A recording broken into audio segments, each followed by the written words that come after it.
milestones have been celebrated this year in Flesh and Blood's lifespan, but here in Portland, the World Tour has brought the 50th calling to the Great Pacific Northwest, and that means the vibes are high, the celebration is imminent, and we have got so many games of Classic Constructed on the table for you all here today. My name is Sam O'Byrne, and joining me to bring you all of the action, my good friend Ellie Bird. Ellie, how we feeling, my dude?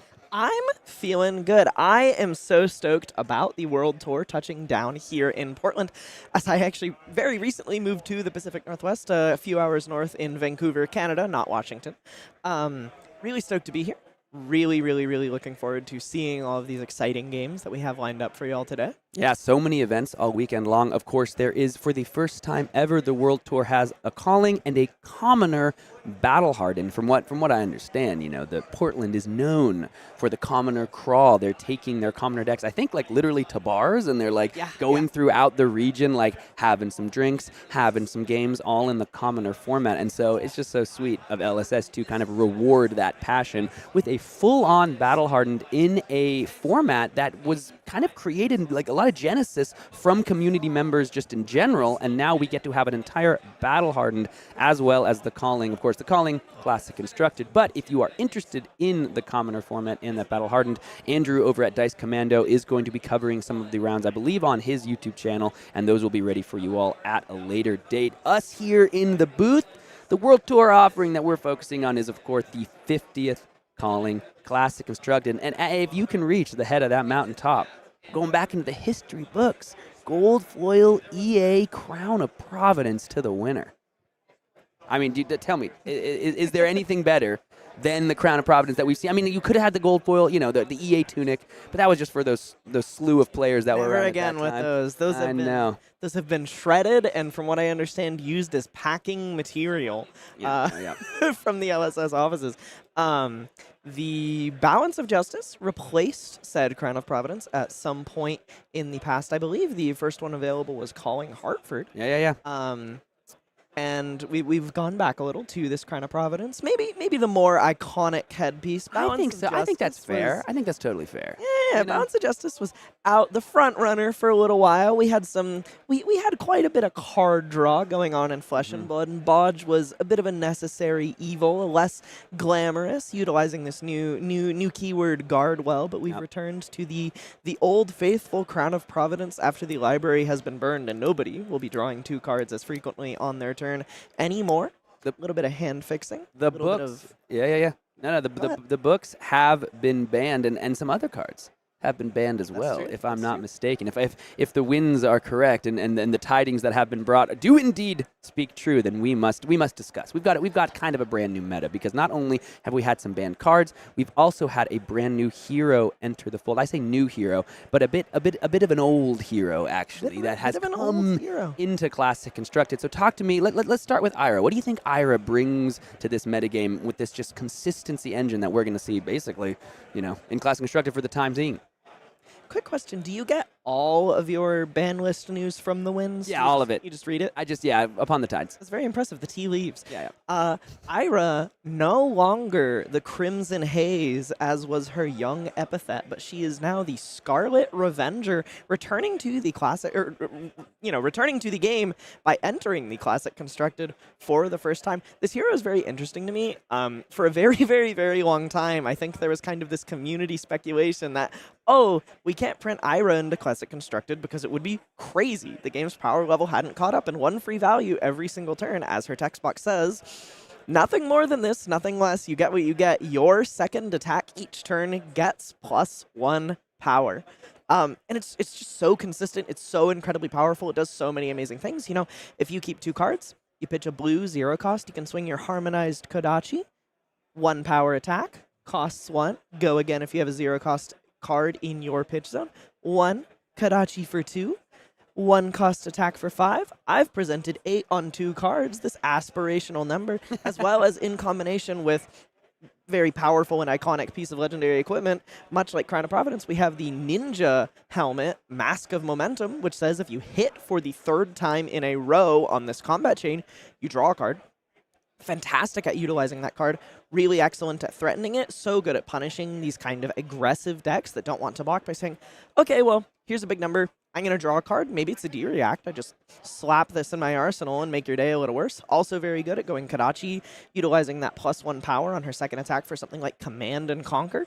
So I think she has this very powerful keel of both threatening the more controlling decks with Disruption and being able to go wider with that free value, and threatening these more aggressive decks by drawing cards when they don't want to interact with her. Absolutely. Now, I believe, have our round 1 ready to go. We have got a couple heroes newer to the game of Flesh and Blood come out in the last couple sets, but it is time to see just how Oscilio can handle the beast of the meta that is Enigma. However, we don't know, with the bans to blue, count your blessings, what kind of flavor will this Enigma deck be? How many of these players will remain counting their blessings, or will they go towards a more, I guess, old school, traditional style of Enigma? But we've got, 2 fantastic players here. David Bruner, we've seen him on stream recently, I believe. In Milwaukee, we got to see him show his stuff, and Naib is just a mainstay of the competitive circuit, travels all around the world, one of truly the best players that play our great game, and he is here on Oscilio, the Constella Intelligence. Starting things off, David is going to go ahead and sift a couple cards away, or at least the one. It's a blue card on the turn. We're going to have to see if there will be a Transcension from here, but no, looks like David's moving just to end. And you look at this matchup, Ellie, what's running through your head?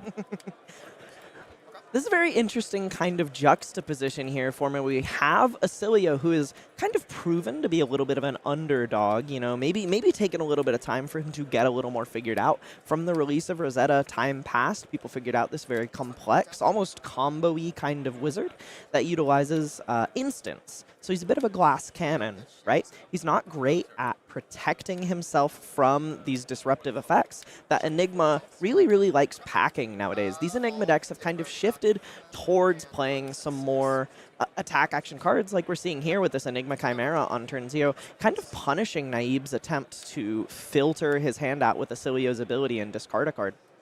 Yeah, and a little fascinating interaction there. Naib discarded a card to Oscilio, filtered a card, played the Sigil of Lightning, and then went to activate Volzar to filter a whole nother card. David was like, well, you have a Sigil, so your thing is free. And Naib said, well, I guess I'll just respond to the Sigil then, activate the Volzar while there is still a cost associated with it. Now we're on to Naib's turn. He was luckily able to block out that Enigma Chimera with a couple 3 blocks in hand. Not a given in this instant-rich Oscilio deck that he's piloting, but now turn kind of 1 for Naib, and he doesn't have an arsenal, but he does have an embodiment of lightning. Let's see if that allows him to kind of power up this combat chain, charge it, if you will, and continue to utilize the Volzar well.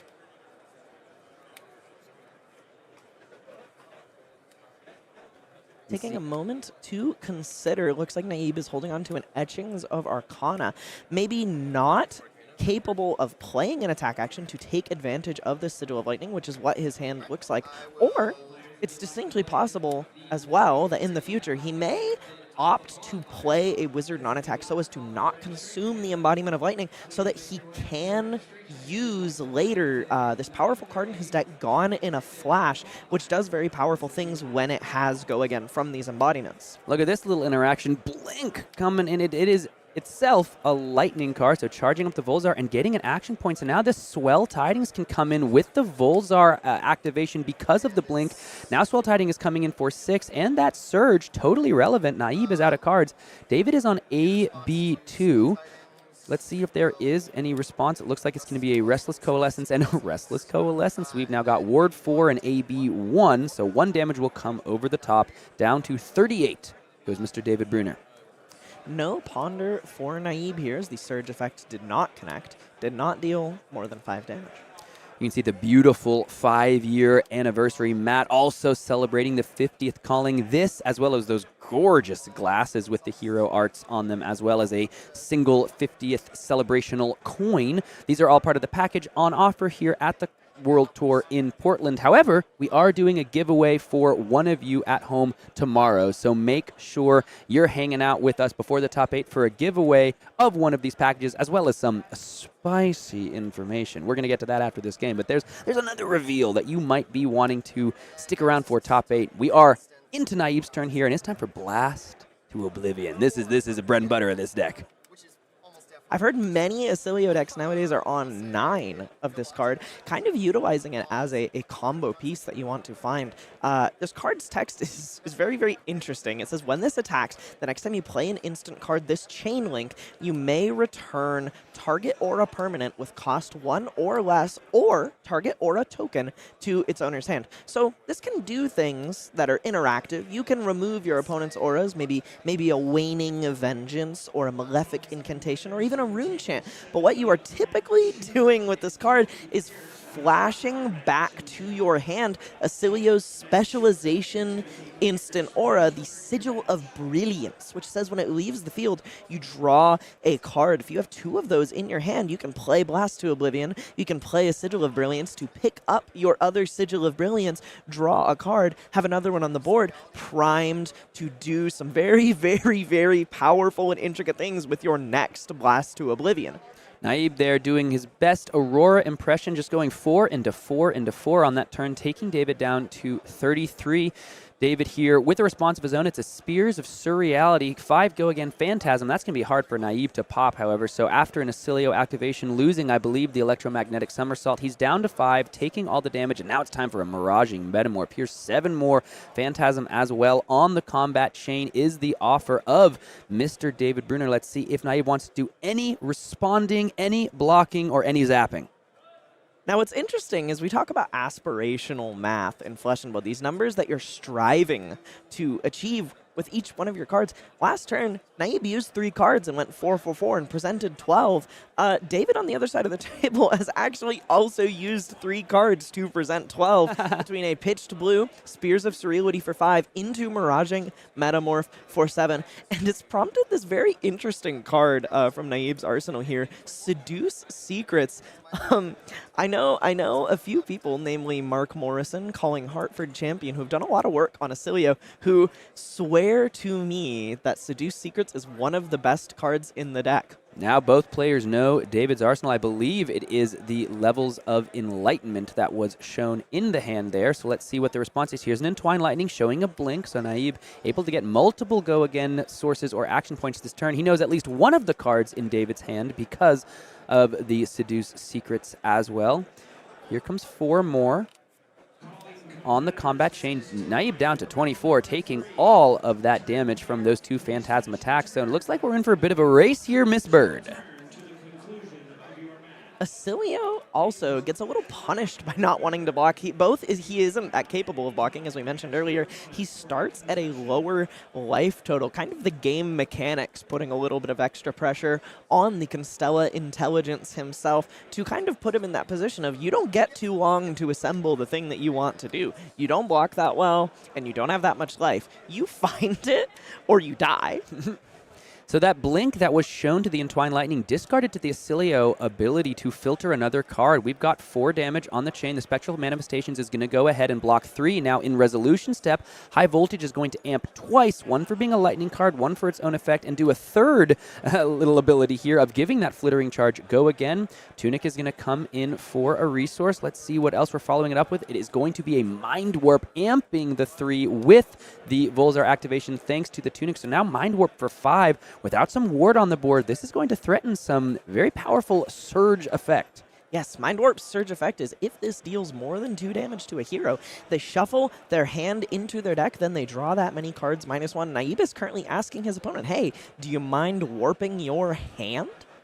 Let's see if David is able to present any ward. Let's see if he has any ward in the hand. It's looking like some cards that block pretty well, but with only AB2, and we know that's a Levels of Enlightenment in the arsenal thanks to the Seduce Secrets. This is going to be challenging for David to deal with, and it looks as though he's got to just take the 5. Enigma taking the blast straight to the mind and leaving her just a little bit dazed. Those cards are going to get shuffled on in. That's a really nice card. I remember when it got printed. I remember being like, well, this doesn't do anything right now, but if it ever does something, it's going to be so fun to play with. This card presents such a nasty situation for your opponent as well. See, David opted not to Arcane Barrier this Mind Warp because he was incapable of covering up the surge, but that also is really punishing because this card asks a very all-or-nothing question of you. If you give up a card out of your hand just to prevent some damage, you then have one less in your hand for its surge effect. So choosing to preserve life can kind of cost you an entire card for a pretty suboptimal amount of value. Oh, and look at this. The card's drawn. There's no blue to really power up the levels of enlightenment. So thanks to the Tunic, David is able to convert into a Command and Conquer here, but looks like Seduce Secrets from the Arsenal makes that Command and Conquer much, much less appealing. Can maybe see the top of the deck. Not exactly sure what is there. I know Naib is, but again, coming from Arsenal means he gets to draw a card. Seduce Secrets in response to a CNC. Maybe that's just why it's the best card in the deck. That looks like a pretty darn good play to me. I love a cracked bauble with a little bit of extra text. Hey, well, at least the cracked bauble blocks. No, it doesn't. What? Cracked baubles, you're thinking of the titanium bauble. Oh, I am thinking of the titanium bauble. Cracked bauble doesn't block? It does not. Really? No. My whole life. I might have even blocked the cracked bauble at one point. I think if cracked baubles could block, there would be some people who would opt to put them in over some cards they crafted. All right, Command and Conquer here, looking as though Naib reaching for the equipment there just to get the value because both of those pieces do some major work in the right turn. Want to make sure you get the block value on those battle-worn pieces of equipment. Looks as though no blocks are going to be the call on this turn. However, so Naib down to 18. This is a matchup, you know, this is Lightning versus Mystic, and these Lightning heroes, if you give them a little space, they are ready to run very, very fast. Let's take a look at Naib's hand. Never mind. Let's take a look at the combat chain. Take a look at his literal hand. Yeah. We've got a Lightning Valley here, and we've got a Pop the Bubble coming in. This is an interesting one. You're not seeing it. You haven't seen it mostly in CC yet. It's coming in for 3 Arcane. I have to imagine Naib has another way to get some action points on this turn. This card is very interesting. Its Surge effect destroys an aura permanent they control, but that's almost never going to be relevant against Enigma, whose aura permanents all have ward. Right. So if you've taken 3 damage, there's certainly no ward left on the board. However, this card has a lot of applications into other Lightning heroes, namely for this card that Naib has resolved just before it, Channel Lightning Valley, which sticks around on the board as long as you can keep feeding it Lightning cards from your pitch zone at the end of your turn. And the first time you deal damage each turn, you draw a card, and it does seem like this Pop the Bubble has successfully dealt some damage. Naib following it up with a blink from hand, like Sam predicted, giving him an action point in exchange for a card. You're following it up with a Comet Storm, an absolutely massive spell here with the Volzar activation. I believe this is coming in for 7 Arcane. Look, so yeah, he's representing 6 because maybe not able to resolve both the shot. Oh no, there's the 7. Yeah, able to do it all. So we just needed a bigger die. Just needed the bigger die. We're gonna need a bigger boat. We're gonna need a bigger die here for this Comet Storm. This thing, this card always cracks me up because it literally just shows a city on fire. just absolute destruction here. But because there was no Lightning card in the pitch, only 1 card drawn off the Lightning Valley. Naib probably happy to see his Enigma opponent all the way down to 12 here, but would have loved to keep that Lightning Valley around for yet another turn, threaten yet another piece of card draw. Here's a Levels of Enlightenment coming in with the Passover, so a card is going to get banished from Naib's graveyard, but that does mean this level is going to have 2 modes active. And if it is the Levels of Enlightenment in the arsenal, that's going to be a nicely powered up levels if there's another blue in the hand for David on this turn. This is such a cool staple play pattern for all 3 Mystic heroes, Zen, Enigma, and Nu, where they put the Levels of Enlightenment on the stack, but before the attack resolves, they respond with a Transcend instant to, now they've played a blue card in the Levels of Enlightenment. Levels of Enlightenment does extra things for each blue card in your pitch zone. Your chi are blue, so once you transcend this instant in response to your own attack, you activate your Mystic hero's instant speed ability, or in this case, you cast a freaking dragon, this manifestation of Miragai coming down with 4+1 counters on it. This Levels of Enlightenment naming 2 modes. I believe David Bruner here has chosen the modes Go Again and Draw a Card, attacking for 3, and there's a new imminent threat on the board here, capable of both blocking 4 and swinging a whopping 8.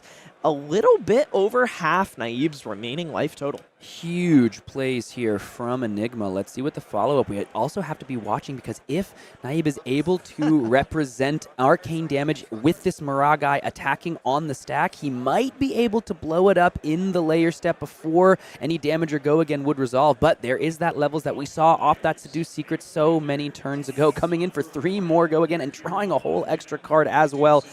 Massive turn so far from Enigma. Let's see what Naib's response is going to be. Looks like the Miragai is following up. Naib opting to take 3 off the Go Again levels of Enlightenment. Miragai cracking in for 8, 2/3 of Naib's remaining life total, and he just takes it. He goes all the way down to 4. David holding 2 cards he wasn't holding just a second ago. Let's see what he has to follow this up. Big moment here from David Bruner. Let's see.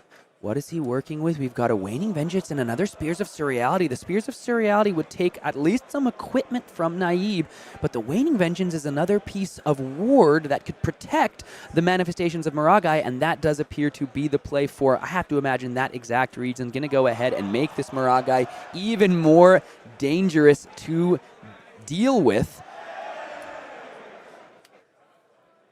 Let's see what the follow-up or the beginning of the turn is here from Naib. He is in the corner now, having to face down the dragon and the wolf. Flittering Charge coming in for 4. We know this Oscilio deck, plenty of instants to give this thing go again. Oh, I thought it was such a shame that Naib's turn was just Flittering Charge pass. Oh, yeah, what a bummer. We can see, interestingly, though, it is also the blue in the hand that would be the instant to give go again. And now David, he is committing to try to keep these powerful ward pieces around, or at least just have enough defense because Naib is at such a low life total. Some response pressure from David here could be exactly the thing that goes ahead and puts him in the winner's column at the end of this round. Energy from the deck to the hand, thanks to the Traverse the Universe. David at 12, 3 times higher than Naib's 4, but Naib kept a full grip, took all that damage. You know he's got a plan for this turn. This is really Traverse's kind of proven role in all 3 Mystic Heroes. What this card does is it slams the freaking door. You get a little bit ahead of your opponent, you build a little bit of a lead, you stick this dragon, you swing it, you establish a little bit of ward to protect it. When your opponent comes knocking to try and take that lead away from you, you cash this Traverse in, you go get a chi, you go up an entire card in addition to blocking 2, and you use this to completely shut the door on their chances of winning this game of Flesh and Blood. Etchings of Arcana coming in for 6 Arcane. So only 2 barrier can be used from David's side unless there's another piece of ward in the hand. So that would theoretically clear both of these pieces on the board. Is this enough for Naib? This could be huge. The question is, has David found another source of arcane damage prevention? Let's see if we can see. We see the Warmonger's Diplomacy poking out. We see an homage to Ancestors right there. That's a card that can transcend if a blue card is played, but doesn't provide, and then would, of course, give you the Spectral Shield. Is there a blue card that David is able to play? Getting a Spectral Shield, of course, by activating Enigma's ability, letting you put a chi in the pitch zone to generate a Spectral Shield with a +1 counter, giving him a little bit of extra coverage for this board. He does have Arcane Barrier 2 on the board here. He could opt to cover up 2 damage and then let Miragai die to keep it around. However, considerably more desirably, and what I believe he's going for here, is making a Spectral Shield so that he can Arcane Barrier 2, give up the Spectral Shield in Ward 1, and the Waning Vengeance in the form of Ward 2, which will make a Spectral Shield on its way out the door, but protecting his win condition the way he wants to close this game, and it's what Traverse's job was on this turn. Speaking of slamming that door, he's kept this Miragai alive. This thing attacks for twice Naib's remaining life total, as well as is worth 4 life on the back end if Naib can even manage to break the board up. And importantly, the Spectral Shield that was created to save the manifestations of Miragai, not only did it, like you said, save the manifestations, but because the Waning Vengeance made the Spectral Shield, that Spectral Shield also ostensibly gives David basically AB3 on this turn, which is so important if Naib is going to try to utilize something like a Comet Storm Shock, some instant speed arcane damage to clear through these 2 ward pieces, utilizing Volzar, playing a bunch of instants, trying to do something on David's turn. That Spectral Shield might change the math in Enigma's favor. So this is really where the game is coming down to. We're going to start off with the Sigil of Brilliance. This is a good start here. This is the Oscilio Specialization, a card that is so impactful, draws a card upon the leaving the arena. If Not there's the resolution. Yeah, so if there's a way for Naib to basically bounce this back into his hand, he would get another card, and he has now charged once with Volzar. It's time for the Lightning Greaves to get into the blocking picture as well as everything else and an Enlightened Strike. Everything but the tunic. Activating this Flash of Brilliance effect, this card, when it defends, says you may discard a lightning card. If you do, return an aura permanent you control to its owner's hand, picking up his Sigil of Brilliance and getting a free card out of it. I love these fiddly kind of high action gameplay options that Oscilio has available to him. It really just makes you feel like the Constella Intelligence himself. Now 5 damage just on the combat chain, not threatening with the Spectral Shield. Just wanting to take some more cards out of Naib's hand here. Looks like it's going to be an Oscilio filter. Put away a Sigil of Aether. Let's see what else he's currently working with. Blast to Oblivion and a couple Sigils. Does he even have enough block value in the hand to survive this turn? 2 Sigil of Brilliances. He's just going to lay them on the combat chain, extend the hand for the fist bump, and as we've seen many times so far since the Ledger of Ancestry descended from the heavens, that great big blue dragon is enough to carry David Bruner into the winner's column 1-0 on the day here at the Calling here during the World Tour.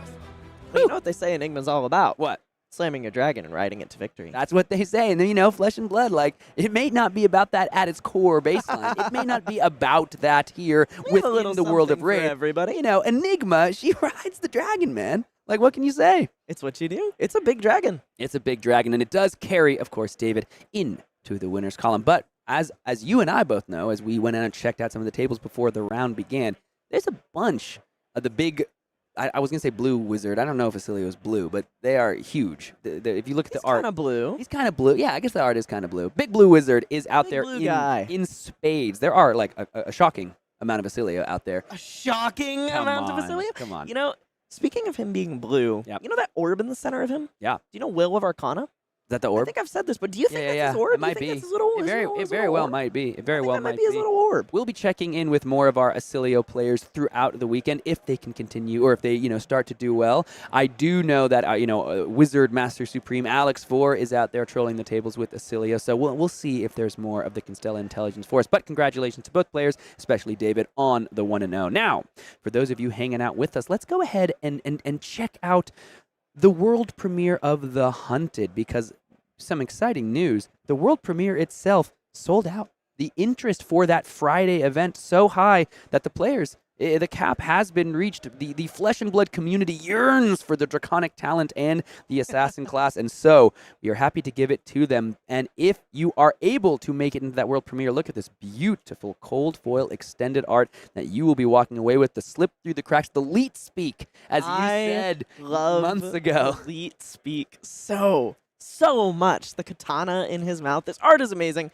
Dominic Meyer, really, really fantastic artist. I adore this promo, this extended art kind of small text box promo we've been seeing. We also saw this with Iris Scarlet Revenger, another hero kind of distributed somewhat recently. I adore the leet speak. The 5L exclamation mark P3D 7HRU 7H3CR4X. That's a capture code. Slipped through the cracks indeed. But of course, if you still want to make it out to Prague, fantastic news. The Fabled package, which is what gets you into either the Calling or the Battle Hardened, still seats available. From what we understand, selling rather fast and is losing those seats at a bit of a rapid clip. But it's just that Friday actual world premiere that has sold out. The Calling, the Battle Hardened, there are still slots available. And look, you can get one of these wonderful promo packs here, either the Path of the Ninja or the Path of the Warrior. Some cards that have already spurred some major discussion among the community within these 8 slots. The one that maybe people are the most excited by here,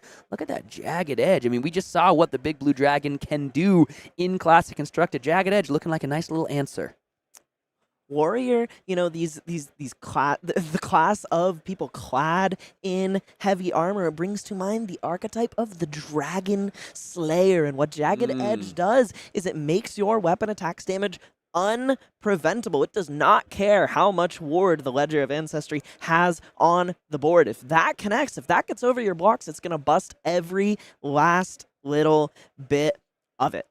And notable thing about the Path of the Ninja thing that we just kind of went past, I think it's a little fascinating that they're the only cards we have in the game that are non-talented but care about a talent. And speaking of talents here, we have these amazing random promo cards for calling entry. I believe all 3 of these are Majestics from the Hunted, one for each of the heroes we've seen spoiled so far. We have Long Whisker Loyalty. As a known warrior player, this is the one I'm most excited about.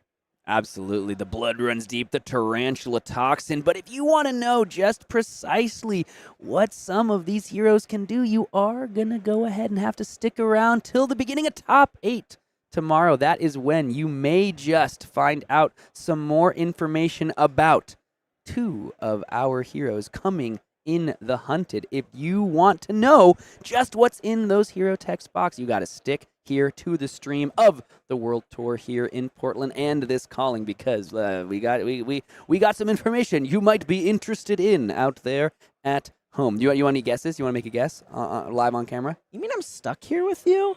Never mind. So No guesses show for me you. the hero. No, I was just here for you to show me the hero. No guesses. Making me for you. guess? No, I mean I guess. You won't tell me a thing. No, because it'd be fun to see reactions live. You know, we can all hang out and see exactly what these heroes can do. That's going to be happening. They play daggers. I think they do play daggers. I have to imagine. You've seen the art. There's all flying around there. That'll be happening at the beginning of Top 8 tomorrow. We will be diving into these draconic heroes, and we'll be theorizing. We'll be celebrating. We'll be getting it all done with you at home. Next up in round 2, of course, we've got the hero that has been known to dominate Classic Constructed day in and day out. It's Betsy, the skin in the game. We've got a 1-0 Betsy coming up for you. It's my girl as well. But before we can get there, let's take a look at the trailer for Flesh and Blood. Next set, The Hunted. Round 2 coming up in just a sec. They tore our Emperor from the heart of Volcor. This grievous regicide shall be punished. We burn with shame. Now the land burns for vengeance. The guilty cannot hide from us. The children of the dragon will scorch the corruption from this great dynasty. Volcor trembles as our thousands march forth. Strongholds crushed, cities reduced to ash. No one is beyond our reach. We shall strike with our sharpest blades.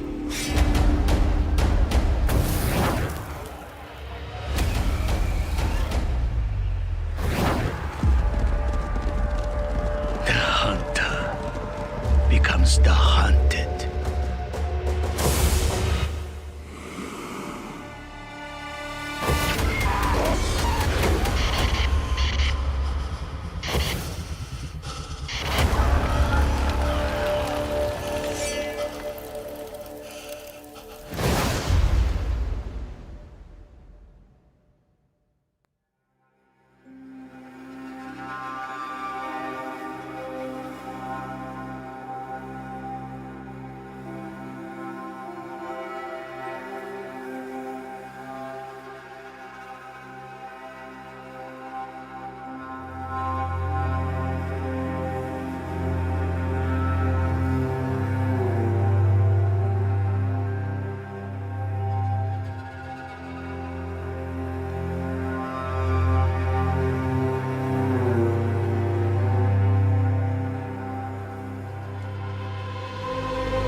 The World Tour here in Portland continues on with round 2 approaching in just a moment. And we have got, of course, Miss Skin in the Game herself. We got a 1-0 Betsy out there. And with that new card, Drink 'em Under the Table, now out in Classic Constructed as of the last couple months, we got to see just what the new Majestic can do.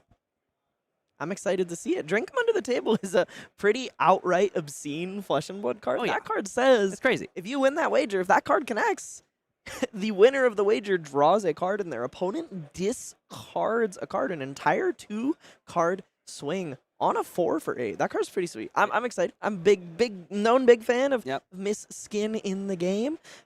Played the hell out of her in Limited at my one notable success that I'll just keep milking forever. Okay. Calling Hartford. I know, I mean, you have a calling top 8.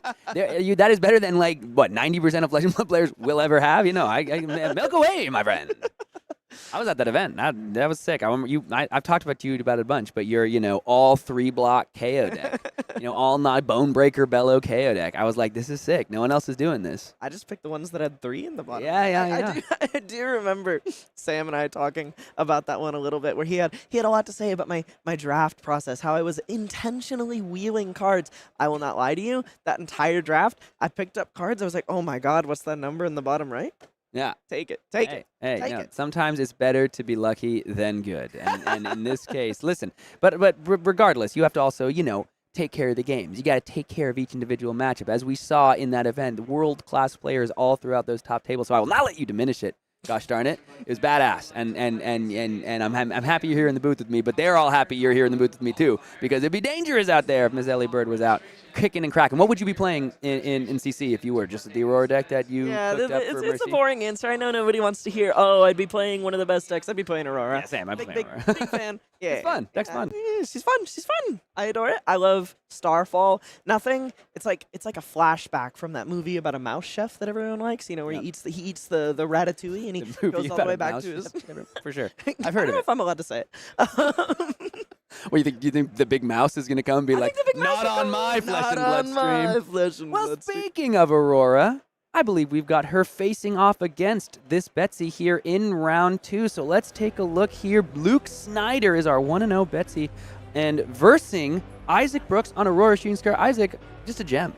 Just such a lovely individual in the Flesh and Blood scene. Have heard from all the players how much they enjoy playing against the dude representing Team Eclipse, Team Meeps out there, the mischievous ones themselves. If you've heard of the Meeps, Team Meeps is excited to watch Isaac here do battle against Betsy, but let's just talk about the match for a bit. There is a fair amount of wagering you have to imagine coming from the Betsy side of the table. There's the potential to go Arc Flicker from this Aurora to try to break through the defenses in your testing against, let's just say, defensive or Guardian decks in general. What has your strategy been? What maybe do you expect Isaac to do? What are you going to be looking for in the matchup? It's kind of an interesting question against Guardians. When you play against decks like Victor, obviously playing Flicker Wisp plus Arc Lightning is an incredibly powerful way to go over their defensive capabilities, but it also presents a separate challenge in that you have to be able to keep these cards in your hand. You have to be able to set these cards up. And what Guardians love nothing more is taking cards out of your hand, especially without your consent. Betsy is very, very, very good at presenting attacks with Overpower, these disruptive attacks that will take cards away from you, especially the card we were just talking about, Drink 'em Under the Table. I'm not really sure Aurora has all that many ways outside of Armor and the somewhat commonly played Sigil of Suffering to stop Overpower. She can block with one card, but one card isn't going to cover up 8+1. Yeah, a lot of instants, a lot of attacks, some non-attacks in the form of Arc Lightning and Flicker Wisp if boarded in, but not a lot of reactions, attack or defensive, to help with that dominate-like keyword. Now, in your experience, are you expecting to see the Arc Flicker Wisp combo? You think you can get away with just going 4 into 4 into 4 as many turns as possible? How do you think Isaac is going to break through the Betsy's defenses? And then we can talk about how Betsy might be proactive and try to win the game. People love to dog on Betsy, which maybe she's earned the rap a little bit. Not the most impressive deck in Classic Constructed to date. However, she blocks pretty well. That's what the class is known for. She can block. She can pitch a lot of blues. She's a Guardian. She can Arcane Barrier.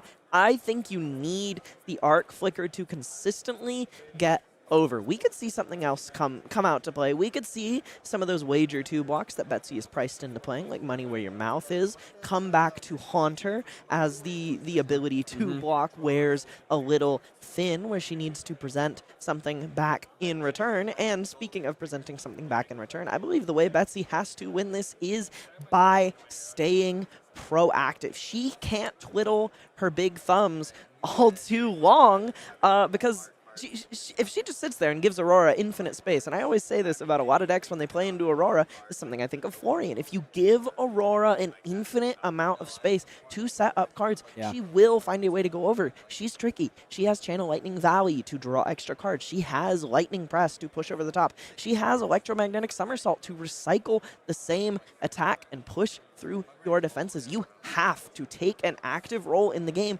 and push your opponent off of what they're doing. And we're seeing this interesting tectonic plating from Betsy, very commonly used in these Guardian decks to allow you to put a 3-cost or greater card in your pitch zone for the purpose of swinging your Anathos. The Seismic Surge is nice, but enabling that 2-card 6 on the board with your hammer is almost more important than paying forward that resource.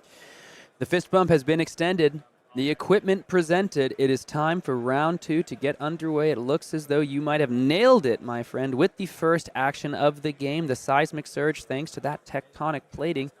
Just going to pass priority, see if Isaac wants to resolve something like a Channel Lightning Valley. It's, you can see, just a bit of a head shake there from Luke. Is there any pressuring that he wants to do now that at least one card is out of the hand? Do we think there are cards that block in Isaac's? Looks as though he's just going to move to the priority pass, put that card in the arsenal, and that means Isaac gets to start the turn with a little bit of filtering and a lot of lightning as that Lightning Valley sits in the arena. Threatening to draw extra cards just by having it on the board, this card being an instant, is just so powerful. Interesting heads-up gameplay from Mr. Brooks on the other side of the table here is that you can, Aurora's ability is an instant. You can opt to pitch cards to create an embodiment of lightning, but he chose not to, maybe fearing a bit of retaliation from Luke Snyder if he opted to empty his entire hand out. Yep. At least 2 reds in the hand that we know from Isaac, so don't know if there's a blue that would have made that a super tantalizing option. We're going to go ahead and give a block for 3 if we are the Betsy player here, so 1 damage over the top. First blood, 39 is Luke Snyder here in this game. See what we're working with. Ooh, wow. Burn up, shock in the hand, electrostatic discharge, entwine lightning as well as the arcanic shockwave because, of course, a card got to be drawn thanks to that Channel Lightning Valley. So here's another entwine, 4 more damage, still fusing the same card, preserving all the information. Maybe that burn up shock headed to the arsenal for the next turn because 1 arcane on that next turn. If that Lightning Valley sticks around, that's a super annoying thing for Luke Snyder to have to think about. Notably, Channel Lightning Valley says each turn, not your own turn. You could even opt to just play the shock part of Burn Up Shock as a 0-cost instant that comes in for 1 arcane. If your opponent perhaps threatens your arsenal, like Guardians are wont to do, you can filter that card out, maybe hit them for 1, maybe even get an entire card out of it. Wow, look at this, though. However, the card that was pitched to keep the Channel Lightning Valley around is that Lightning card, but no Lightning card has yet been played. Is the Burn Up Shock going to have to be cashed in here just to get a Lightning card played to make this Starfall have go again? Because at the moment, not only is it attacking for 1, Luke has already said no blocks. There is no go again represented. This has to happen within the resolution step, or else the link step won't be able to grant the action point. Isaac in a bit of a bind here. Perhaps inefficiently using these 2 cards here. However, on no setup, Isaac did just get a free card off of this Channel Lightning Valley off the top of the deck. You know, if you draw a free card and you can't use it, you're a lot less sad than if you didn't draw a free card and couldn't use it. It just means that, of course, could have been a much more impactful turn. There was 5 more damage, actually 6 more damage that Isaac just left on the table by not utilizing either the Burn Up Shock for the pitch and utilizing the electrostatic discharge. It was a challenging thing. He had the Arcanic Shockwave, but however, we are moving on to Betsy's turn. And after only blocking with 1 card, Luke clearly did not think he was going to be able to block out that Lightning Valley. There might be some aggression here. Looks like we're coming in with the Spinal Crush after making another Seismic Surge. So 1 card in the hand, that's going to hang out in the arsenal, but 9 damage that threatens all the go again loss on the next turn for Isaac. It's not something he's probably happy to see on the combat chain. 9 and a crush ability means that you have to cover at least 6 to avoid losing all of your go again for your next turn. Also, Luke Snyder has 1 resource floating after presenting this Spinal Crush and making a Seismic Surge with that Tectonic Plating. So if Isaac even opted to attempt to clear that instant speed burn up shock, it wouldn't get anything done. Luke has 1 resource floating and Arcane Barrier 1. A card that is not always present in these Aurora lists is in Isaac's hand in multiples here. The Static Shock, a card that when I've talked to players about, when I've considered it for my Aurora deck, a large part of what makes it so good is the 3 block in the bottom right corner. And here you can see Isaac thinking about just giving it both of them up for their blocks value to preserve the go again potential. But let's look at that other card we're seeing there. It looks like a Blast to Oblivion, a fascinating card here that, if played on this next turn, would threaten to bring back the Channel Lightning Valley, keep it around for a whole nother turn cycle or 2. Fascinating play. This is going to be the face Purgatory activation with the Burn Up Shock and the Static Shock here. That is going to buy the final card in Luke's hand. Tear Asunder, a massive card here, going to hit the graveyard, and Isaac gets to draw up as well.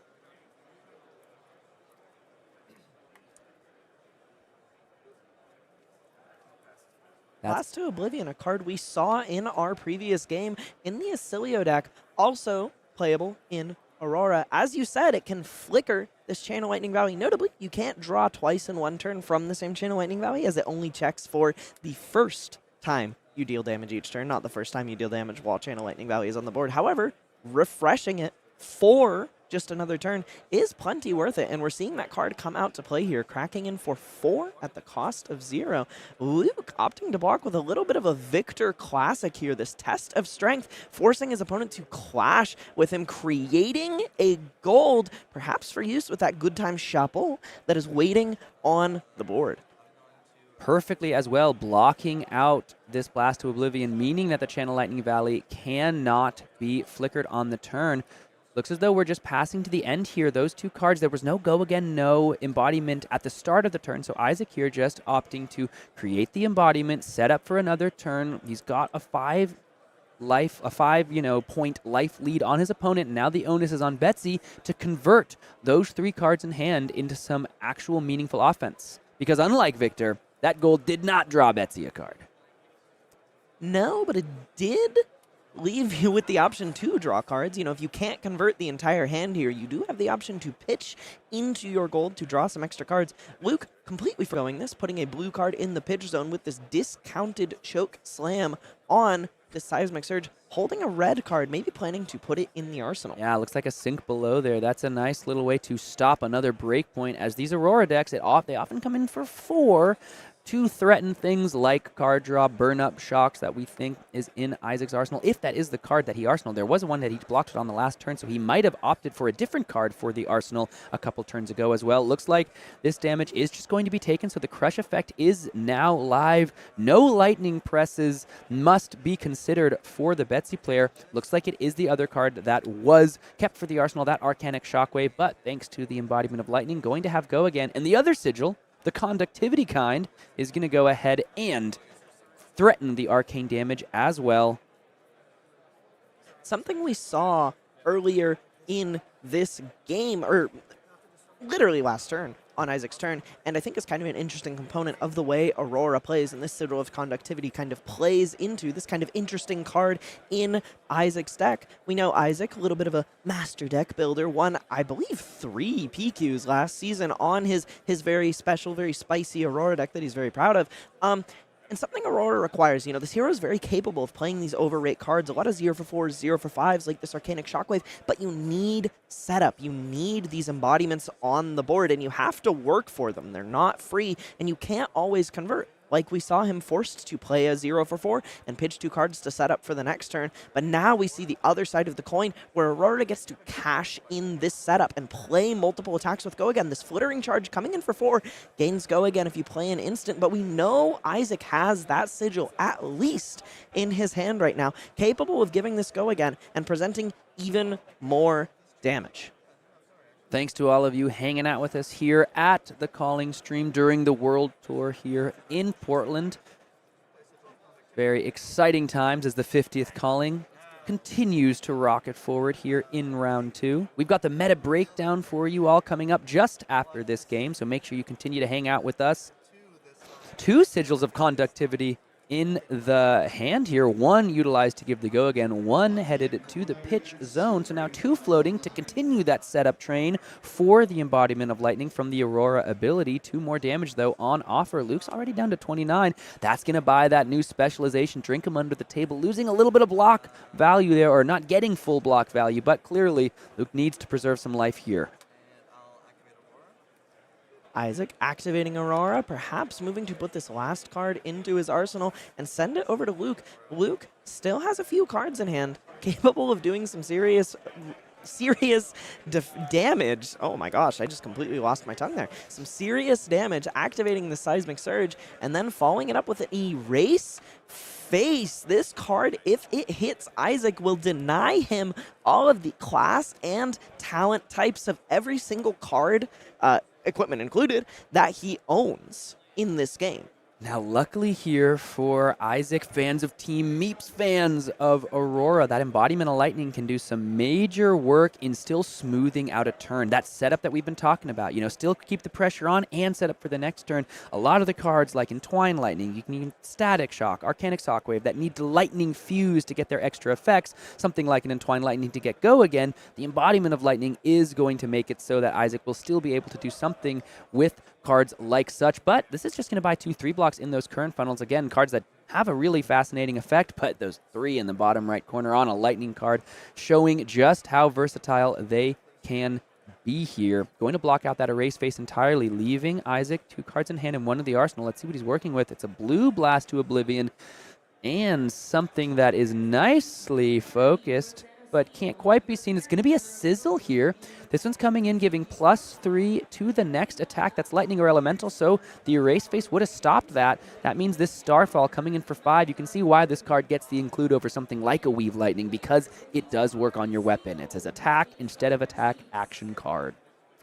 And even though these cards block pretty well, these current funnels, typically blocking 2 cards on a 6, that doesn't really do all that much. It doesn't take cards away from you. It just implicitly takes options away from you. You don't really want to be giving up 2 cards on just 1 attack for 6. In Aurora, you want to be pressing this advantage. So Erase Face kind of proving its mettle. Both of those cards we saw blocked with are both lightning cards and care about lightning cards being played. This card in Arsenal, Sizzle, cares about lightning cards being played. The sword ceases to be lightning if he is hit with Erase Face. This card, not always incredibly impactful, but maybe a bit of a trade-off in these deck building considerations that Isaac has made, in that this Erase Face has more impact in this game. It kind of took the steam out of his turn here. All he did was play Sizzle, send Starfall, make a Rune Chant and an Embodiment of Lightning, and pass the turn.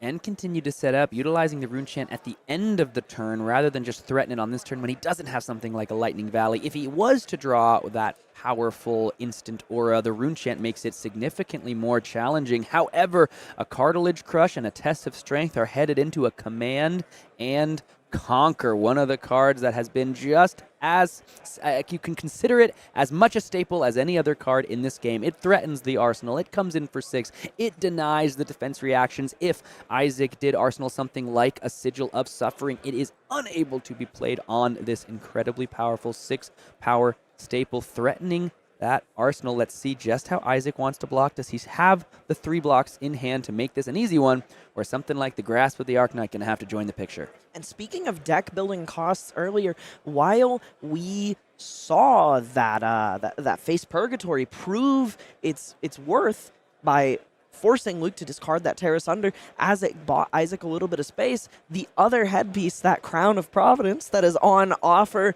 this weekend, is capable of protecting your arsenal by shipping it to the bottom of your deck and replacing it with a card in your hand. Incredibly relevant in these situations where you're being threatened with Command and Conquer, where you're being told that if you do not block, your arsenal will be going away. Luke arsenaling and passing after having gotten a card and some of Isaac's armor, sending it back over to Isaac. Let's see what he does with all this setup that he has mounted on the board here. Luke arsenaling a pummel. You have to imagine if he would have really wanted those 2 cards that he pitched to be blue, because then you can threaten the CNC and that pummel on the CNC. That is the most, like, one of the most powerful classic play patterns we have ever seen in Flesh and Blood, but unfortunately that pummel has to hit the arsenal. So now it means a flittering charge comes in with go again from the embodiment of lightning. Luke down to 27 after the rune chant, thinking on blocks here. Have to wonder when the gauntlets of the Iron Will are going to come in and threaten to take a little bit of value away from something like a lightning press. If he can snipe that, that might be the difference maker, but here just going to be a no block declaration. Down to 23 goes our Betsy, 10 life behind Aurora here. Tunic going to come in and join the Starfall, so 2 more with go again. We've talked about these Guardian decks being a little more defensive, but Luke on this Betsy deck seems happy to trade damage when he feels inclined to, either based on the texture of the blocks in his hand or just the offensive pressure he wants to mount. And when trying to take down these type of matchups, getting as many swings from that weapon is getting as many swings from the weapon in as possible is often the key to success. Bit of a tongue twister there. Static. Notably, these Gauntlets of Iron Will have a triggered ability when they're defended with. They are unlikely to prevent all that much damage from a Lightning Press. Fantastic against classic cards like Pummel and Razor Reflex. However, Lightning Press isn't easy. Oh, you just respond to the trigger? Gauntlets of Iron Will trigger on the stack and then just come straight over anyways. It's like, oh, wait a minute. I tried, Luke. I tried. A little too slow for me. Yeah. Lightning. Luke not blocking very much on this turn. It's possible that we're seeing him kind of look to cash in, and he's cashing in some of that armor along with a Warmonger's Diplomacy from him, but he didn't block the first 2 attacks on this turn. We could be, speaking of Lightning Press, we could be seeing him look to cash in that pummel that made its way into his arsenal on this coming turn. Blocking 5 here, so even though Luke isn't able to get the value like we discussed out of the Gauntlets of Iron Will, over blocking an attack for 4, utilizing these 2 cards, and that means that Lightning Press doesn't get the full 3 points of value, only gets 2 over. The Static Shock, of course, still deals that 1 arcane, but nice for Luke there, kind of maybe sniffing out that Lightning Press, saying, you have no action point, you have 2 cards in hand. If it's not a Sigil of Solace, it's probably a Lightning Press. If I'm going to block this out, I'm okay to maybe give it the overblock. And here comes Betsy betting big. She got a new specialization, but this is her classic one. This is a 4 power attack, or 4 cost attack, 8 power that says Betsy specialization. Only she may bet big. When this attacks a hero, you may wager a gold, might, and vigor token with them. If you are unaware of what wagering is, a mechanic staple to the heavy hitters set where the way this works is you put something on the line while you're attacking. If you hit, you get it. But if your opponent wins this test of might, if they can shut down your approaches here, they get everything that you've put on the line. So high risk, high reward. This gold, might, and vigor are incredibly integral to Betsy's gameplay, and it gives a little bit of extra oomph and resources, so a little bit of extra flexibility to your hands to these disruptive attacks that you're looking to levy against these aggressive decks. It also gives you gold to activate your Good Time Chapeau, allowing you to wager more might and vigor tokens. You can get this train rolling. You win 1 bet, you gotta double down. As Fight Master Cox would say, it's time for Betsy to put her money where her mouth is. As she's got an attack for 8 on the combat chain, 2 floating. We know there's a pummel in that arsenal with Isaac's name on it. This is going to be a lot of damage, potentially threatening all the winnings of the wager and the card discarding from the pummel. That sounds like a good bet to me. I love how intimidating and face up this pummel is. Yeah. Betsy's ability allows you to pay to kind of ensure your wagered attack comes over here. Luke says, oh, I don't need to do that. I'll just leave the 2 resources floating. Don't think too hard about it. That's a really good point, because you can see Isaac says, the pummel, you got it. 4 damage over the top, which means 12 damage connecting here to Isaac. He was at a comfortable 33, but now falls all the way down to 21, only 3 life up. So now, wager 1, might created, vigor created, and pummel trigger on the stack. We're going to make sure we announce our pummel triggers here and get a card out of the hand. Let's see. It's going to be the Burn Up Shock hitting the graveyard for Isaac.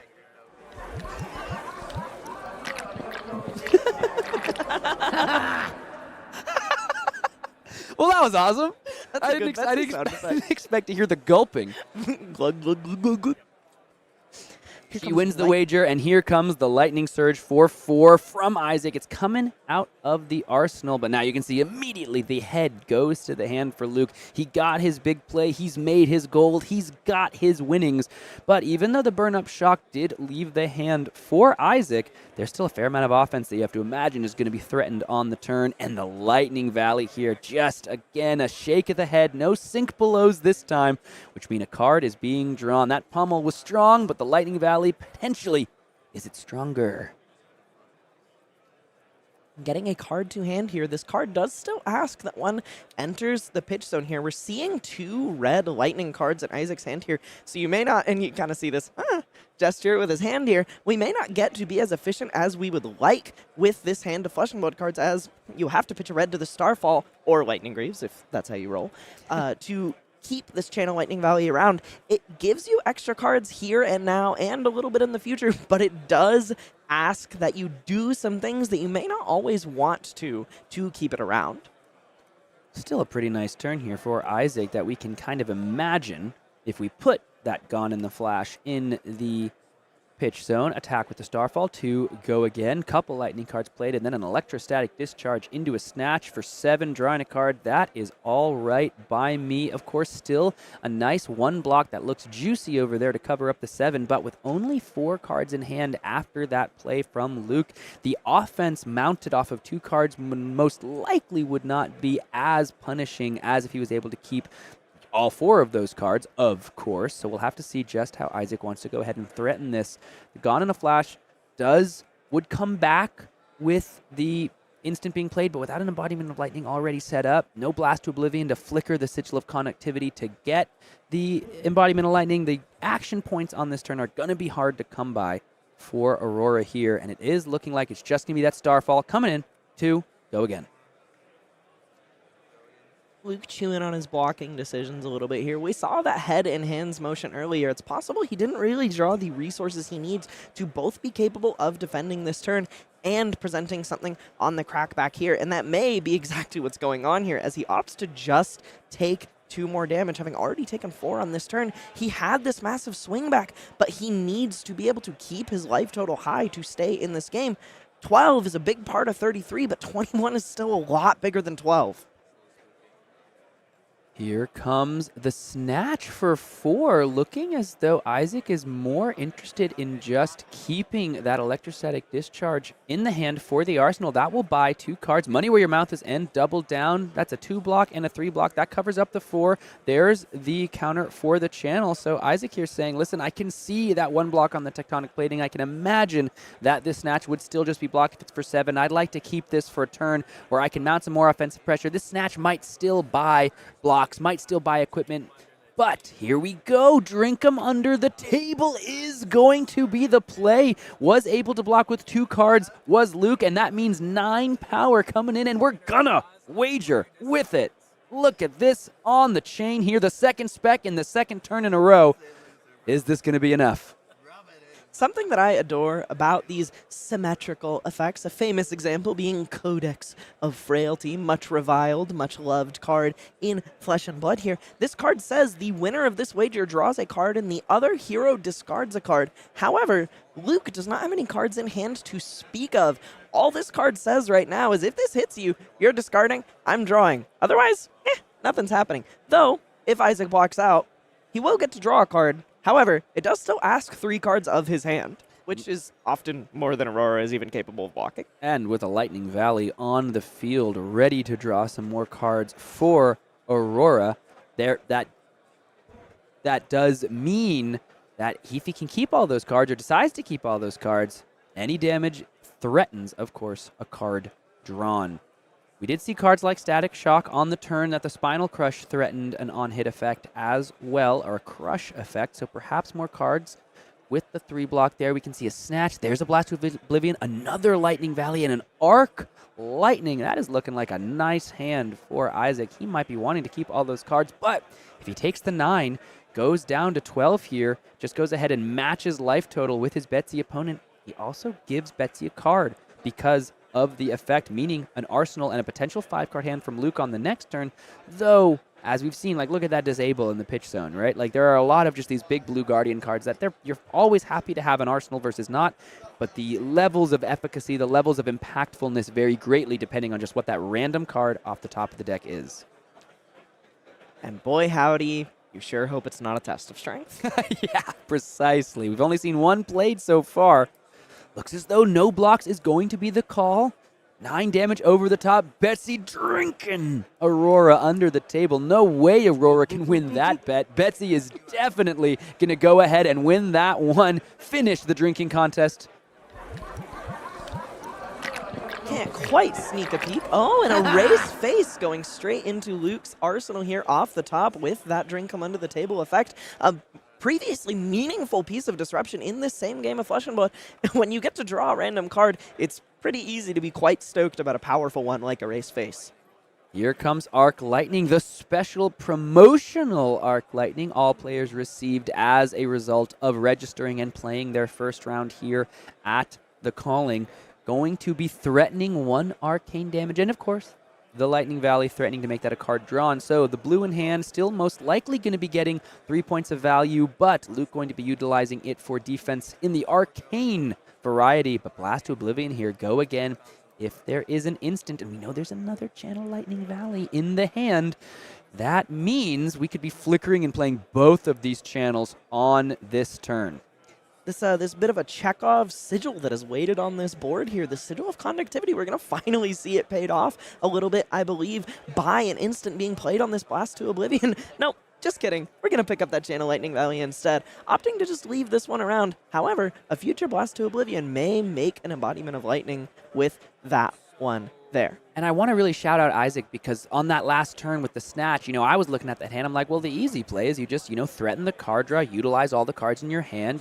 The Snatch for 7 is better than Snatch for 4, but like we discussed, Isaac won multiple PQs on this deck. He's got so many reps. He's got a deck tech you can check out if you're interested. And the Electrostatic Discharge, it's a +3 on a Snatch, but on a turn with a Lightning Valley, a Blast to Oblivion, and an Arc Lightning, it's so much more. So here he still gets that +3 value, but he's now bouncing his Channel Lightning Valley as well, just showing, masters of their own decks, they just can value their cards, evaluate their cards in such different ways than other players might as they look at the 4 cards in their hand. Now here comes another Snatch, and we do know 2 Lightning Valleys in hand. Now we saw something really interesting from Luke here. Arc Lightning threatens arcane damage whenever you go again on that turn, but something we saw here was when this Blast to Oblivion picked up this Channel Lightning Valley, though he has 2 resources floating, Luke opted to take 1 arcane in the resolution step, leaving 2 floating for more arcane damage later in the turn, because if he lost the life there, it denied the Channel Lightning Valley trigger if it came back down. That's fascinating, showing why Luke here on an underappreciated, underrepresented hero, showing his mastery of the game himself, because once you've lost the life, the Channel Lightning Valley is not going to be able to go ahead and get you that card draw. And now 1 card left in hand here. It is a blue, and that random card off the top, it's a very impactful one, and we know there are cards that don't block in Isaac's hand at the very least. Here comes 6 damage, threatening to turn off the class and talent types till the end of the turn.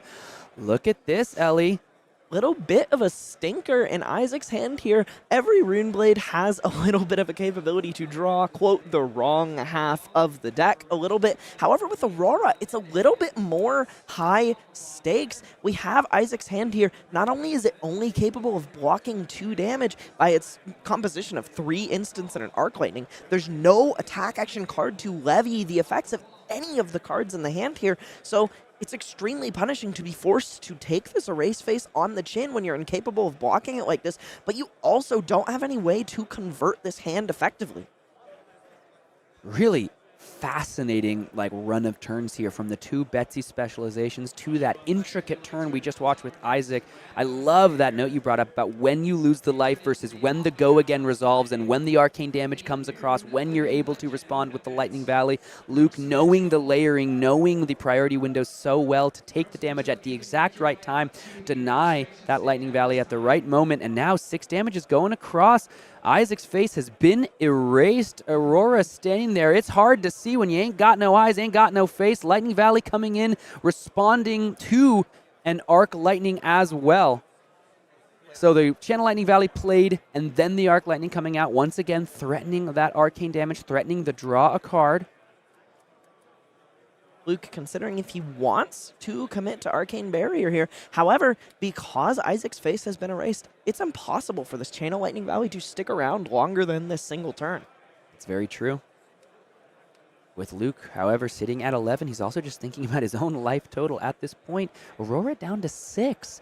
Like we've discussed, if he's able to keep the right combination of cards, Betsy's hero ability, which we have not really discussed because it has not become relevant, pay 2 resources, give something that is wagered over power.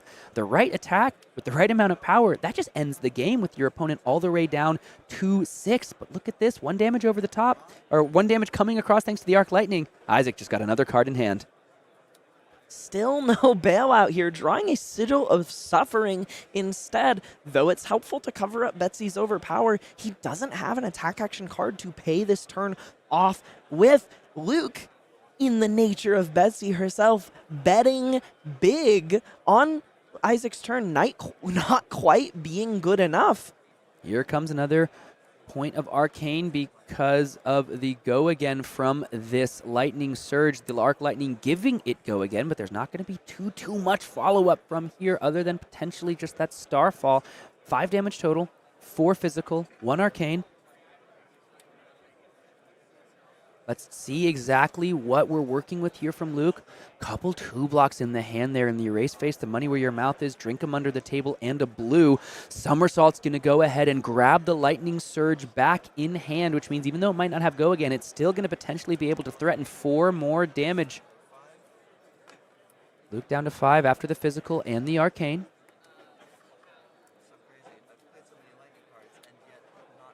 Still has a couple points of armor on the board here to hedge his life total with. And critically, because of the erase face, the Starfall, if that's the follow-up, won't have go again. No Lightning cards have technically been played this turn, even though a bunch have been played. Because Aurora stands there face erased. She's not able to see that they're Lightning, and neither can her trusty weapon. Is it just going to be Lightning Surge potentially trying to win the game with that cheeky, beautiful extended art Lightning Press again on offer here at the Calling Portland? Luke giving it some thought, deciding if he wants to gamble.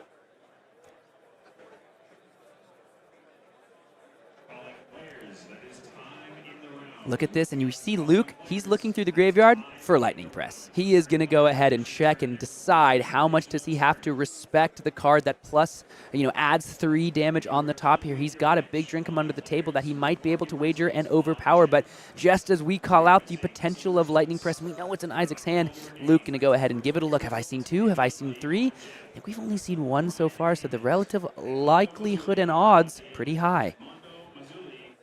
And as a result, I think we're going to see Luke respect the card, put a couple cards on the combat chain to block. Opting not to cast the dice here. Maybe wisely, as we, at home, know that Isaac does have that Lightning Press, choosing to respect it, saying, I just can't play, I can't beat this. I cannot beat a Lightning Press here, and it seems reasonably likely that he has it. Sometimes you do just have to put it on your opponent. If you have it, you have it. I win the game on my next turn if you do. Luke here making the call. He thinks he can continue this game and put himself in a winning position if he plays around the Lightning Press. Thinking here from Isaac. Does he want to respond? Luke down to 5. Isaac at 6. 18 minutes remaining in this second round of the 50th calling here at the World Tour in Portland. And the intensity is only ratcheting higher and higher in the culminating moments of this game of flesh and blood.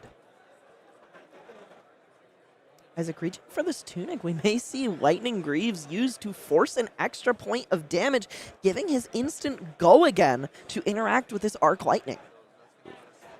And that means go again threatens that 1 Arcane and threatens a card draw and gives another action point. What a wonderful use of the Tunic, the Greaves, the Lightning, and the Valley here to force damage across and force some damage through. Explaining to his opponent that yes, even though this is an instant, it can and does have go again, netting me an action point, going up 1, taking 1 to Arc Lightning's trigger, and then being forced to go all the way down to 1 life. Oh, no card drawn here because a card was drawn at the very beginning of the turn. Yeah. The Arc Lightning at the very beginning of the turn did that 1 point of damage, but just getting the point of damage as you pointed out. And now the Sigil of Suffering, if utilized at the right time, Luke is all the way down to 1. That's something Luke is going to have to consider. Have we seen a Sigil of Suffering played yet in this game? I'm not sure we have. I don't think we have. I don't believe so. But Luke, knowing that he's got overpower on that hero ability, he has to know it's a potential worry. Oh, no. Here comes the drink him under the table. Emptying his resources out here, though. He doesn't have anything floating to defend himself from a point of arcane damage here. You usually think of dying to a defense reaction as Reinar's point of play. Isaac here going to give it a think just in case. Place a 3 block, 1 other block. Going to go ahead and wager. Sigil of Suffering, you can see, Luke put the dastardly go to reactions. Yeah, go to reactions. Place the Sigil of Suffering. The 1 arcane is going to do it, and Isaac Brooks goes ahead, takes the game, puts the head on the hand, or the hands on the head there, because it was a tricky one. You saw the Betsy player there. You saw Luke kind of give a little, if you have it, you have it. Still has to go ahead and make the play, give it the wager, but it is going to be the Sigil of Suffering to take care of that game, as Luke Snyder is going to fall, our Betsy player, at 1-1, but Isaac Brooks moves on to 2-0 on, some people still say, maybe the best deck in the room, Aurora Shooting Star. What are your thoughts? What do you think? I think she's the best deck in the room. Or do you mean about the game? Either one. Whatever you want. I was stoked to see Betsy. I think that game was actually pretty close. I think there were kind of a few decision points that Betsy had to make in the blind, which is the power of our instant speed themed Rune Blade there, where I think if you just guess a little bit better, Betsy can very easily take that game down. And I think that that's something with these lower tier heroes in Flesh and Blood. It's easy to hear so much, oh, she's bad. Oh, she's not good enough. Fab is really a game about these incremental advantages. No hero is too far off. And I felt like we really had Luke show that off in that game where he was like, I'm here to play. I'm here to swing. You can take me down. Sure, I know I'm not. He knows he's not playing the best deck in the room. Be honest. Everyone says this. Yeah. Apparently Betsy over there just a little too much to drink. She'll be fine, but maybe passed out on the table for now. But in terms of the rest of the meta here at this 50th calling, let's go ahead and dive into the meta breakdown. And if we don't think she's the best player or the best deck in the room, 63 players certainly are happy to take Aurora here into this 50th calling at the World Tour in Portland. Just talk to me about what you're seeing, my friend. That is a lot of Aurora. I'm going to be honest with you. When I was asked by Ethan just the other night, the 3 decks I thought would be the most popular were New, Enigma, and Aurora, of course. But I certainly thought I would see New and Enigma higher than they are. Viserai in second place is really fascinating. He's kind of had this this kind of glow up a little bit. You know, he was this, big glow up. Vanguard of the old meta with the dreaded Bloodsheath Skeleta kind of taking down tournaments left and right in the past, and then frozen a moment in time at 500 LL points for the longest time. Rosetta giving him a breath of new life, and we're really seeing that paid off with him in second place at 41 registered Viserai. Speaking of New, finding her spot at the 3rd most represented hero makes a lot of sense here. We saw some very powerful new decks at Worlds. We saw Michael Hamilton's innovative, little bit of a Belander moment with his Count Your Blessings new deck that he took and top-aided Worlds, feeling quite dedicated to that new deck, I imagine. We have Zen, 4th most represented. This is a bit of a shocker to me. I think the narrative for a long time after Art of War and some similar cards got banned was that Zen was really just not good enough anymore. Ninja wasn't good enough, and that's just clearly not the case. This hero has kind of gone from relatively straightforward to one of the most interesting, aggressively canted decks in the entire game. Enigma at 5th place, the winner of Worlds, the deck that won Worlds, still somehow not being picked up as much as you would expect. Following that, a little bit of a rapid fire for the next 5 here. We have Azalea, classic, aggressive, disruptive deck. Maybe not always the best choice, but certainly a great one. Florian, 1. literally one less player immediately following. We have the Scarlet Revenger herself in 8th place, followed by 14 Oscilio players. Very fascinating. Super stoked. I feel like the deck's starting to catch on a little bit. 14 players here at this 50th calling, registering the Constella Intelligence. Now, listen, it's not, I wouldn't go so far as to call it a feast or famine deck, but it does have some elements of higher variance given just the amount of instance you do want to / are forced to run to really make the heroes sing. But just to see that players, like you say, they're starting to catch on. They're starting to get a little more excitement as they can feel the lightning coursing through their veins. I think that number may just continue to tick higher and higher depending on the meta and depending on the day, because the deck is strong and can do some things that when you watch it, you're like, wait, excuse me, what? That is possible? A friend of mine, Lucas Ang, was over a week or so before calling Portland. I was playing some games at the kitchen table with him and some other friends, and a buddy of mine was standing behind him just watching me play into him on Oscilio. He's become a big Oscilio convert, and he was just like, you know, you don't really think of this deck as good, and then sometimes you see Oscilio draw 4 cards into their hand, you're like, is this the sickest deck of all time? Yeah. Let's just take a look briefly at some of these other names. Dash.io, of course, losing High Octane, but gaining some interesting new ways to play and utilize those boost cards, or at least, you know, being forced to look towards other ways. I've heard rumors of some Hanabi blasters out there in the metagame. KO, of course, still so high and mighty on that, you know, just consistently good value of deck. But I want to talk about Miss Vynnset, the Iron Maiden. I have gotten many reps into this deck as my beloved cousin and, you know, collaborator Aiden Kwasniewski has just been jamming game after game with this deck. I had to bring the shirt out for the occasion because the deck is so real right now. So cool. It's so strong. We have some highly, you know, talented and exciting names out there rocking the Iron Maiden here in this event. We'll see if we can grab them on coverage at some point. I just think the deck is so strong. I'm excited to see what it can do, not only in this event, but in the meta moving forward. I believe the illustrious Miss Mara Faris of Blackwing Studios has been saying all weekend, her joke for the weekend is she's playing Vynnset, and she says, well, everybody told me to play the purple rune blade, so I did it. Ah, classic. That does sound like Mara. Lots of heroes represented here at this calling in the World Tour of Portland. Even a couple Rhinars out there. Shout out to our friend from Savage Feats, Mr. Nathan Dolman. But if you yourself want to get involved at the World Tour, then we've got some information for you. We've got some things for you to check out about the World Tour and just exactly how you can get involved. Because, of course, a $1.5 million prize pool it's yours for the taking. I mean, if you just go and join the World Tour, it's basically yours. I think it's just how it works. You show up, you just win a couple callings. It's that easy. Yeah, win a couple Pro Tours, and you can get just an enormous amount of this money. It's out there for you. It's that easy. All you have to do is win. But even if, let's say, your aspirations are not the top 8 of a calling, the top 8 of a Pro Tour, there are so many wonderful events for you to choose from. Look at this. We've got a World Championship coming to the USA. We've got the Pro Tour coming to both the Europe and APAC regions. One of them confirmed to be in the great city of London, but 60 planned Battle Hardens, 22 planned callings, and the 50 national championships. So many events for all of the Flesh and Blood fans all around the world as Flesh and Blood goes on tour, baby! And of course, the Player of the Year, a brand new moniker and award given out to 3 players, one from each of the major regions, the North and South Americas, Europe, and APAC. You're going to be gaining points all throughout the year at all of the major events, Battle Hardened and up.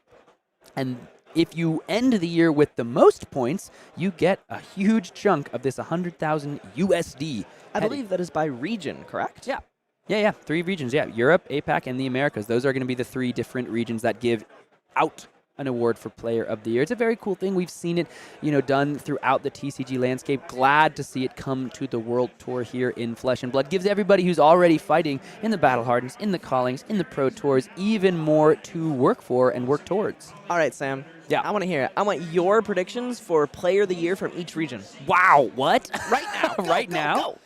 Oh my gosh. Well, all I know right. what you're thinking for the USA. I know what's on your mind. You know what's on my mind? I know what's on your mind. I know what's on everyone's mind. Ellie Bird. Brody Spurlock. Brody Spurlock is it's hard to. I heard someone say yesterday for this event, they were like, "All right, who you taking in the calling, Brody or the field?" And I like that. Pretty good. That's I like pretty that. good. That's pretty good. I'm gonna, someone just walked past us over here in the booth. My friend Chris Ayali, man, that dude Okay. all year this year, he's been sniffing the top 8 He at really tournament has. after tournament. He was 9th in Amsterdam on Prism, a deck that people did not expect necessarily at that meta full of Zens to do so well.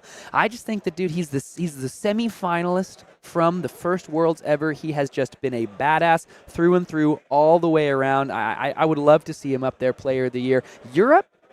We call him a badass, but I just want to say Chris Yali is such a freaking ray of sunshine. Oh, look, man. he's like the He's my favorite person I've ever played a game of Flesh and Blood with. Okay, rapid fire. Europe. Rob Catton. Rob Catton? Yeah. Okay. I can see it. Top 8 Yeah. of Worlds. Yep. Hong Kong? Xing Seng. You said Hong Kong. Yeah. We were thinking the same you know what I'm thing. We talking were about. both thinking Cheng. Yeah, you're going to be Xing too? All right. Well, I was going to say Cheng. Well, if you want to join the World Tour, here are the events coming up through the rest of the year, going on into January.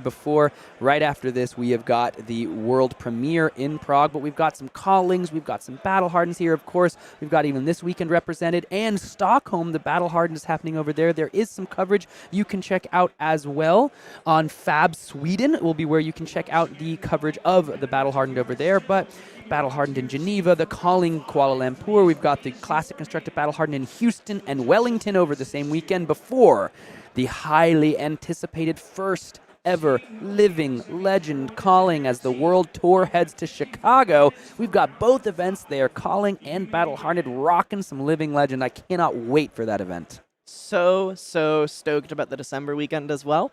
May or may not be taking a trip back to my home state of Texas for Houston. And, come on, unimaginably stoked for the first living legend calling in this World Tour stop in Chicago. I need to reunite with my beloved Warden of Thorns, Briar. What's your favorite LL deck right now, Sam? My favorite LL, it might honestly also be Briar. I've been stoked on the Vexing Quillhand Bloodsheath Scaletta like combo was something I did not know was a thing, and it's very cool to see it. Oh my god, how is this allowed? Yeah, it's very cool to see it in action because it just does so much work in that matchup. I mean, I'd love it to be Icelander, but I don't think This is why we cast so well together. We like the same decks. I'm becoming a bit of a Runeblade convert. I did not expect this. We have got our third round of coverage getting ready to go here, so please don't go anywhere. Please stick around and hang out with us. Round 3 is just around the corner. More from the calling here in Portland. We got Florian coming up from you in just a second, so don't go anywhere.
welcome back to the World Tour for Flesh and Blood Stop here in Portland, Oregon. We are back with round 3. I have a game I am so stoked to show you guys, but just before we dive into that, I am here with Sam O'Byrne. I'm Ellie Bird, and we are going to jump into something I'm even more stoked about, the World Tour Stop in Chicago with Calling Chicago, the first living legend calling. Yes, that will be exciting. We're going to get in all that information right after the game because we've got a game ready to go. The players are diving in here, so let's go ahead and dive down into our matchup.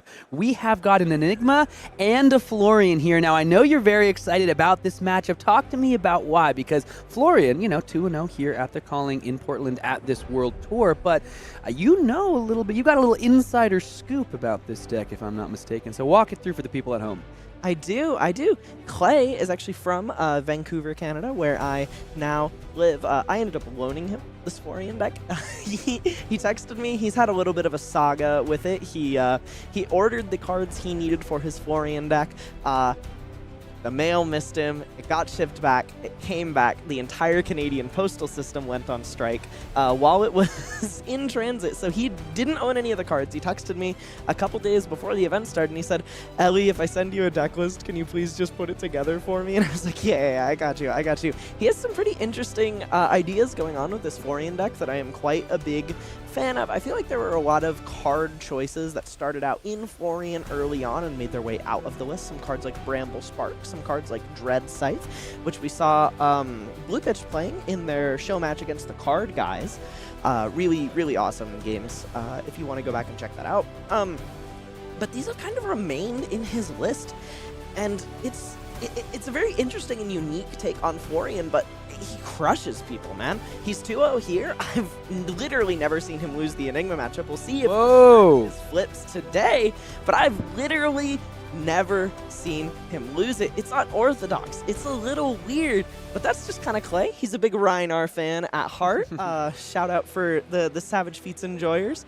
And we're going to see where that ends him today against Cory Schmitt on Enigma. Also incredibly nice guy. He's actually a dad. Just last round, into round 2, his son, who is also playing this calling, who he practices with, beat world's top 8 player Yuki Lee Bender in the Enigma Ira matchup. Whoa. Where Yuki was on Enigma and his son was on Ira. So we got a little bit of a murderous flesh and blood family on our hands here, facing down Mr. DeAngelis. Both of them up against Vancouverites, no less. Look at that. The lineage runs strong in the Schmitt household, taking down such an impactful and impressive player in Yuki Lee Bender. We'll have to see if Cory can continue the legacy that his son has written and take down a matchup that you say you've never seen. I've never seen Clay lose this matchup. Okay, so the pressure is on, my friend. Let's see exactly how these players are going to go ahead and do it here. Let's take a look as the players have gotten their equipment down on the field. We've got the Cosmo, we have got the Calming Gesture, we've got the Dread Scythe. And Clay is also flipping over Barkskin of the Millennium Tree, Well-Grounded, and Face Purgatory. Some pretty classic pieces of equipment for the Rotwood Harbinger. Nothing too out of the ordinary, except for, the big freaking scythe he's brought out to play here. We're going to take a look at Clay's hand here as well. He has some other interesting card choices, like this Truce we're going to see come out to play. Turn 0, just slamming that one down, saying, we're gonna slow it down a little bit here. I'm gonna get this Germinate on the bottom of my deck, and I'm just gonna say, if you wanna kind of take a little bit of initiative in this game, you're gonna have to give me an extra card to do so. And setting up a nice Command and Conquer and Germinate at the beginning of that second cycle. Maybe that Germinate is below the Command and Conquer, so some blues can join the party with the Germinate. Set up something really nice if this game maybe invariably goes a little long. Looking at the hand here, we can see an Enlightened Strike, a Cut Through the Facade, as well as a Sink Below and a Waning Vengeance. Waxing Spectre, excuse me. So he's got to think about, does he want this Truce to draw a card, or are both players just going to gain 3 life and let the game go even just a little longer? I've never seen the hand shaken on Truce, but it looks like it's happening here. Both players starting this game functionally at 43. However, Clay has full initiative here and 5 cards to work with, holding I believe, one of those interesting cards we talked about, a Bramble Spark here, as well as an Arcane Seed's Life and an Enlightened Strike and a Malefic Incantation. This Bramble Spark coming out to play here with Arcane Seed's Life as the fusion. His next attack getting both +3 physical power and 1 arcane damage. And this Arcane Seed's hitting the board. He is juicing up his next attack and starting at 44 life here. Pretty good. No blessings have been counted, and yet both players sit well above 40. I think, Cory there in accepting that truth. Sometimes these Florian players, they have a hard time converting 5-card hands. You're thinking, there's no way this chump can throw like 20 damage at me. They're doing blocking. Their cards are utilized for defensive value. They want to set up some things later. He hasn't no earth cards in the graveyard to decompose with. The Clay is saying, hold my ale, as he's coming in with a big ol' attack for 7, thanks to the Bramble Spark, as well as 3 points of Arcane, 1 from the Bramble Spark and 2 from these Rune Chants. All of that is going to be taken, or 2 of those are going to be taken care of by the Restless Coalescence here, but now it's time for the Swarming Gloomveil to come in for 7 and 1, thanks to that Bramble Spark. And we know there's an E-Strike as well in the hand for Mr. DeAngelis. Very cool interaction with this Arcane Seed's Life into Swarming Gloomveil here, where it has made the 2 auras requisite to make Swarming Gloomveil a 4-power base attack, and then in addition to the +3 from the Bramble Spark, we're seeing this blocked by just a sink below, leading Mr. Schmitt to take 3. Oh, both players recognizing that there was a point of arcane damage missed. No harm, no foul. Clay following it up with an Enlightened Strike for 7. An incredibly efficient use of 5 cards when you are the somewhat dirtly Rotwood Harbinger left to his own devices here. E-Strike on the combat chain 2 different times, 1 on defense, 1 on offense, 4 damage over the top. So Cory Schmitt headed down to 35 after that opening salvo from our Florian player here. So well utilized, every single card in that hand and arsenal. Now it's time for the crackback from Cory. It's just going to be the Waxing Spectre coming down. So this is nice because it does come in for 4 on this turn, but everything else in that hand was used to block. This card will also block 3 on the back end. Waxing Spectre a little bit unassuming when it hits the board. However, casual little 2-card 7 with just 1 blue here. Clay blocking up with a Warmonger's Diplomacy. Unlikely to do all that much outside of be blue and have 3 block in this matchup. He is now tasked with using the 3 cards he has to clear this Waxing Spectre that Cory has presented. He's holding an Enlightened Strike and another Bramble Spark, as well as a blue Autumn's Touch, sending Bramble Spark, Enlightened Strike, cracking in for a really, really massive salvo of 1 arcane and 10 physical on 3 cards. That's pretty ridiculous. Yeah, 3-card 11 is close to Aurora numbers at her best here, coming in, and it's split as well. So that Waxing Spectre is threatened 2 separate ways, on the combat chain and in the air, as the arcane damage flickers across from this Rune Blade, utilizing both halves of their card pool and their ability here. Sword and sorcery at play.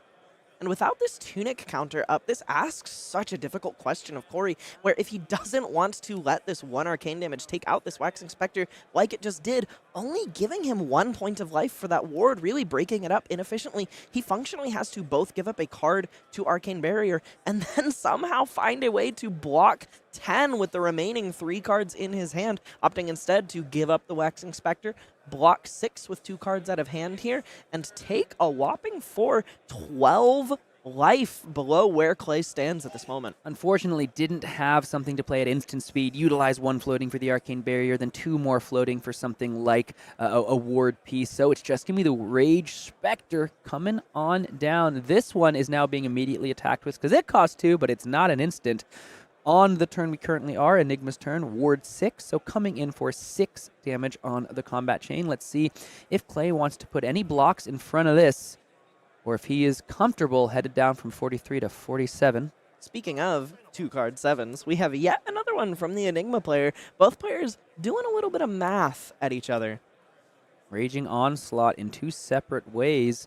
Coming on down, the Rage Spectre now has only ward 1, so any pings of Arcane, Cory may be a little happier to see that one be taken care of, and it looks as though Grasp of the Arknight going to be maybe the first play of this turn as Clay goes ahead and grabs it briefly. See if he can continue to utilize all these cards so well, but no, just going to discard the Fruits of the Forest, gain 2 life.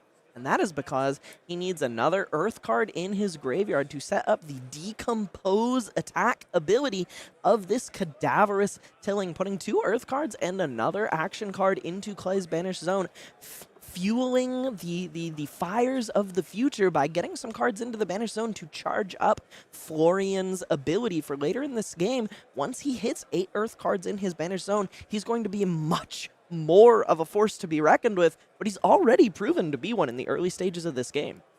Importantly, Clay here playing a lot of these great just Runeblade and generic cards that are not as easy. It makes it so the decomposition is not as easy for Clay to go 3, 3, and 2. That gets your hero ability on the fastest if you can decompose 3 cards that are Earth, 3 cards that are Earth, and then just the 2 and the 1 as he just did. 2 Earth cards and that elemental action, the Bramble Spark. For Cory's side, he was able to play the Hold the Line. It's not going to dip 5 points of value, but it is going to allow for the Transcending, as I believe it was an homage to Ancestor, is just going to come down, gain a life, and transcend back into that blue card in the hand to power up potentially this Erase Face or create a Spectral Shield.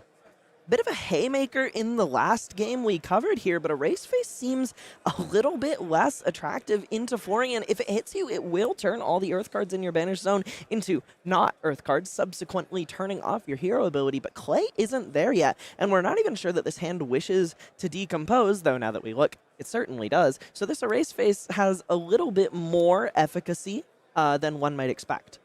Yeah, Plow Under there would get +4 because of the cards in the Banished Zone after a decomposition, but no arsenal for Cory. So all it would do would plow away Clay's own arsenal here. So you can see it and the Summersfall being committed to the block. Summersfall, of course, can have some devastating applications in this matchup, but now 3 Earth cards immediately in the graveyard. And here's another card that threatens a Plow Under-like effect, but because it's not symmetrical, is just going to go ahead and be 6 vanilla damage, and Clay is going to get to keep his arsenal, something I'm sure he'd like to do.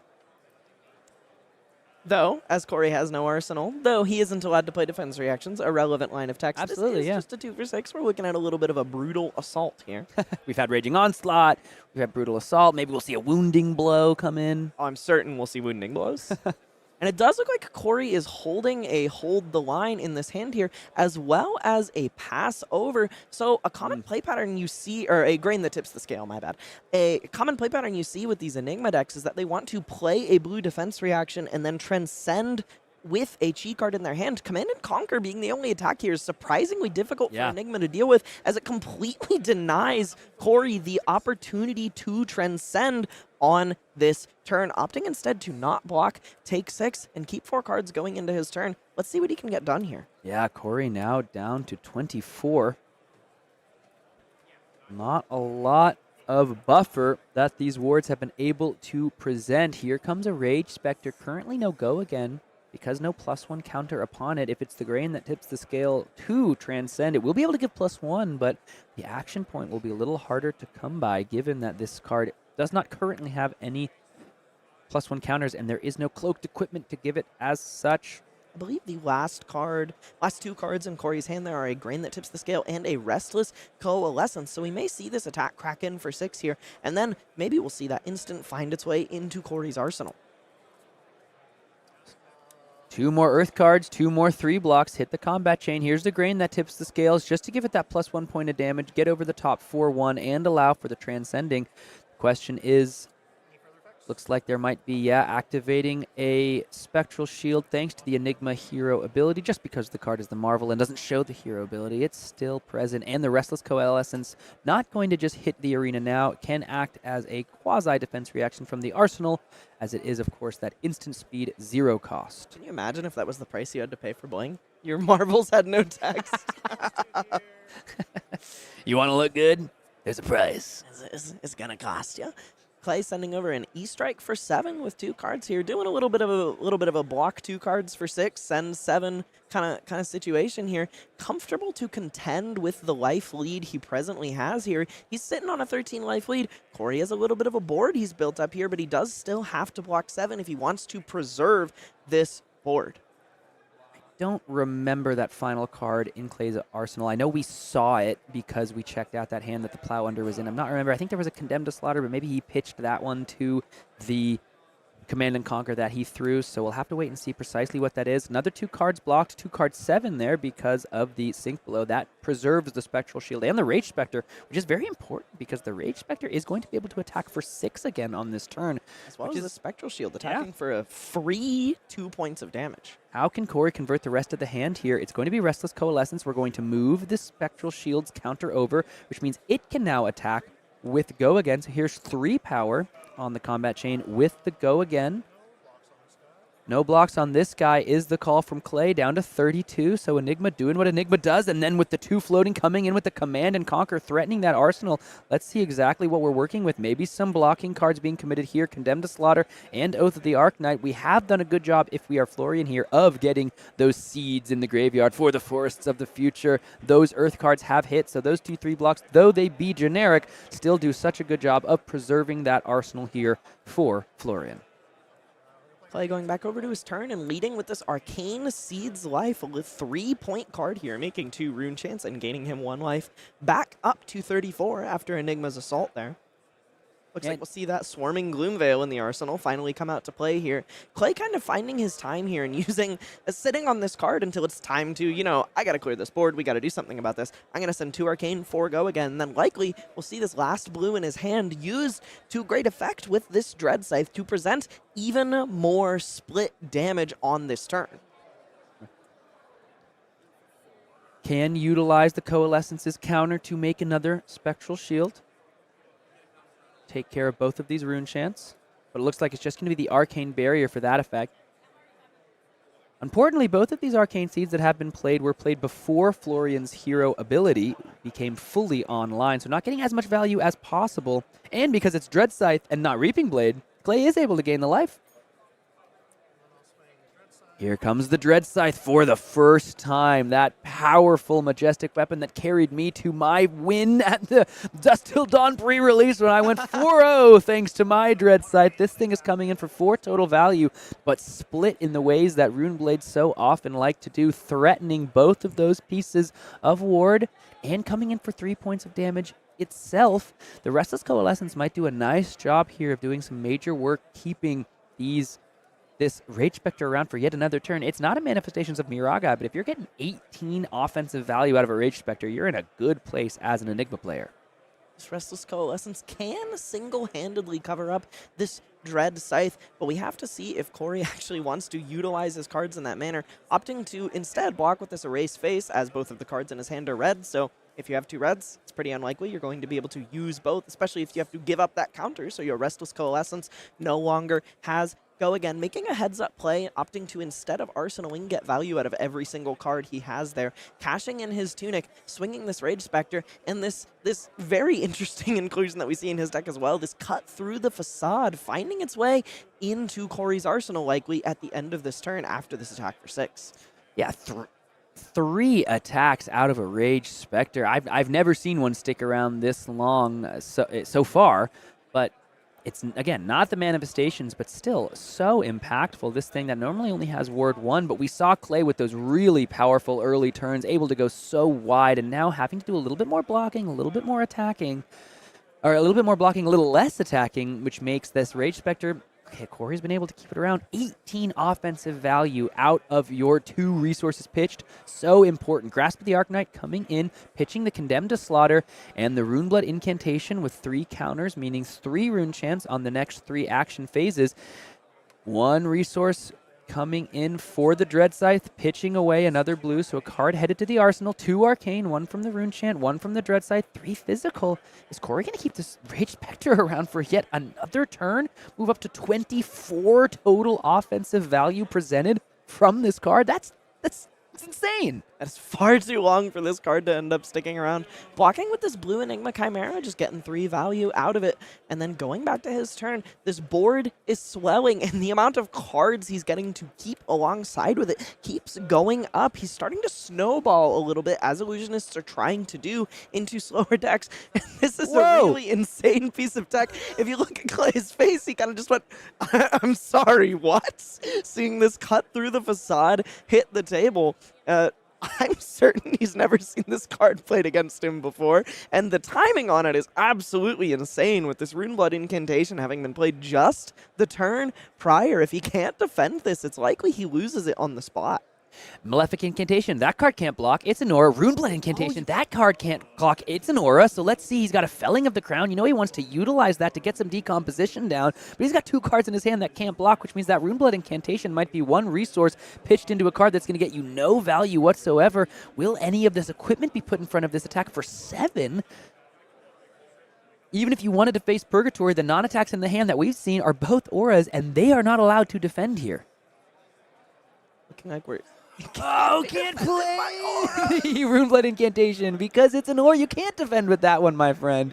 You could see the realization hit the face of our Florian player here. What a fat dude. We've got a Dread Scythe on one side of the arena, and we've got to cut through the facade on the opposing side of the arena. This is a fantastic game of Flesh and Blood here in the 3rd round of the 50th calling during the stop at the World Tour in Portland. All 7 damage is going across. Runeblood Incantation, no value gained. Cory Schmitt, after taking beating after beating, lick after lick to start things off, it's like we've said with this Enigma deck, he now has the life lead, he's got the ward presence. What will Clay be able to put together here?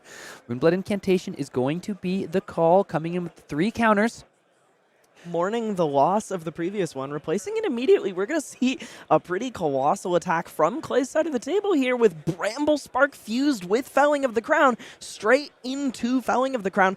Kind of, what I really like about this is that he's really masterfully kind of cleared his hand so that he does not collateral damage himself with Felling of the Crown here, cracking in for 11 physical and 1 arcane. And before any of that is said and done, he's taking a card out of Cory's hand with this decomposition ability.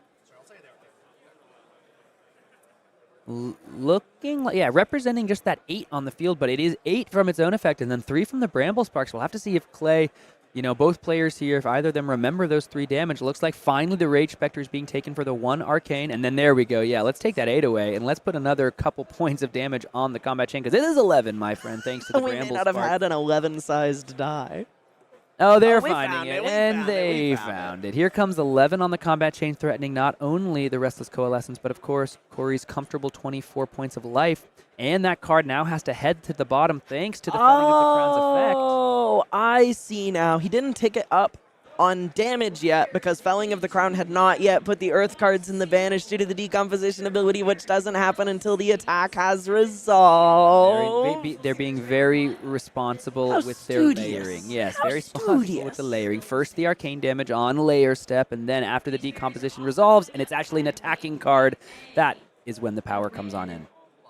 And Lightning Strike finding its way into the combat chain, and this Restless Coalescence soaking up 2 points of damage as well, blocking 5 on 11, taking an entire 6 straight to the dome, going down to 18, a 2-point deficit to Clay's 20, but he does have 3 cards. Are we going to see another cut through the facade now that Clay's cast another Runeblood? Yes, we are, because there was one in the arsenal. So we definitely are. Dissolve Reality and Erase Face going to go ahead and power up another cut through the facade. Let's see if Clay has some cards in his hand that aren't Auras this time. Look at that smile on his face. He's like, oh my god, I can't believe this is my life.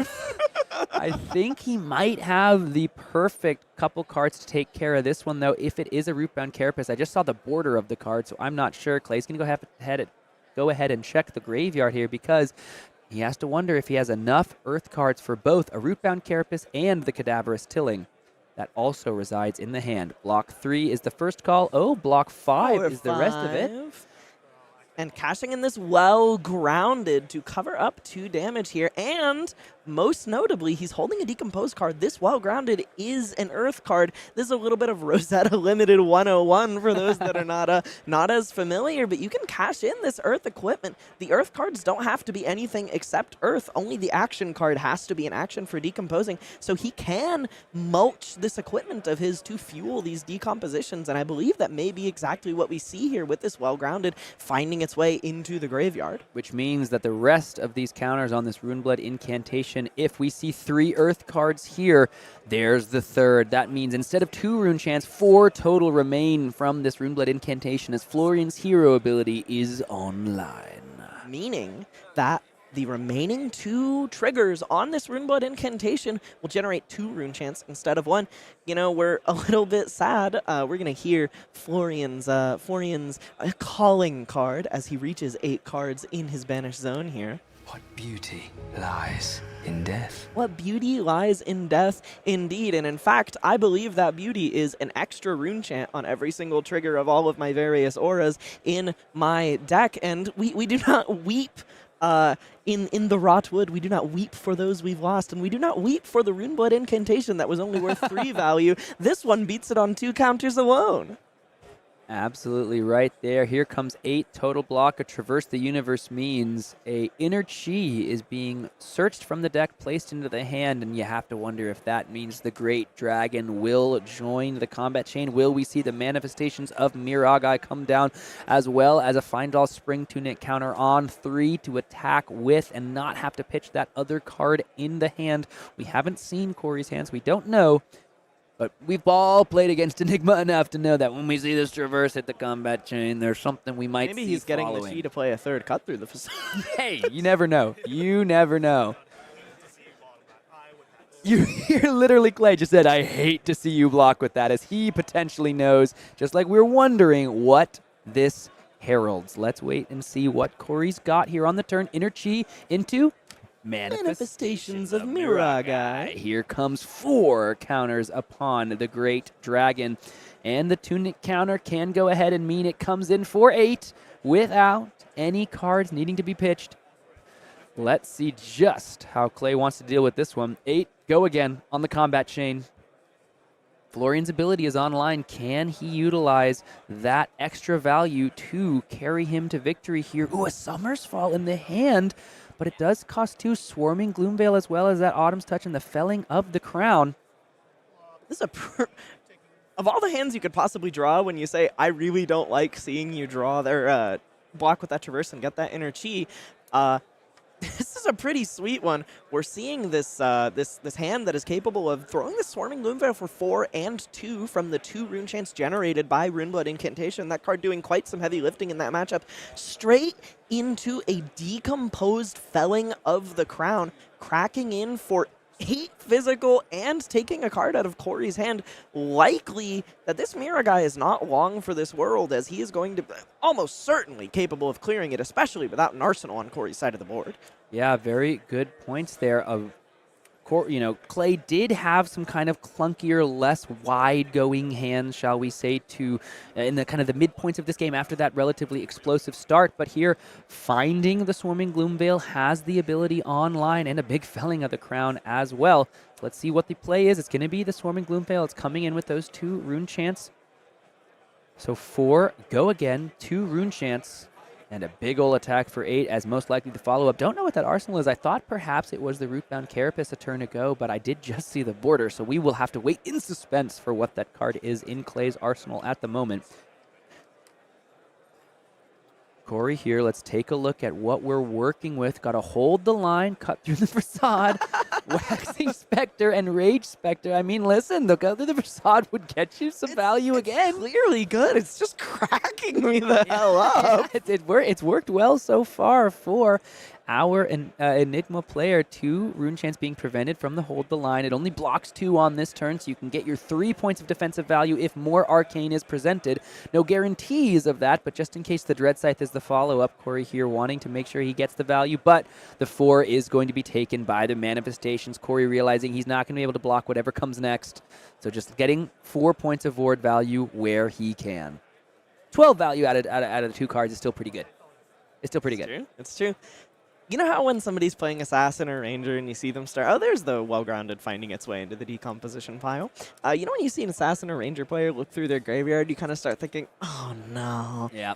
That's really, like, Florian does the exact same thing. When they reach for that graveyard and they've got 2 cards left in their hand, they're like, please don't play Felling of the Crown. And here comes the felling of the crown, indeed, as Florian is at the head of those proceedings, awaiting the crown of Candlehold to reclaim, or not reclaim, but just simply claim his place as their leader. And once the crown is on the head, you must know how heavy it weighs.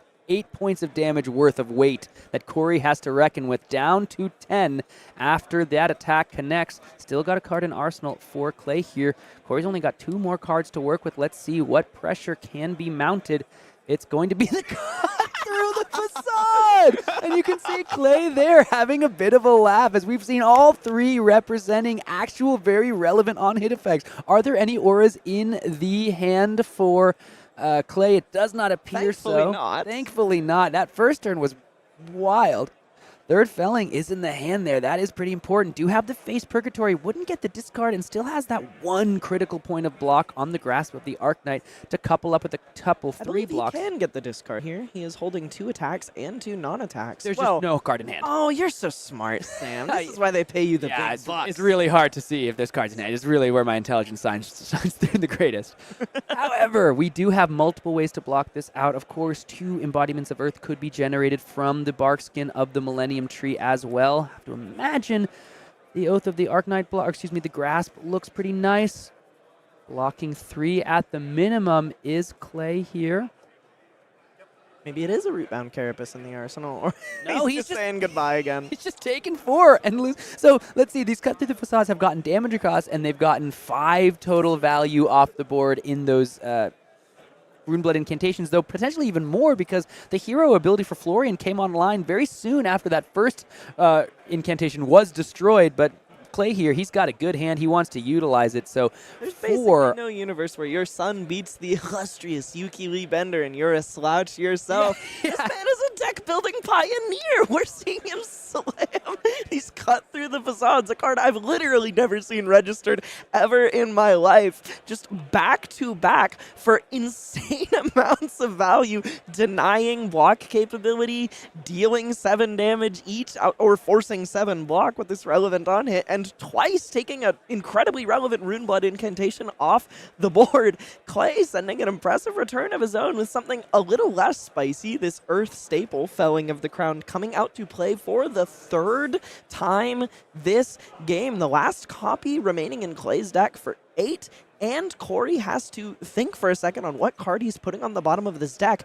And if he wants to keep 2 cards in his hand after all is said and done, he has to go to 1 life. Yeah, that's tough here for our Enigma player. Already utilized a card to block the Arcane in that Rising Sun, Setting Moon. Yeah, just going to place the 2/3 blocks down. Take 2, down to 7 goes Enigma.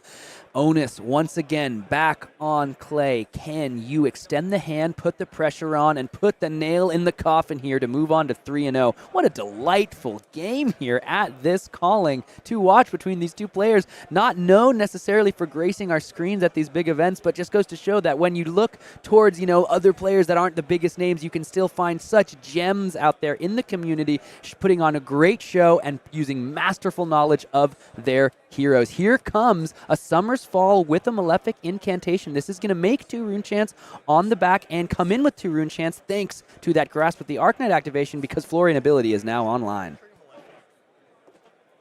I was fighting so hard to convince Ethan. He was like, no, we can't put another Enigma game on stream. We just watched Enigma. And I was like, please, please, please, please, please. I promise it'll be sick. And I was just talking about Clay. I had no clue that Cory would blow us out of the water as he blew out the facade with 3 copies of Cut to Facade in his Enigma deck. Clay coming in with Summer's Fall. Summer's Fall for 6, 2 Rune Chants, no decomposition because no auras. It's interesting to see, the red and blue varieties of Summer's Fall in the Florian list.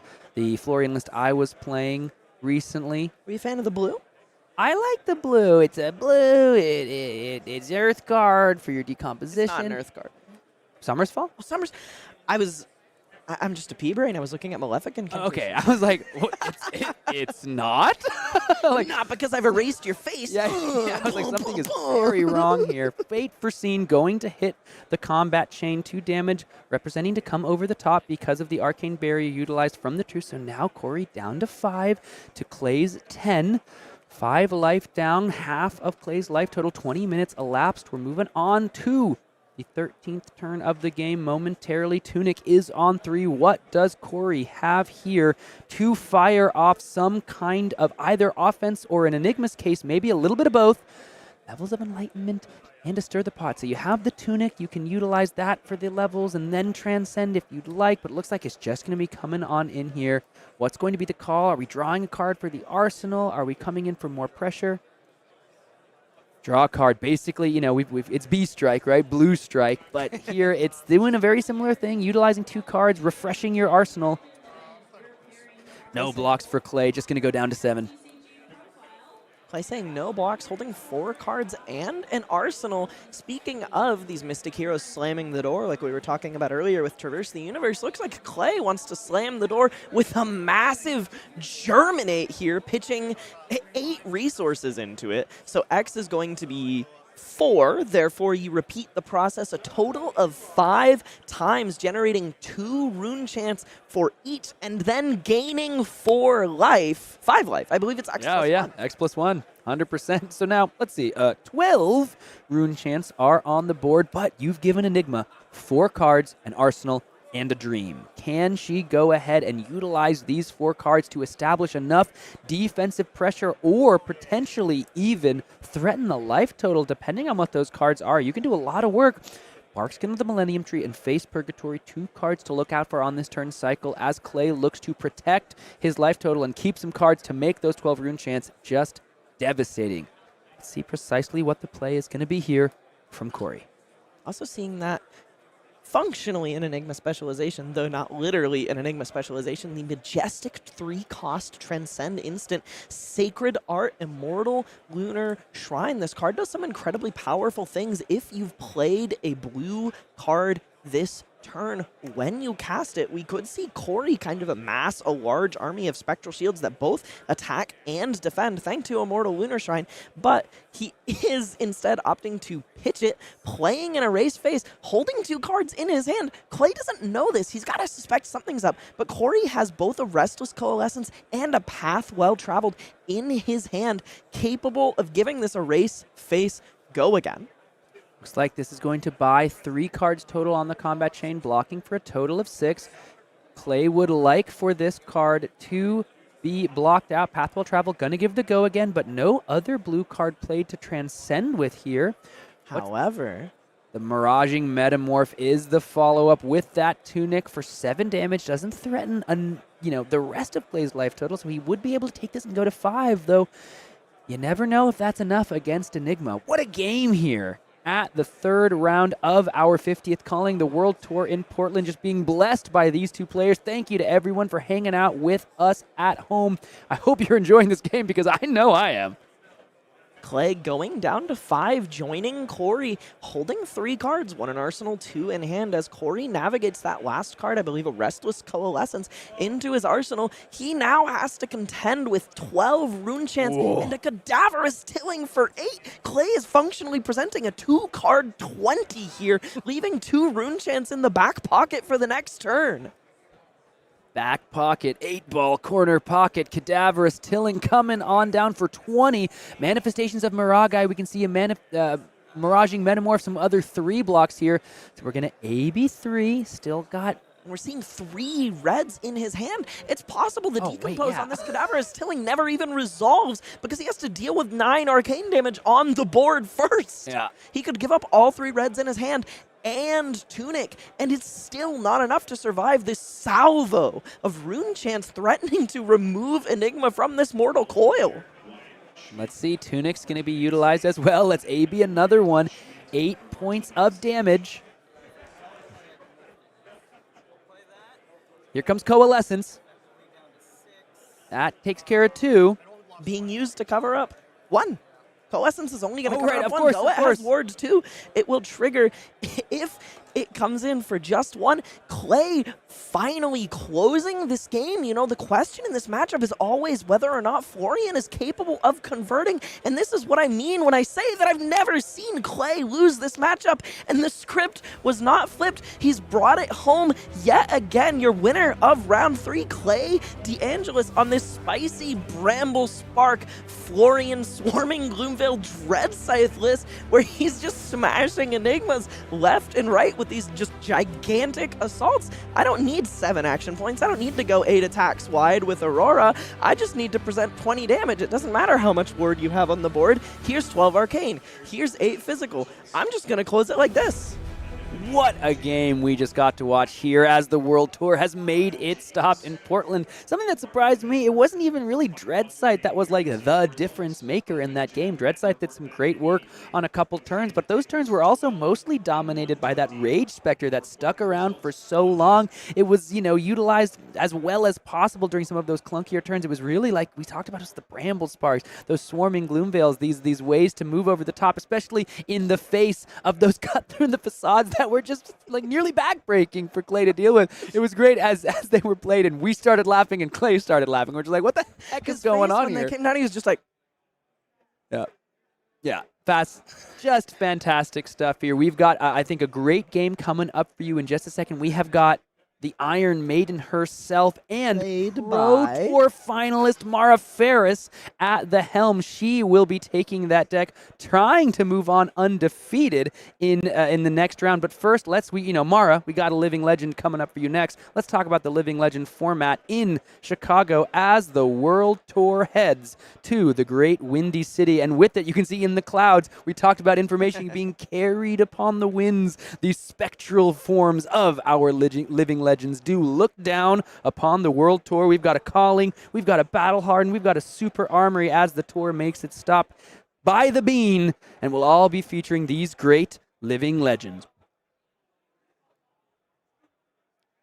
And especially at the World Tour stop in Chicago, we have MinMax's History of Draft event, where you will do 9 drafts of 9 sets over 3 days of all 9 so far draftable Flesh and Blood sets, I believe excluding Rosetta? I don't know. Starting with Welcome to Wraith, doing a draft, 3 rounds, a draft, 3 rounds, a draft, 3 rounds every day. If you love draft and you just want to draft, you don't have to sit around and wait for the draft to fire. When you sign up at these side events, you have a schedule pre-planned for you where you get to play 9 entire draft formats throughout the weekend. And this has been so popular.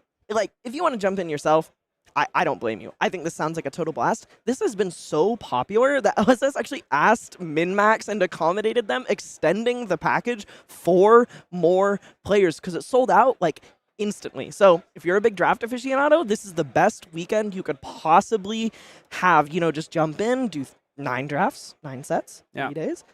Sometimes it's hard to get those drafts from some of those earlier sets, finding the product, finding the players, wanting to draft something like a Welcome to Wraith, an Arcane Rising, even going back to like OG Tales and Monarch. You get to do it all weekend long. You get all the promos, all the participation stuff for the weekend as well. And then, of course, the prize tickets, the cards you're winning. If I was able to play in that event, I'd be partaking in the history of draft. But looking ahead to the future here of our calling in Portland, we have got Vynnset coming up for you. So please don't go anywhere. We've got Mara Faris on Vynnset coming up right after this.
Flesh and Blood continues to tour the world here in Portland, Oregon. We have Calling. Portland, the 50th Calling, where players are playing for their share of a massive prize pool, as well as an extended art gold foil Crown of Providence straight from the LSS vault. And I heard there was somebody in the chat who wanted to see a new player named Jenny, I believe, Jenny Hill, who wanted to see some Aurora be played. So we have Newton Cheng on Aurora versus the amazing Miss Mara Faris on Vynnset, the Iron Maiden herself, for our round 4 game. Let's get right in there, Sam. Let's dive down, Ellie. We have got a legend in Mara Faris on a new deck. She's matching the Ascent jersey, and her hair, all of the colors are coordinated. And of course, the most represented deck in the room, Aurora on the other side of the table. I have had the pleasure of chatting with Mara over the last little bit of time, these couple days, about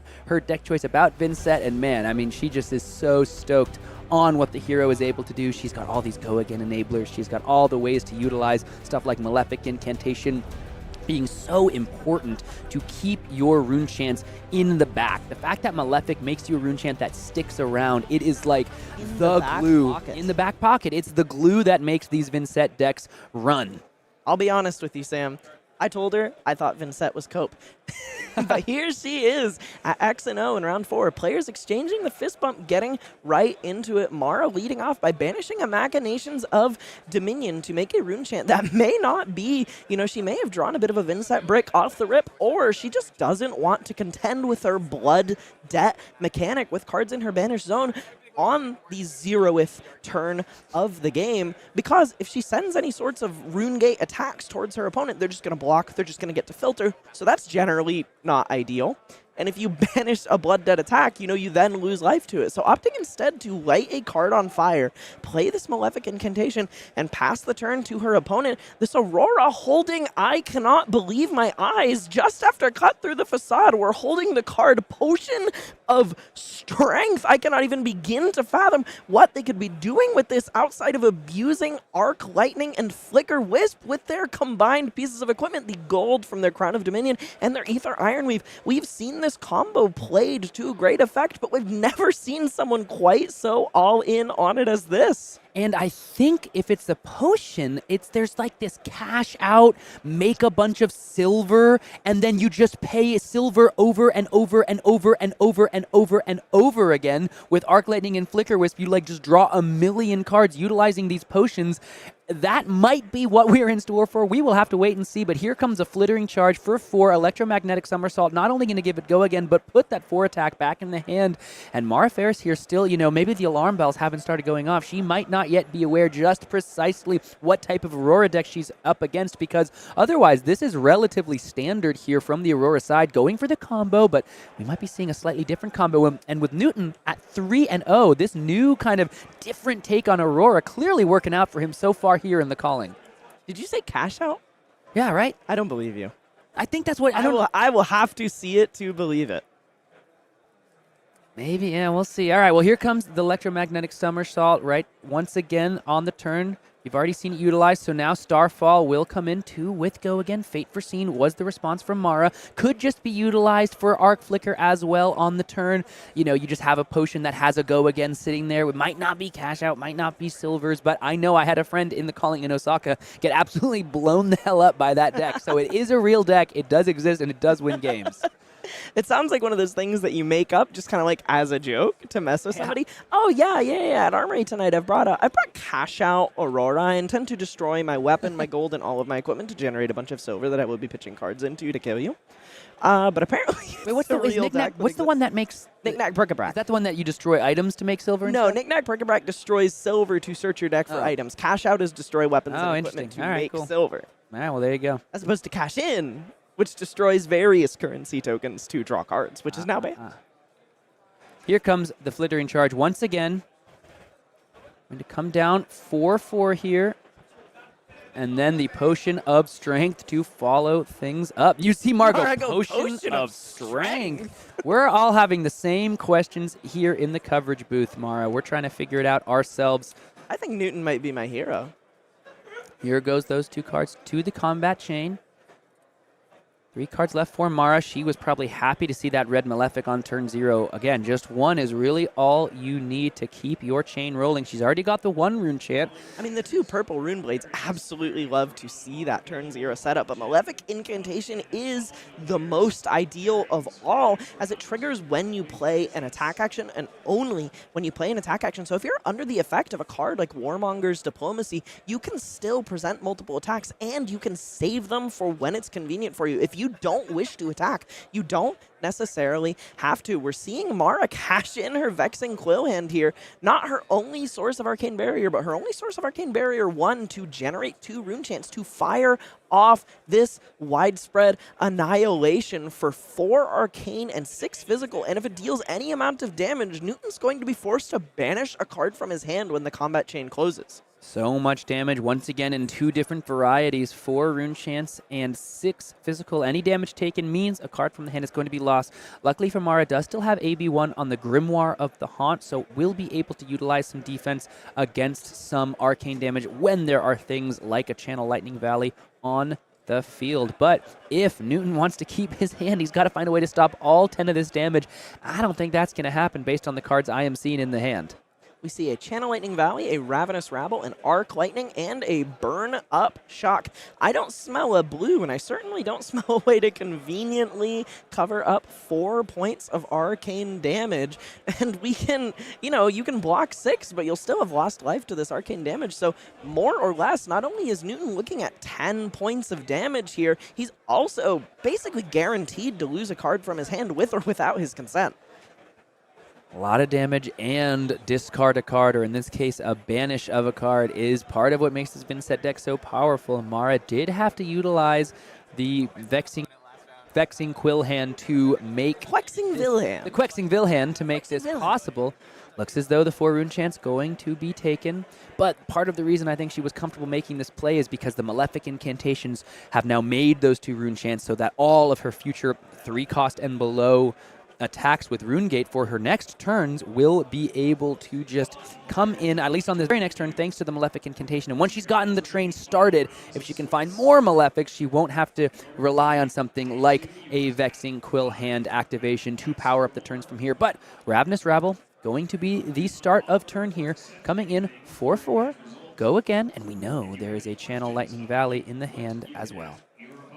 Mara blocking for 3 with a widespread Ruin, poised to take 1, which Newton is going to pounce on with that Channel Lightning Valley in reaction step. Mara taking 1, Newton drawing the card he knew he was going to draw with this Ravenous Rabble. I love this interaction between these 2 cards, where you flip it and you go, oh yeah, I guess I'd like to draw that with Strike, Channel Lightning Valley, that sort of thing. Aurora is very good at that. And now he has a Lightning card that he's maybe a little more interested in putting in his pitch zone than an Arc Lightning for his Starfall to preserve his Channel Lightning Valley this turn. Now, we saw Mara block with the widespread destruction on the turn, basically just this turn prior, or a turn cycle before, because if that Arc Lightning comes in, or if that Arc Lightning hits the arsenal, Mara's going to have 3 rune chants available on her next turn after she resolves the Vynnset trigger, and widespread destruction does target that arsenal. So here, Newton must be thinking about that card, but having it been blocked with so early means it's a little less likely to be found on this turn cycle.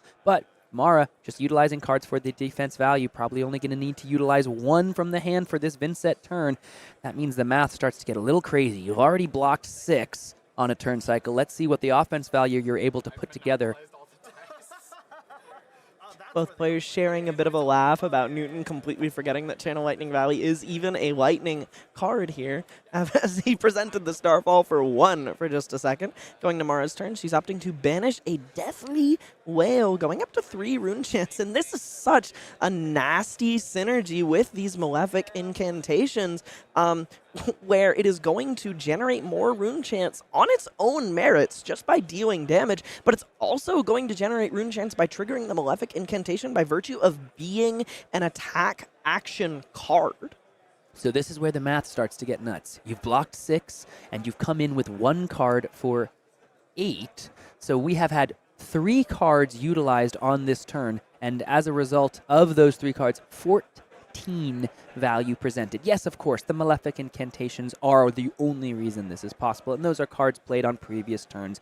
But the fact of the matter is, when you go turn cycle by turn cycle in a game of Flesh and Blood, if a little setup leads to these kind of value propositions and exchanges, it is how this Vynnset deck looks to win these games. It's how Mara looks to go 4-0 here at this 50th calling in Portland.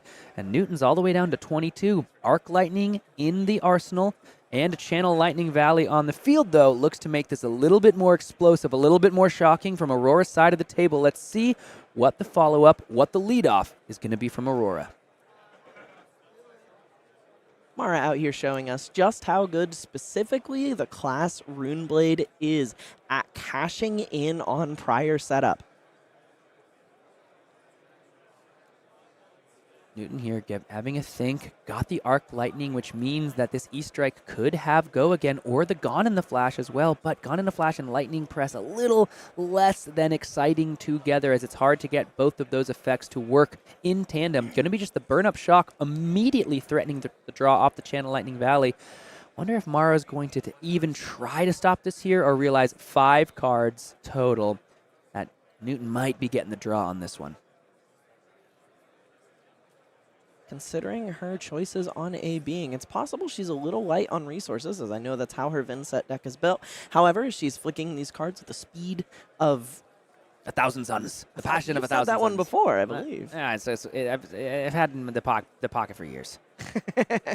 She is holding a blue and a yellow, but both of these cards are cards she would likely like to play. This Deathly Whale, I believe she runs 9, bit of an engine for her deck. Actually looks like she is more interested in it being with this Widespread Destruction, opting to AB with neither, allowing Newton to draw a card here. Another card, looks like it was a Sigil of Lightning, so there's a blue to power up the turn, or another card to bottom to the Enlightened Strike. Let's see if the Arc Lightning is going to come and join the fray as well. Channel already dealt with Mara, doesn't have to think about that, but does need to think about Burn Up, the other half of this meld card, that any attack that hits from here on out threatens 4 more Arcane. Mara's got a nice little life lead so far, but in a game versus Aurora, that can change in a blink.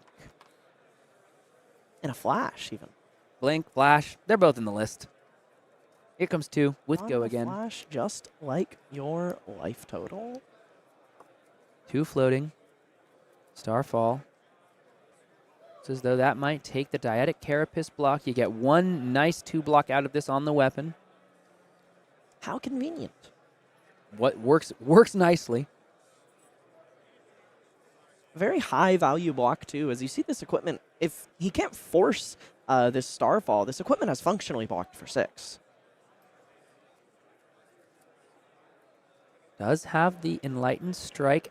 Looks like Newton here opting to just keep that Arc Lightning around, maybe looking for that Flicker Wisp, wanting to make sure he finds it with his life total so low. Maybe that's just part of what he is working towards. Look at this, the Potion of Strength going to be blown up here. The next attack going to get +2. What a cool card, what a cool inclusion, trying to force through something like a Burn Up. We talk about setting up the turn before, turns prior. We've seen Malefic Incantations from Mara, the Potion of Strength from Newton, trying to break the math in his own right and make this Burn Up come across and hit Mara's life total for 4 Arcane. E-Strike coming in for 7 after the Potion of Strength. I believe Newton chose draw a card. Still got 2 floating and another Channel Lightning Valley. That could bring the Gone in a Flash back in the hand if Newton wants to make an embodiment of Lightning before the Gone in a Flash to go 4 into 4 on the turn. But look at this. The Face Purgatory block from Mara means one of those cards is going to have to be discarded, as Mara's going to draw as well. A really nice use of this Face Purgatory here to try to stop this Burn Up turn. Newton thinking on the discard here. He is holding an instant, but he's not capable of using both cards at instant speed here, so he is going to still be kind of trapped into this discard from the Face Purgatory. And the Arc Lightning in the arsenal, you don't want to just use. I mean, it's virtually going to do nothing for you from here on out. So even if you did try to play that Lightning Valley to get some value out of it, then the Gone in a Flash is not going to be able most likely to get the job done, as Mara still got 3 cards in hand because of the draw from the Face Purgatory. Looks as though Newton here is just going to go ahead and concede the Burn Up here on the turn, as no more real attacks Does he just play that Lightning Valley, get the channel counter on it because of the Sigil of Lightning in the pitch, make an embodiment of Lightning, and attempt to kind of just set up for a future turn? Something pretty interesting as far as past decisions affecting future decision making is that Newton put an embodiment of, or a lightning press on the bottom of his deck when he played this Enlightened Strike, opting instead to keep this Gone in a Flash in his hand, presumably to do some amount of following up with it, and instead is punished by this Face Purgatory activation where he could have had 2 instant cards in his hand to clear in response to it. It's just you know, very much kind of, this hero is very represented. I'm sure people are maybe a little sick of seeing her, but I think she is incredibly skill testing. Oh, yeah. And moments like this are such an amazing example of why, where you really have to set yourself up for success and play around every possible option, and every little thing can come back around and be relevant. Absolutely agree. I mean, imagine there on that Face Purgatory block, you force through the 3, you force through the 4, and then you still yet utilize the Channel Lightning Valley. But now, like we talked about a turn before, here comes the Widespread Destruction to threaten that Arc Lightning, a card that you could have utilized on that last turn to get all this arcane damage across and even give go again to your Enlightened Strike, and now you have to contend with 9 damage, and if any of it comes across, you're just losing that Arc Lightning for nothing. Looks like Newton is just taking the 3 rune chance on this Widespread Destruction here. His arsenal basically doomed to be lost here unless he has a way to get rid of it. Maybe reconsidering as he realizes that he is going to lose that arsenal if he takes those rune chants, holding the Flicker Wisp to combo with that Arc Lightning. Mara explaining that the rune chants are functionally part of the on-hit for these widespread cards. On life loss here. On pain effects, maybe. On pain. On pain from the Mistress of Pain herself. The agony effects. This is really tough for Newton here. It's something, you know, I've had lots of reps into Vynnset recently as Aiden, my cousin, has been playing so much, and it is something you have to kind of, you're priced into sometimes. Like, listen, I'd love to save this Arc Lightning. I'd love to try to set up a more powerful 5-card hand, but the threat of widespread destruction, it's like, again, something like a New, something like an Assassin, where you are maybe feeling like, listen, I'd love to keep this card in my arsenal, but if I don't use it, I may just get it banished or destroyed for nothing. So might as well try to get some value out of it, even if it's not the maximum value I'd like. And listen, Newton here would have loved to pair that Arc Lightning with the Flicker Wisp, but now, instead of utilizing it on his last turn, he's losing it for nothing. Bit of an awkward scenario here, too, where Newton is holding on to an electromagnetic somersault, but is incapable of using it on the defensive for anything more than 2 value, as he only has 1 attack action card in his hand. This hand doesn't really block that well to begin with. It's 2 instants, a Flicker Wisp, and a Snatch, a total block value of 4. Yeah,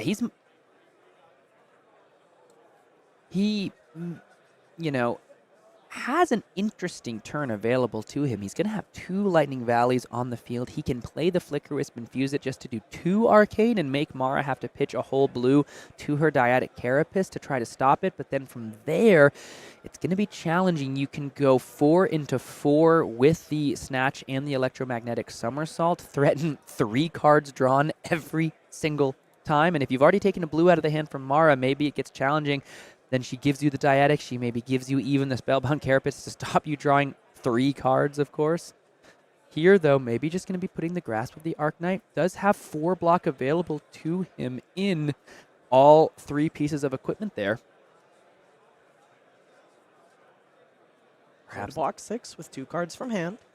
Perhaps Newton wants to just keep that other Channel Lightning Valley for the arsenal. There's so many decisions for him on this turn. Mara really in the driver's seat, such a significant life lead, basically going up 20 life on her Aurora opponent. But we've now seen 2 widespread destructions be utilized. We've seen 1 widespread annihilation, and there are no more Malefics on the field. Unfortunately for Newton, still 1 rune chant left over for Mara.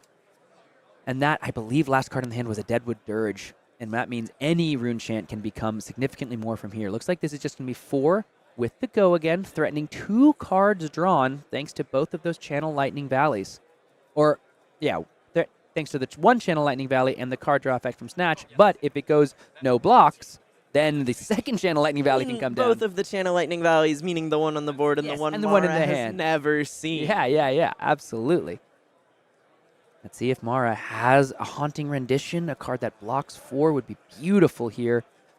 She's flicking them quickly. Funeral Moon, a Deathly Delight. Oh, I know the name of this card. Eloquent Eulogy.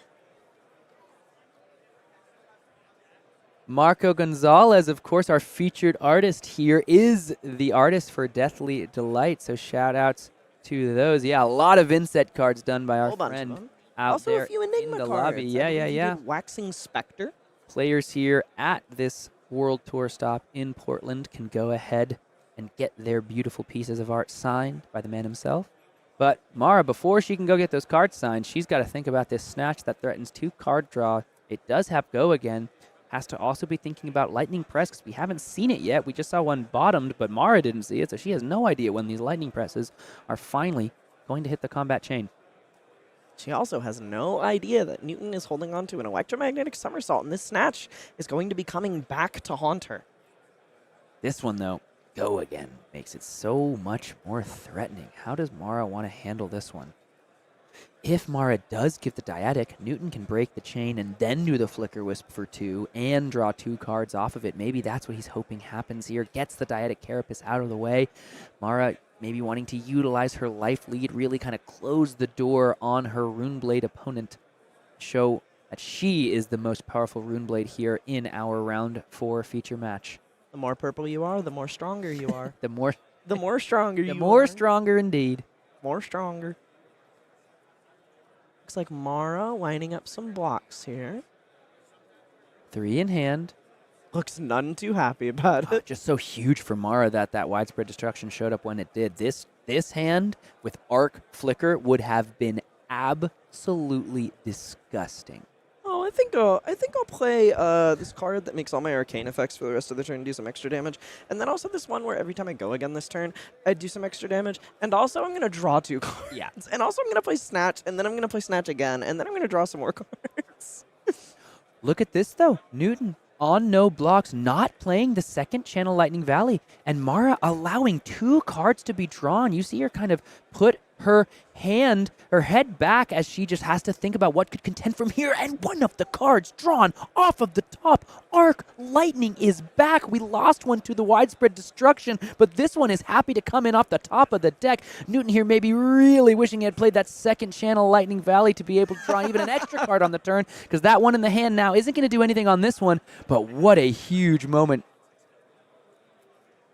I believe Newton is realizing that he passed through his opportunity to play the somersault on the snatch, denying himself the ability to come in with it again, and now he's left with no attack action card in hand. We saw something similar to this happen in the top 8 of Worlds, where Mercy missed the opportunity to somersault a snatch. This card reads like you could play it in resolution step, but it has to be in reactions. It is designed so that your opponent gets the opportunity to play a defense reaction to shut down the on hit in exchange for you getting the opportunity to come back with the same on hit again. And it ended up working out quite well in that scenario for Miss Bickle, but it's a little more punishing for Mr. Cheng here. Wow, really interesting points. And of course there, it's really hard. Newton has already drawn the cards. He's gotten more information. Mara has no way of knowing if that card was actually in the hand, right? And it's not even a legal play. But here comes Arc Lightning, giving the next action card this turn go again. Take the 1 arcane. We may see Newton decide to just cash it in here, go for broke, and play both Arc and Flicker and utilize the Ether Ironweave to pay for that gold token and attempt to draw into another attack action card with which to press the advantage against the Iron Maid. What a massive swing in this game in the favor of Aurora. She does have a lot of life to get through, and Mara is looking like she wants to keep all 5 of those cards, really put the pressure on. And when Vynnset just goes wide, it is bonkers. The amount of damage that she can present on one of those big go-for-broke turns is so important, or so impressive to see. 4 arcane total, 2 from the go again off of the Aether Ironweave, and then those 2 resources immediately utilized. He draws the attack! For the gold token, and the attack is drawn with the electromagnetic somersault, and that's going to work very nicely on this turn.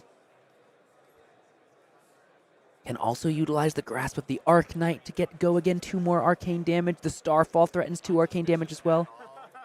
No suspicion whatsoever from Mara Faris. 4 damage. Oh, that's so weird that your turn is ending on this flittering charge that doesn't have go again, and you have 3 more cards in your hand. Oh, well. Finally, a block 3. Here comes Electrostatic Discharge. That's going to give go again. Let's see if the Somersault is played as well. Thought you could maybe do it in 2 separate chain links, but looks as though the Somersault just hanging out.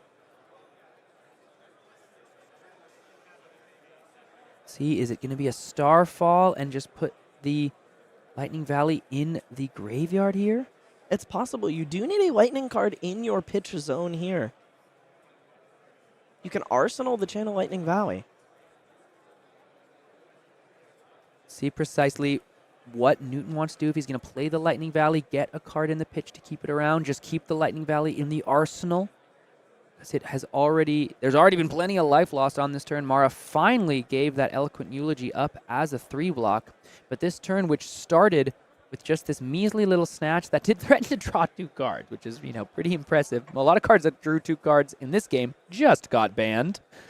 Just got absolutely banned, so you know how powerful drawing 2 cards can be in a game of Flesh and Blood. And for Newton, again, we've talked about it earlier in the stream, better to be lucky sometimes than good. Both players here clearly so good at Flesh and Blood. 3-0 here at the Calling. Newton trying to press the advantage. That drawing, that Arc Lightning off the top with the Flicker Wisp in hand has given him.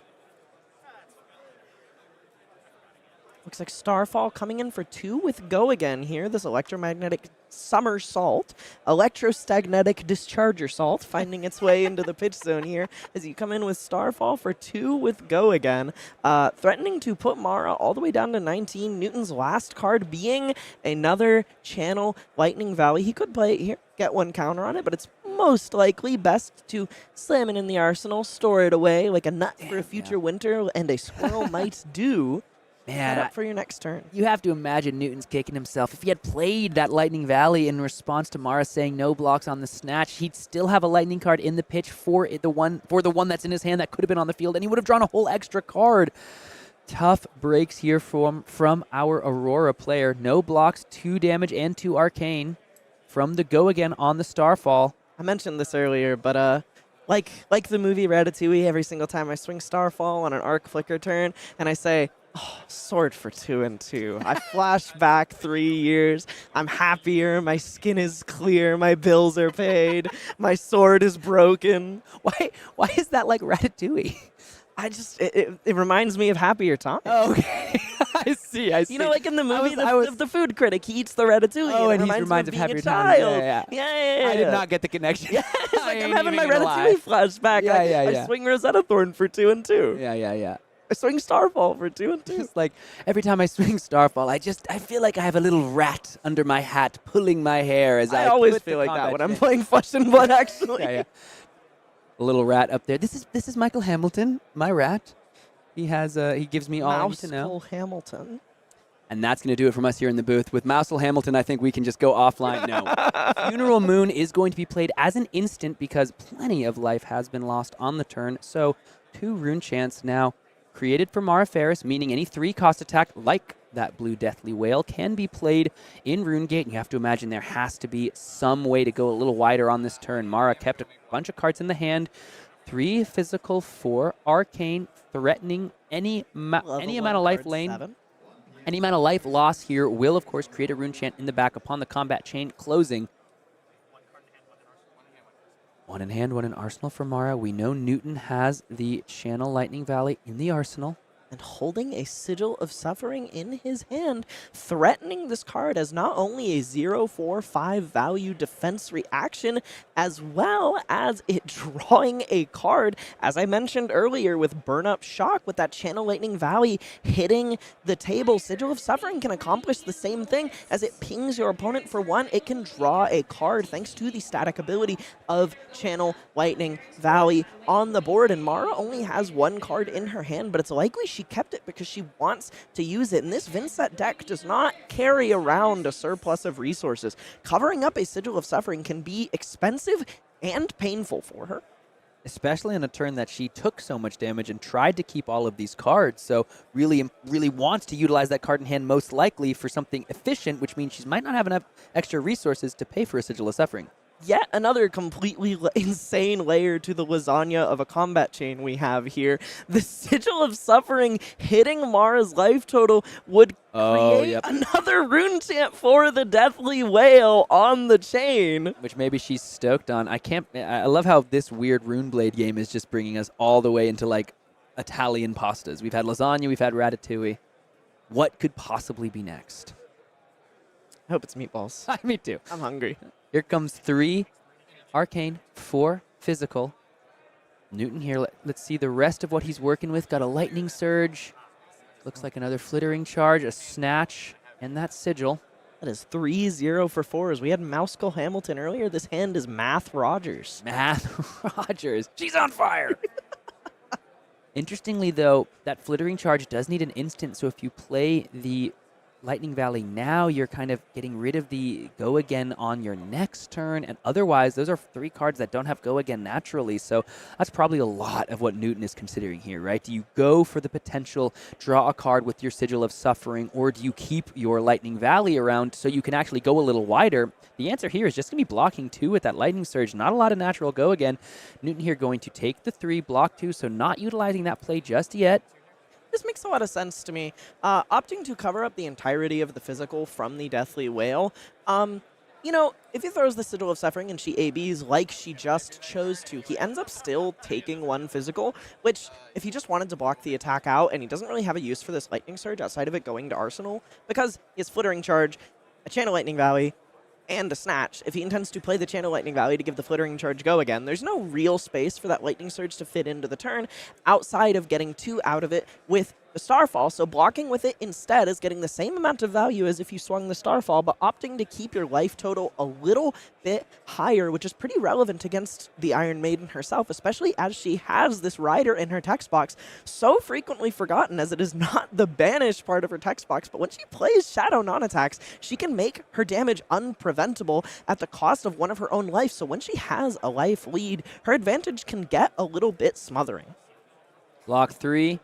Play the Channel Lightning Valley. There's the Haunting Rendition block here, utilizing its instant speed discard ability to prevent not only the next 2 damage, but as soon as that damage has been prevented, make a rune chant. There's still 1 prevention floating, but so importantly, not only does this cover up the draw on the Flittering Charge, it turns this snatch from a breakpoint to just 3. something that can be blocked for 3. What an impressive use case of this card. This is what Mara said. She actually opened one of these during the world premiere of Rosetta. She said she looked at it because this card hadn't been spoiled, and she said to herself immediately, oh, Vynnset is insane now, is what she told me went through her brain. Oh, this card's busted. Yeah, this card is sick because not only does it block 4, but the splitting up of the prevention and critically making the rune chant in the back to power up a further turn. Now this snatch threatens no go again if you block with the 3 power or 3 defense card, and that Channel Lightning Valley has no lightning card in the pitch. So this card that could have drawn a card on the previous turn and stuck around for this one is not going to get any value whatsoever. Newton here just has to pass the turn, draw 4 more cards up. That is brutal. I'm sure what Newton was banking on here was to draw a card with that Channel Lightning Valley and find a lightning card, and he would have hit. The top card of his deck was gone in a flash. Sad to say, Mara has another haymaker of a turn, going back to her turn and playing another blue Deathly Whale. And in a lot of decks, you're not really that crazy about attacking with your blues, but for Mara here, this blue is a 0 for 7 that threatens more rune chants after she closes the combat chain. Any damage makes a rune chant, says the Empress. 3 rune chants, 4 physical, 1 card, 7 value. It's so much of what makes this Vynnset deck attractive.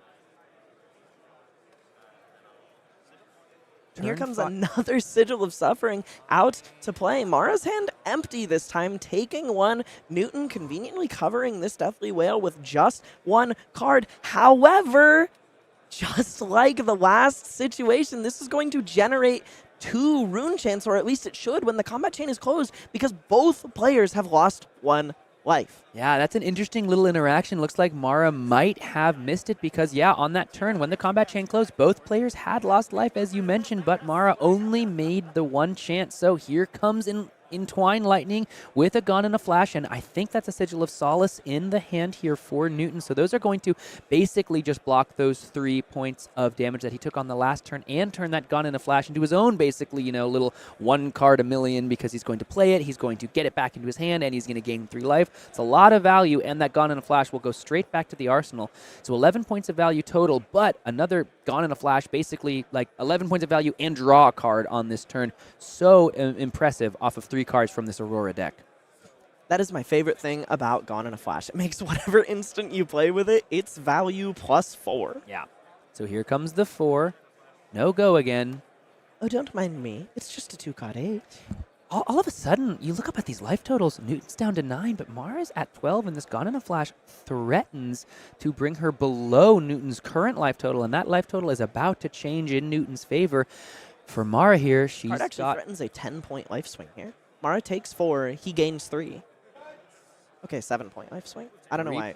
I counted the sigil twice. Don't worry about it. 3 points up. Gone in a Flash back in the hand, so Newton up to 12 here. But Mara is keeping 5 cards. She's got a Rune Chant. I think that's a Deadwood Dirge in the arsenal. She's got a Spellbound Creepers. She has the potential to go rather wide, especially given we haven't seen a card yet on the combat chain called Revel in Runeblood, and that is how this turn could potentially get even crazier. Let's see what she's working with. Phantom Wraith going into the Banish Zone here. We have a Deadwood Dirge, a Reduce to Rune Chant, and a Machinations of Dominion in Mara's hand. She has a free 2 for 6 here, and a Machinations of Dominion to give it go again. I can't say I'm quite sure what her arsenal is, but I imagine she's looking to clear it, given that she has that Reduce to Rune Chant on the board.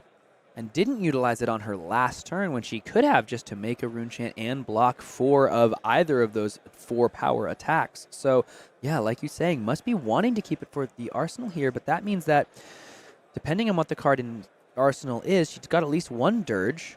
Let's see if we can take a look at what she's got. Nope, just a little too slow. So, going to have to wait and wonder for but a moment longer.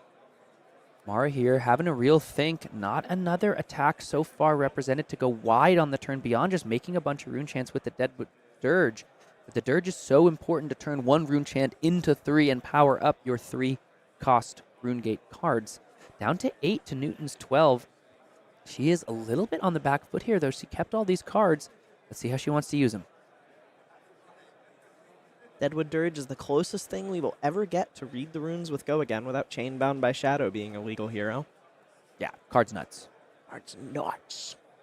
Looking over at Newton's side of the field, it looks like it's going to be that Machinations of Dominion to start things off. So Phantom Wraith going to come along with 2 Rune Chants and, of course, have Overpower. Luckily for Newton here, this Phantom Wraith does not have an on-pain effect, no loss of life. It's just a nice... It's only a 0 for 8. This is 0 for 8, yeah. They didn't give it an on-pain effect because of the ease and ability, the relative ease to get 2 Rune Chants, making this card much easier to get off than some of Vynnset's other offerings.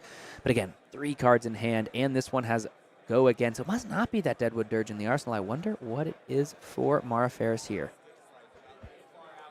The exchange this card makes is simply being a 2 for 6. Every other 2-cost Rune Gate is actually a 5 power. Or lower, given that you have Deathly Delight in 5/4/3. Let's see how Newton wants to block this one. Another somewhat clunky hand. Looks like he's got the Go Again in the Ravenous Rabble. He's got a second strike if that Ravenous Rabble is able to connect, and then he would be able to do most likely the Arcanic Shockwave. He's got the Gone in a Flash in the arsenal as well, but that thing isn't doing any funky shenanigans with instants because there are none in the hand, meaning that Lightning Surge to get into arsenal, the Gone in a Flash has to be the play, so that's probably why you're seeing the Arcanic Shockwave here at least be utilized for a point of defensive value on the Rune Chant. One Arcane is the threat. Newton's still thinking about that one. Interesting he wanted to use that card for 1 point of defense value on the Arcane rather than something like the 6 power of the Phantom Wraith. Oh, I wonder if it's, I don't know, Succumb to Temptation is another interesting option for that Arsenal card. A really, really powerful ability. Possible. Blocking 2 on this, and no more, given that this attack has Overpower. Newton maybe just opting to keep his life total a little higher on this turn, going down to 7 after taking 4 on this. Mara pitching 1 to play Eloquent Eulogy from the arsenal, notably not breaking the combat chain here. So when the chain closes here, she will make an Eloquence for her next non-attack action, which could give Read the Runes go again. It could give Read the Runes go again. Card deck is looking somewhat thin down there for both players. We've been working through this game. 8 plays 7 at the moment, but 4 damage on the combat chain. Probably should not have taken this line. Mara saying she probably should not have taken the line. Looks like, yeah, electing to keep the Deadwood Dirge in the arsenal instead of the Reduced to Rune Chant, because the Reduced to Rune Chant right now would have to be paid into. No Rune Chant on the field, so it would be significantly less effective, and the Deadwood Dirge means no matter what card is banished on Mara's next turn, she will be able to turn that Rune Chant into 3 different chants individually. 2 block being represented here from Newton. Given 2, taken 2, down to 5 goes our Aurora player. 2 cards left in the hand, but the Lightning Surge hit the combat chain, so that's not hitting the arsenal anytime soon. Mara representing an Eloquence token with an Eloquence token of her own, hand-drawn by herself as her pseudonym, Blackwing Studios. Newton coming in for some undetermined amount with Ravenous Rabble. It's 4. It's always 4. It's 4 unless you need it to be 4, in which case it's 2 or 3. It's 4 unless you're me yesterday when I got 2 Ravenous Rabbles for 2. I'm actually really impressed that he managed to hit 4 here with a second strike in his hand. Every time I play Ravenous Rabble with a second strike in my hand, that comes in for 2. So he is going to be able to just go 4 into 4 into 4 if Mara does not sniff out the second strike here. Mara may be incentivized to block here anyways. Given that she's at 8, it's possible that the second strike ends up kind of rotting in Newton's hand here. It can come in for 3, but that's really not where you want to be in this kind of exchange of life total scenario.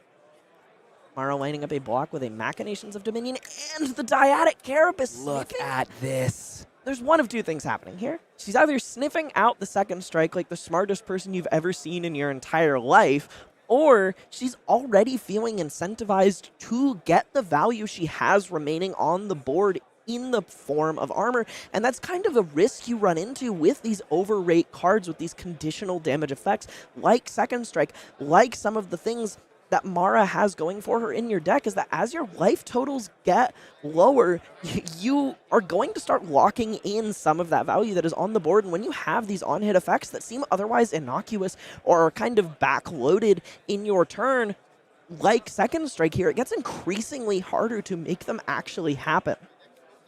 Really nicely played here from our Pro Tour finalist on the right side of your screen. You haven't seen, I don't believe, Second Strike be utilized that much in this game. I don't think it's come up too often. And as a result, Mara, they're really just sniffing it out. Here comes the Phantom Banshee. This one is going to come in for 7, I believe. I think it's that 3 cost 7 power. It makes me so happy to see this card finally seeing some play. I don't know if you knew this about me. I was so excited for Vynnset that I bought like 30 of these extended art Armory promo Phantom Banshees when they were the Armory promo of the month, and they just sit like dusty in a stack in my room. So maybe I need to build Mara's deck. Yeah, it sounds like you do. Here comes a Deadwood Dirge from hand going up to 3, breaking the Eloquence. Phantom Banshee coming in for the 2-card 10 with just Deadwood Dirge and a Phantom Banshee. Mara loudly and proudly explaining, 7! Woo! 7! Now, interestingly here for Newton, you look at his hand, and then you soon will look at his hand once his hand moves. You can see a number of instances in this one. You saw him on the last turn really going back and forth about the Gone in a Flash versus the Second Strike. The Gone in a Flash was more value on that turn. It also meant the Second Strike was potentially still live, but I'm sure he was going back and forth because the potential value of Gone in a Flash on a future turn with a card like a Sigil of Solace in the hand is something that he really wanted to go into. But look at that, actually he drew another Gone in a Flash, so maybe everything's fine and there's nothing to cry or write home about. But before he can even make any decisions about offense, he's got to make decisions about defense. It's 3 possible rune we chance and could 7 physical. see these Lightning Greaves come out to play if we get back to Newton's next turn, as he is holding Gone in a Flash and several 3-point instants, both a Sigil of Solace and an Electrostatic Discharge, as well as a 4th card that could be pitched into those Lightning Greaves. However, Mara's presenting 5 more damage than Newton even has to give at the moment. Even if he plays the Sigil of Solace, he's forced to give up at least 1 blocking card from hand, which isn't exactly where you want to be in this scenario. Yeah, sitting at 2. And once you use those Lightning Greaves, Arcane Barrier is no longer an option. Blocking 3 on the 7. No reaction, says Mara, and there's the gaining 3, so taking 1 damage. Down 2-1 goes our Aurora player here. Losing your Arcane Barrier is a little bit less consequential in this matchup, as Vynnset can pay life into her Shadow non-attacks to finish you off when you're at exactly 1 here by making her Rune Chance unpreventable. Newton holding an Electrostatic Discharge and a Ravenous Rabble, looking like he's going to come in for summon amount, hopefully 7 with the Ravenous Rabble, and it is 7, revealing the red Arcanic Shockwave and getting -1 off the top of the deck. Have you ever felt the high of revealing a Gorganian Tome to your Ravenous Rabble, Sam? I have not. I have not ever done so. I have not. I've seen it happen. I still remember. We definitely need you to play Briar now. Well, then we definitely need you know. to play some Briar. I still remember Pro Tour, I believe it was 1, watching Zach Bunn playing Briar, and he revealed the Gorg Tome off the Ravenous Rabble, and he hit the little, like, MJ fadeaway, like, shooting the swish.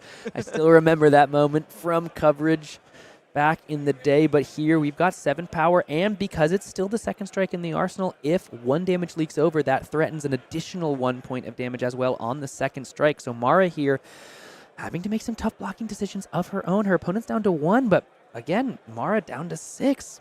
Too much damage on the combat chain means she will have to be all of a sudden facing lethal herself. She's got 1 block on the creepers. That's something to be aware of. Maybe she just once again puts full 7 in front of the Ravenous Rabble in case something comes out to play that she doesn't want to see. Maybe she's worried about Lightning Press here. That is another card that could just end the game if no blocks were declared.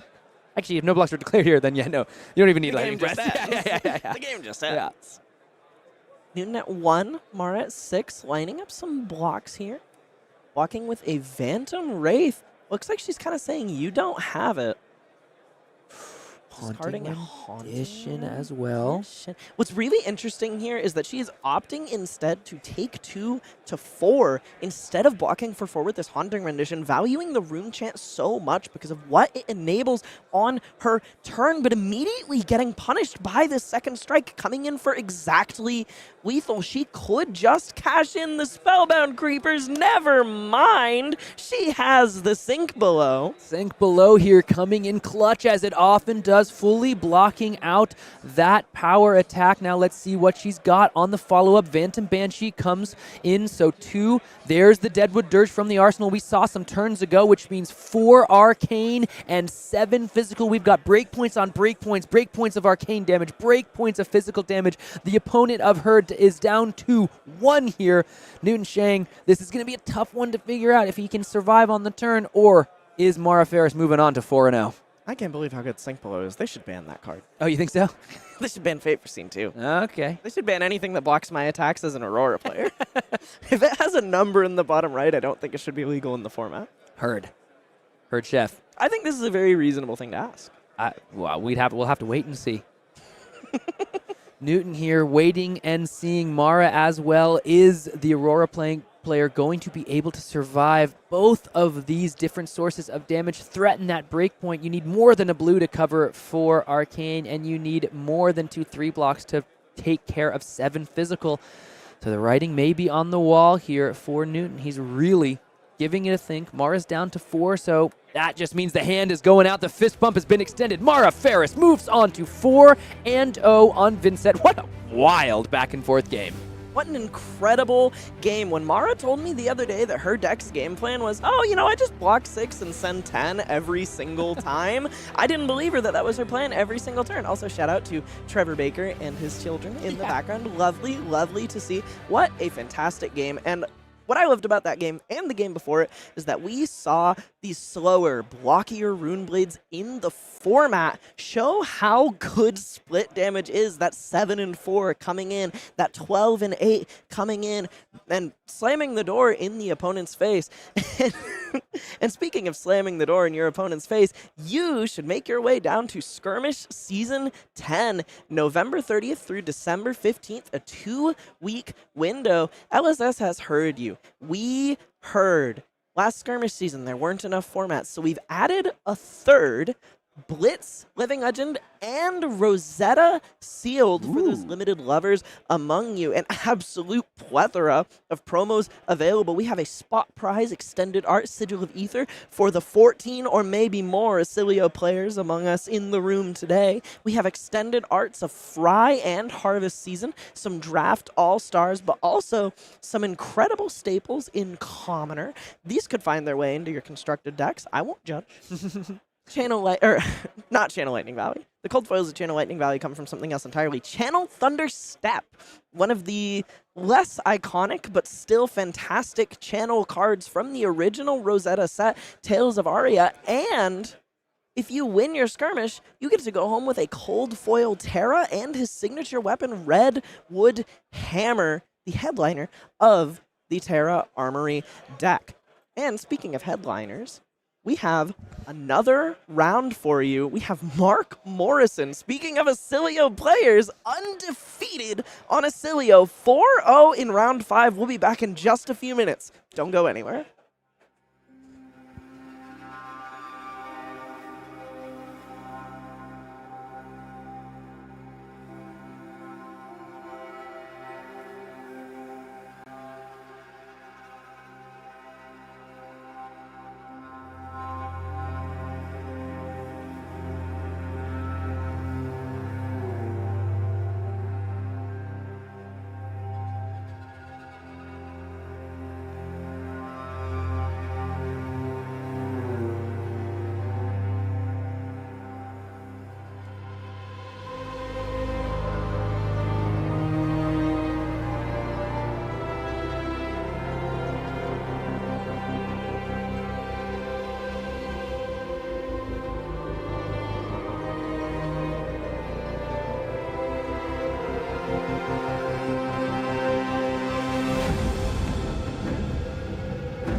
4 rounds are in the books here at the 50th calling of Flesh and Blood's lore, which means we have 3 more to go. And what that really means is there are still some undefeated players like a calling champion in our midst. Let's see exactly what we've got going on, because we have got Mark Morrison calling Hartford champion 4-0 on Oscilio Constella Intelligence versus Moises Lopez of Team AGE, a little local to me, on Zen Tamer a Purpose. We both know good bit about both of these players. We're going to have good bit about both these players. We're going to have to get into it in just a second because we're already right into the game here. Flex Claws going to be the start of the churn here. 4 damage. Go again. A on-hit effect that has already been triggered because the attack did hit. So now Tiger Taming Kakara means a little more value here. 2 damage. Go again. That Crouching Tiger will now come in for 1. That means Mark is going to do a little bit of digging. Put that instant to the bottom. Get another card from the top of the deck into the hand. Let's see what he's working with. He's got at least 1 3 block and a 2 block there in the Entwined Lightning. That's going to take care of the Kakara. So now the Tiger comes in for 1. Go again. No blocks. Marks all the way down to 34 to start this turn. 100 wins. I mean, listen, when you're facing down an Oscilio player, sometimes you just got to see, do they actually have the 3 blocks? In this case, the 100 wins will get blocked. So Zen is going to get a card into the arsenal. Okay, so that was turn 1. Ellie, talk to me a little bit about Mark and his deck. Mark's hand blocked for, what, 6 there? Yeah, something like that. Really high for Oscilio. So talk to me about... I know Mark has been doing a lot of work on Oscilio for quite some time here. I have seen him...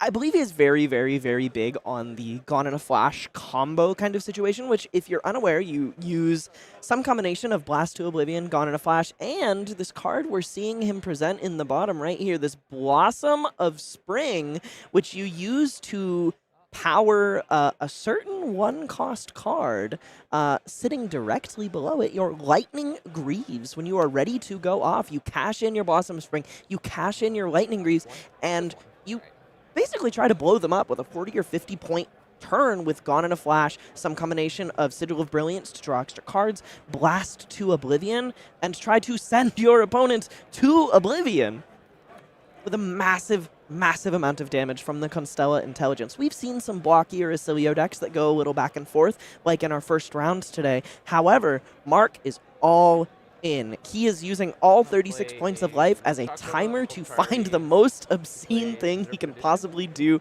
with his deck. Here we've got the follow-up, a Wind Chakra and the Preserved Tradition, so the 100 wins is going to be banished. Any response before anything happens here? We're going to go ahead and discard the Sigil of Solace if we are Mark here. That now allows for the Preserved Tradition to resolve, so that card heads to the bottom. Excuse me, doesn't get banished. Go to the bottom of the deck. That's pass over, but that does mean Zen is transcending, looking towards the heavens, getting the resource thanks to the 12-petal Kasaya. Next, Tiger gets +3. Such light, powerful work there from that blue card. If you're able to transcend, just such a good rate. Another Wind Chakra. Another one. 2-0 for 3 blues that block 3. Seems good. Seems pretty good. And what Mark led with here on this turn is kind of exactly what I'm talking about, where he uses his life total as a timer. He's getting this value out of Lightning Greaves immediately because he wants to cash it in as soon as he possibly can. He discarded a card that gains him life and keeps him in the game longer because he just wants to find combo pieces as soon as possible. His angle in this game is blasting his opponent as soon as he possibly can. Zen, also feeling the pressure, we have Moises also trying to send Mark to Oblivion basically as quickly as possible, leading with 2 Wind Chakras into a Biting Breeze, a hand that, despite being quite blue heavy, is capable of presenting a pretty considerable amount of damage. This Tiger is going to come in for 6 into a Mauling Chi for 5, which is another 6 if it connects. Yeah, so impressive from our Zen player here. Moises, Southern California area player. He has been just gaining more and more steam over the last year or two, and recently said to the Team AGE folks, he said, he was looking for some practice. He says, who wants to get some games in this week? I'm going to cash my first calling. He just put the statement out there. He has been putting in the work, and he now finds himself 4-0 on feature match with a chance to do just that, punch his ticket, nearly guarantee his spot in day 2 with this win, and make it possible for him to do just that. Cash his first calling as this Mauling Chi going to get over for 2, trigger the 1 damage because of the Crouching Tiger effect, which means Mark here all the way down to 25, going to play a Sigil of Lightning so that his turn starts with an embodiment of lightning. He's going to try to utilize those 2 cards in hand and 1 in arsenal, do a good bit of offensive pressure. Mark is holding a Sigil of Brilliance in one of the 2 cards remaining in his hand. It's possible the Sigil of Lightning is actually just meant to do a little bit of setup here. He has this Gone in a Flash and a Sigil of Brilliance, but this is not the Storm's end. This is the Eye. Mark is setting up this Sigil of Brilliance. He is waiting. He is channeling this lightning, and he is going to try to blow you out of the water with it with the next 4 cards off the top. Take 4, down to 32. In resolution, here comes the Sigil of Brilliance to bring the Gone in a Flash back to the hand. Let's see if it just comes in for 4 more offensive value. Volzar now is on 2. Activate Volzar? Yeah, for free.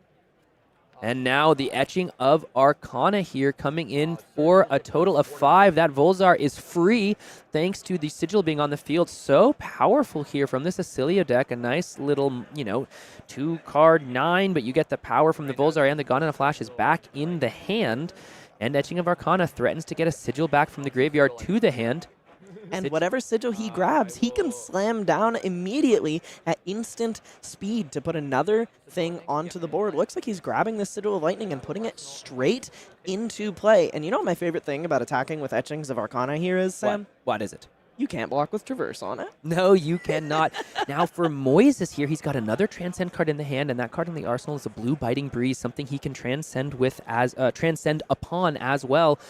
Rest of the hand, there's another Wind Chakra. That's going to give Tiger +3. So here's the Biting Breeze. Threatens to create a Crouching Tiger on hit. And importantly, no information other than this has been presented. Mark knows nothing else about Moises' hand other than he wants to keep it, because he took all the damage that Mark was presenting on the prior turn. Something I want to keep a note on is how many times we see Moises pitch to Arcane Barrier, because if he never does, I wonder if maybe the Shuko or the Pouncing Paws, whatever other option was in that leg slot, might have been a more impressive option, unless that Arcane Barrier really comes in clutch, because so far, these players, they're ships in the night. They are just attacking each other with everything they got.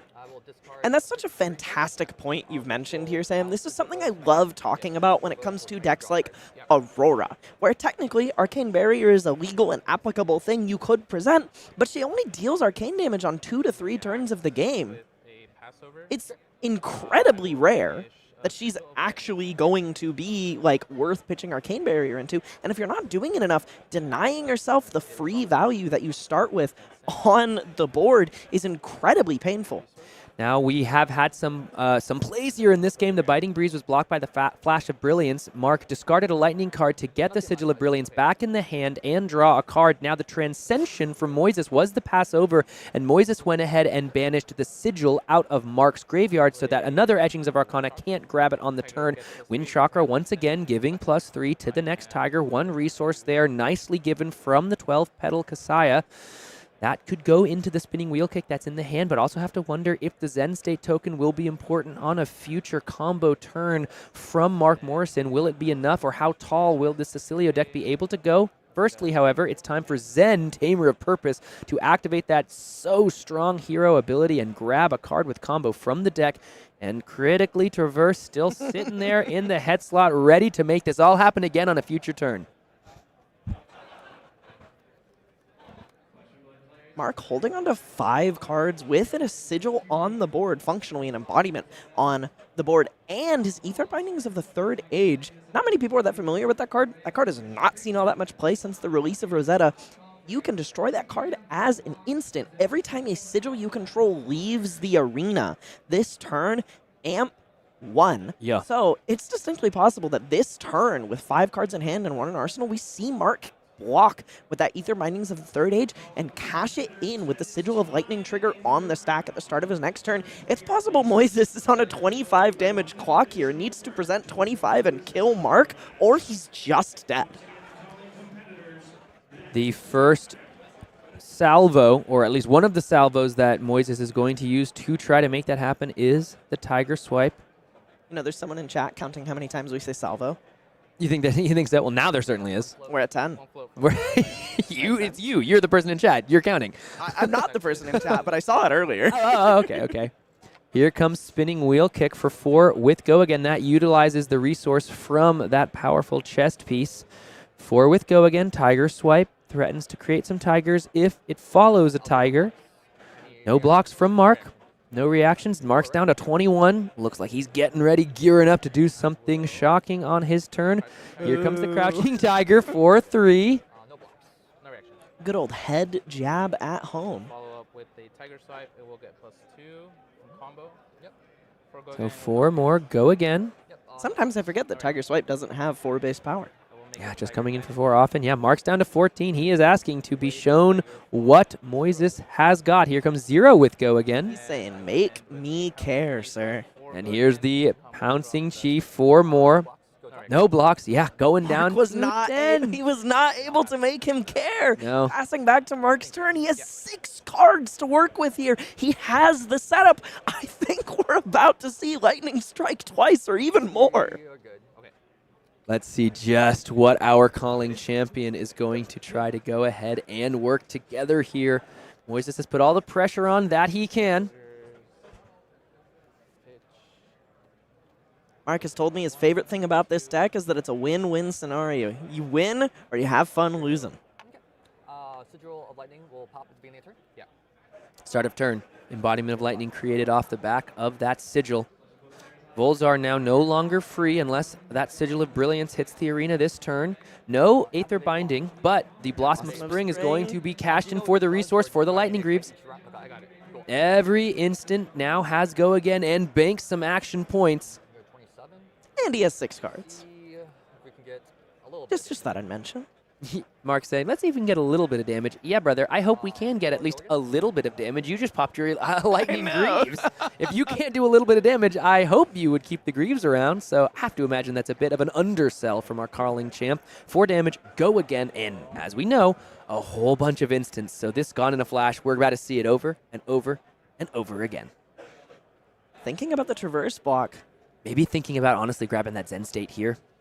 If we're going to be seeing Gone in a Flash over and over as well as a Big Tall Arcane, that could be enough of a value proposition that Moises wants to take. You give the Traverse, you give the 12 Petal, you block 4, and then when Mark goes to break the chain, you create that Zen State.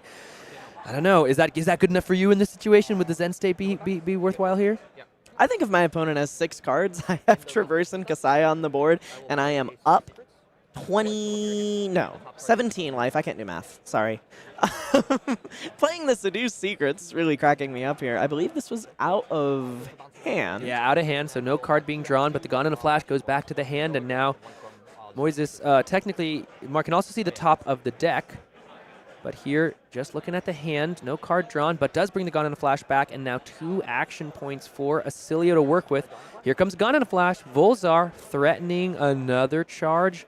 Back down to 1 action point, but again, as we know, plenty of instants left in the hand. There's the Sigil, there's the Discharge, there's an E-Strike, I believe, in there somewhere. No blocks, no effects. Yeah, down to 19. Electrostatic Discharge to gain an action point and pick it back up. That Volzar taking its way up to 3. Gone in a Flash for 7 this time. Lightning striking thrice so far this turn. And Volzar's all the way up to 4, so an Arcane spell is going to come in for quite a bit of damage as well. And there's still an action point after this. Mark doesn't have to play another instant to give this Gone in a Flash go again. It can just do 7 damage and then hit the graveyard. Now, interestingly, Moises is reaching for the Traverse the Universe and the 12-Petal Kasaya. Just going to go ahead and block 4 here, grabbing the Chi. Giving the deck a bit of a shuffle.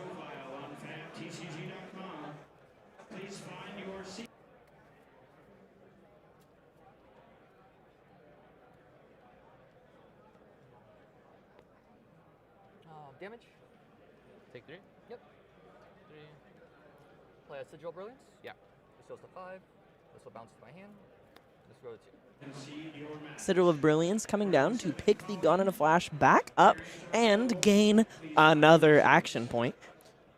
Moises here conceding no Zen State on the turn, most likely. You have 5 cards in hand. Chain broken, 5 cards in hand. I believe Mark is holding a Mind Warp in this hand. With 2 action points, he could play Enlightened Strike, draw a card, and end on a massive Mind Warp.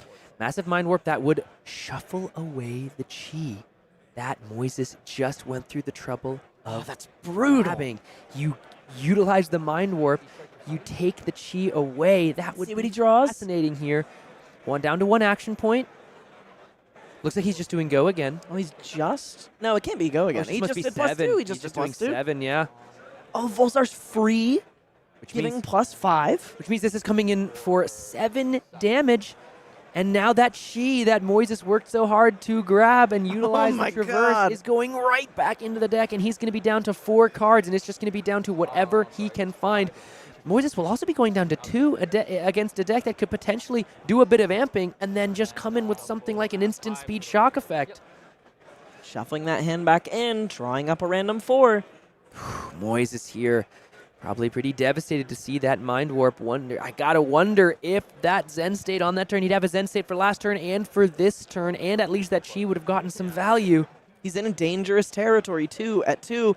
Though Oscilio does not play Storm Striders, Shock is available on both Null at 1 cost and Comet Storm at 2 in conjunction with Volzar. That's already 2 arcane damage. With another Sigil, you can completely blow your opponent up at 2 to 3 life remaining.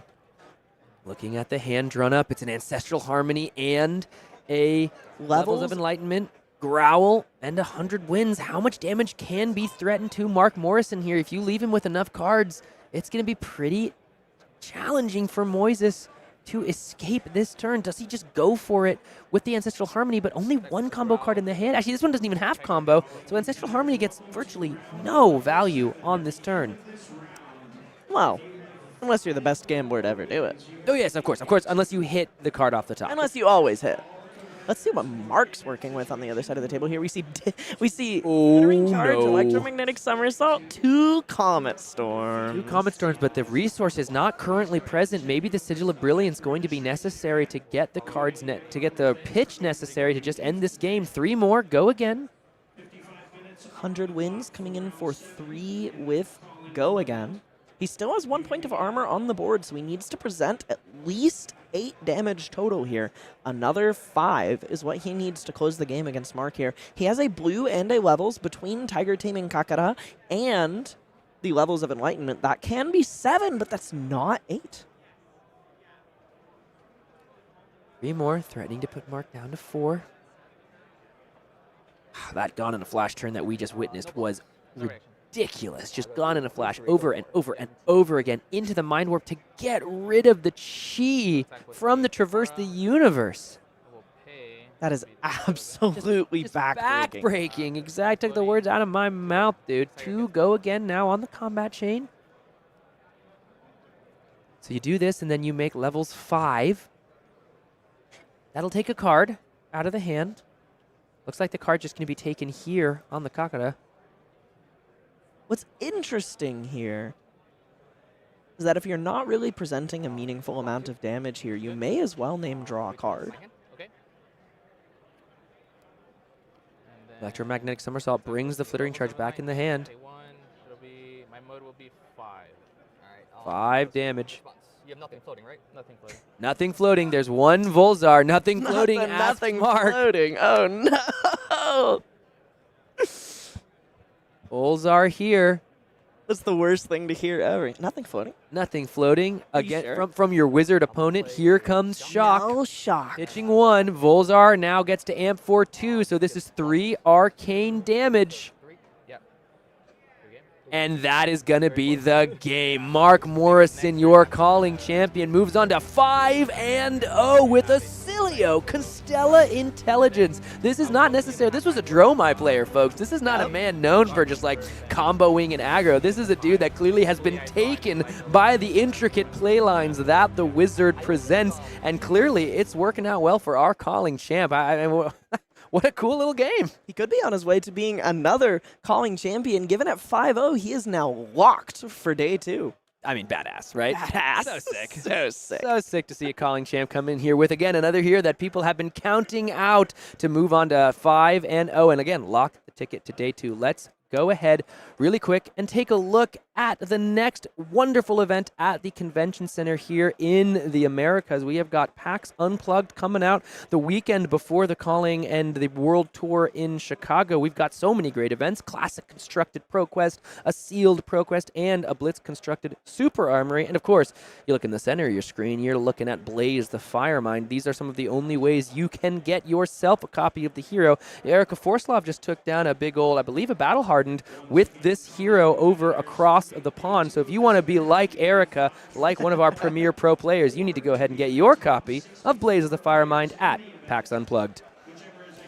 Well, we've got 2 more rounds today. We have got some great flesh and blood action, and we have got some incredible storylines to follow as these players look to make it to day 2. So don't go anywhere. Just a quick break, and then round 6 here from the World Tour in Portland.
we continue to tour the world with the Flesh and Blood World Tour's Portland, Oregon stop, with players competing not only for a gold foil Crown of Providence here at the 50th calling, their share of cash, however, some World Tour Player of the Year points, shooting for that $10,000 prize for being the Player of the Year for your region. And we have for you round 6. We have Wyatt Schmitt on Ira. That last name may sound familiar to you because in round 3, Cory Schmitt, who we saw fall to Clay DeAngelis on Florian, was this boy's father.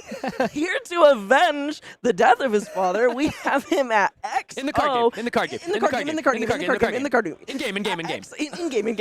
At XO as Ira, Scarlet Revenger. He is here to take on Matthew Harris at XO as well on new Alluring Desire. Tell me about this matchup, Sam. Dude, so sick. First of all, just to see these players. Like you mentioned, you were like, listen, if Wyatt took down Yuki, like the kid's no slouch, and if they, he and his dad are the ones testing together, clearly the kid is no slouch here in the family. 5-0. So looking ahead at the matchup, we have to do some major. We have some questions we must ask. The chief of which being, is Matthew Harris on Count Your Blessings? That's the question that Wyatt has to wonder and ask until he gets some confirmation. This game, it's going to go long, right? You've got two decks that are looking to take things longer. Ira utilizing that consistent value of the hero ability. New utilizing her hero ability to get some blues off the top of the deck and just continue to banish until maybe this game is going to go to fatigue, and we might need to see who really has the damage left over, because both players have weapons, so it might actually come down to what are the threats left in deck. Codex of Frailty entering the pitch zone here to pay for a Beckoning Mistblade. It's really never the card you want to see in your turn 0 hand, and it's followed by a Bonds of Attraction. If blocked, this card will banish the cards from the combat chain, but also, if not blocked, not only will Wyatt take 1 damage, but it will banish a card off the top of his deck. When your goal is fatigue, all of your stealth cards are really just like lose-lose scenarios that you present to your opponent here. Wyatt kind of chewing on his blocks and ends up blocking with a Warmonger's Diplomacy.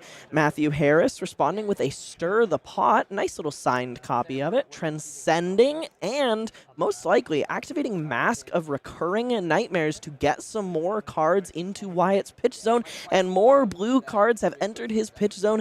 Indeed. New looking to charge up Wyatt's banished zone to use these blue cards against him later in the game. Moving on over to Wyatt's turn here. This, if it tells you a little bit more about how these players are looking to play it, that Matthew went ahead and not only attacked, but attacked with cards that we're going to get that kind of fatigue value either way. Either you're getting a card out of the hand to block, or you're getting a card off the top of the hand. And luckily for Matthew, he was also able to transcend, meaning that a card from the hand was lost anyway. So Matthew perhaps on new a little higher in the quote-unquote fatigue race as Wyatt begins his turn. She may be ahead on the fatigue race now, but nothing comes for your cards in deck quicker than 2 harmonized Kodachis wielded by the Scarlet Revenger herself. The first one comes knocking for 1, and the second one comes in for 2, so long as it's the second attack in that turn. And on the topic of Count Your Blessings, there is nothing better at beating repeated life gain than these 2 incredibly efficient, incredibly unpleasant to block weapons. We also see Wyatt on Snapdragon Scalers in his equipment zone. This is reasonably interesting. I feel a lot of Iras at the moment are on cards like Pouncing Paws to get a little bit of extra armor, and what's great about Pouncing Paws is you can shut down 1 Mistblade, so I'm kind of curious to see what aggressive Cant Wyatt's deck might be presenting to use the Snapdragon Scalers. Coming in with Kodachi for 2, Matthew says no blocks and goes to 37, and he follows with just a blue 100 wins. Just 1 go again. This hero not capable of transcending, so he likely has a card to follow this up, like another blue 100 wins. Coming in for 2 this time, thanks to the cards combo text. Matthew also forced into giving 4 points of block on that 100 wins to deny that Mask of Momentum trigger that Wyatt is vying for in this moment. Cracking in for a 3 because of his Tiger Stripe Shuko's effect. Dream Wyatt blocking. Just saying, the dream here would have been to find that Winds of Eternity with 200 wins on the chain. But looking here, we can see that looking for a scrap is a card that we might have expected to see from the other side of the table, but is going to be the follow-up. 5 damage, technically with go again, but no cards in hand. The floating resource, this will be the end of the turn. Considerably more aggressive than I expected an Ira deck to start out as in this deck, Sam. Yeah, you know, had 2 blue cards to extend the combat chain with, but at least they had go again, so, you know, at least you're able to do some presentation of some kind of threats. But if this game does go to fatigue and you have to use 2 cards for 2 value, it's not precisely where you want to be, especially, you know, and talk about where you maybe don't want to be. Here's the leave no witnesses, and there's no card in the arsenal. And for Wyatt, maybe that's part of why he utilized these cards in the way he did. If you leave your arsenal open against assassins, especially when you saw a Codex of Frailty pitched on the very first turn, you're less likely to potentially see a Codex to bring a card back into your arsenal, and then these arsenal disruption effects are just a little less effective, a little less scary. While it doesn't banish his arsenal, it would take a card off the top of his deck. Wyatt, considering his deck damage, presents a sink below to cleanly cover that up instead of allowing Matthew to take a card off the top of his deck. Going over to Wyatt's turn, he has 3 cards to work with, and Matthew just arsenaled his last card there. Let's see what he's got. I see a Command and Conquer, a Bittering Thorns, and ideally a blue, yeah. the last card in his hand, and if not, he could be forced to work with something a little more awkward than that, and it is an Enlightened Strike. His Tunic not quite on 3 yet here. He has to make a difficult decision about how he's going to spend these 3 cards, because more or less, no matter what he gets up to here, it's not going to be as efficient as he'd like. I'm going to play Enlightened Strike, sinking a card. Unfortunately, flashing a couple cards there as he's going ahead and utilizing the Enlightened Strike. It's okay. Choosing to draw a card with this Enlightened Strike here. No blocks to Cashing in those snaps. Snapdragon Scalers, yeah, that means that there's going to be go again. Fate Foreseen is going to be the response. So Wyatt here, we talked about why Snapdragon Scalers is in the list. Maybe to, you know, smooth out a somewhat awkward hand like the one we're looking at. We're seeing it cashed in very early in a game that we might expect to go to fatigue here. I'm curious what Wyatt ripped off the top there, and it is a blue. He just held it up. Showed us right as we ask Wyatt, says, yo, check this out, my dog. As he shows the camera, yeah. Go ahead and rip the blue off the top. Shades of Lucas Oswald in the tease from Wyatt Schmitt there. And this blue is so fantastic here. It's going to get a Kadachi for 2 into that Command and Conquer. He didn't drop that on accident. That was psychic damage. Now, interestingly, I wonder, was there an argument for just throwing the Command and Conquer to make it an attack for 7 instead of utilizing the Kadachi? Yes, you lose 2 damage, you lose that value, but the implied value of adding a point of block, a point of attack onto the Command and Conquer may be worth it. You do have those Battle Worm equipment over there on the new side to just go ahead and shore this up, but just a consideration. Wondered if it went through the brain. I will say, I mean, that moment of showing the camera right as we turned, that's up there with some of my favorite moments on coverage I've ever had. Just a little like, yo, do you see this? I ripped it off the top. Check this out, man. Yeah, I used the snaps. And it was for good what reason. of it? And what of it, exactly. Now here's a Command and Conquer that Matthew Harris does have to think about. He's got a lot of 3 blocks in this new deck to be able to shore it out, but we have to wonder, is this game going to come down to life or damage? Right now, Wyatt here has the life lead. 40 to 33. This Command and Conquer at 6 is maybe less obnoxious than it was at 7. However, Matthew still has 2 points of Battle Worn Armor. Like you mentioned, it's possible that Wyatt is just valuing pushing his life total down a little bit more because he's pretty happy to block. If your opponent spends a card for 7 and lights an entire resource on fire, I think you're pretty comfortable just giving up a point of armor to block it and protect your arsenal. Totally. Yeah, I think the battle-worn equipment over there probably swung the needle for Wyatt to just continue and utilize the cards as aggressively as possible. Art of Desire Body. This is a card that when I was first building new for to do some gameplay with, these are the cards I was the most interested in trying because they do feel like they should be 0 for 4s all the time. This one's just going to go ahead and block and banish a blue card, so not getting that red card clause of drawing a card and gaining a life on the turn. Tunic to 3, Wyatt pitching a blue 0 cost to swing Harmonized Kadachi. I reckon you'll see that another 50 to 60 times in this game of Flesh and Blood. Something I want to take note of also is if Wyatt is able to get some good red threats to the bottom of the deck. We know there's a Bittering Thorns in there because it was sunk to the Enlightened Strike, but otherwise it's been mostly just blues hanging out in the pitch zone. So if this game invariably does get to second cycle, I have to wonder how many threats Wyatt is going to have less unless we start seeing some red threats head there pretty soon. Here comes a Censor for 5. You know what I name every single time I play this card? What? An Ira against New? What? I just name Count Your Blessings. Just in case. I'm just a hater. I'm just a hater, but they could just play it in response to the trigger. Well, not once I resolve it, right? Once I name it, that card's stuck in their hand. I know, but like yeah, I see what you're saying. I see what you're saying. I like it. I'm just a hater. Is it good? No, not even a little bit. Wyatt with 1 card left in his hand. It's interesting that Matthew gave up the block on his Arousing Wave on that first Kadachi, most likely to deny Mask of Momentum, and it seems like Wyatt never really cared that much about his Mask of Momentum trigger on this turn to begin with. Pretty happy to present a 2-card 8 and then arsenal a card. Ira's very good at kind of forcing you into these play patterns where you're worried about Mask of Momentum, and she really doesn't care that much. Ira's, she's the queen of the floor, right? She really understands that her hero ability just gets her so much consistent value. She's not necessarily looking to spike things out of proportion. Her floor is just so high. Wyatt's just going to go ahead and name Command and Conquer. One of the first times, and what I like about this is like the first turn in a minute, if not maybe all game, that we've seen Wyatt commit to having an arsenal, right? And so we've already seen a Leave No Witness being played, but we haven't seen a Command and Conquer being played. So he's saying if I'm going to have an arsenal, here's a little bit of protection against it being threatened, it being disrupted. Censor here doing some nice work. Very good against your opponent. Unfortunately, every single new player is always holding Schrodinger's card, which turns into the Leave No Witnesses or Command and Conquer whatever you didn't name. Absolutely. It's just, it is written. Here comes a blue Double Trouble for 1. Matthew holding one of my favorite really nasty tricks in this deck, where not only does he have attack reactions to back this up, he has a Tunic for that Venomous Bite, which won't generate a Fang Strike because he hasn't pitched a blue, but he also has just a Nick to cover that double attack action, or double attack reaction rider. He also has Sigil of Solace to just kind of slam down when his opponent overblocks. Wow, look at this. Rising Sun, Setting Moon here. Grabbing the Command and Conquer, but it looks like it might just be headed to the bottom of the deck. So, interestingly, Wyatt was only 1 card away on the top of Matthew's deck from just sniping the Command and Conquer there.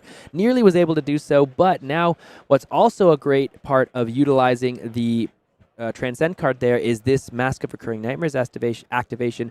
Very potent, very powerful, and still no other information has been gained from Matthew's hand. Wyatt on Ira here has no idea the extent of the attack reactions are coming his way, so he's having to make the choice of what card to banish before he even really knows what this turn looks like. Still staring down 1, considering a few options in his hand, counting everything out. Oh, he's not showing us these. That's a nice arsenal, though. Nice looking arsenal. He's not showing us these. Yeah. He showed us those, not these. For Matthew here, this Double Trouble is also going to get the benefit of the card itself. When you use 2 or more attack reactions, it also gets its own bonus. Venomous Bite to go ahead and put a card to the bottom. And Matt Harris here is going to be able to keep that Sigil of Solace for the arsenal. Oh my goodness, a Flick Flack here. He's blocking 8 on 12, only taking 4. Asking his opponent in what order he would like to resolve his triggers. Just a Nick banishing the top card, as well as Double Trouble banishing 2. That is 3 pieces of red gas that we're seeing leave Wyatt's deck. When Fatigue is your angle, that's never what you like, or that's never what you like to see when you're playing against the Fatigue deck, is seeing these powerful red cards, including a Fate Foreseen that can deny some of New's disruption, leave your deck off the top.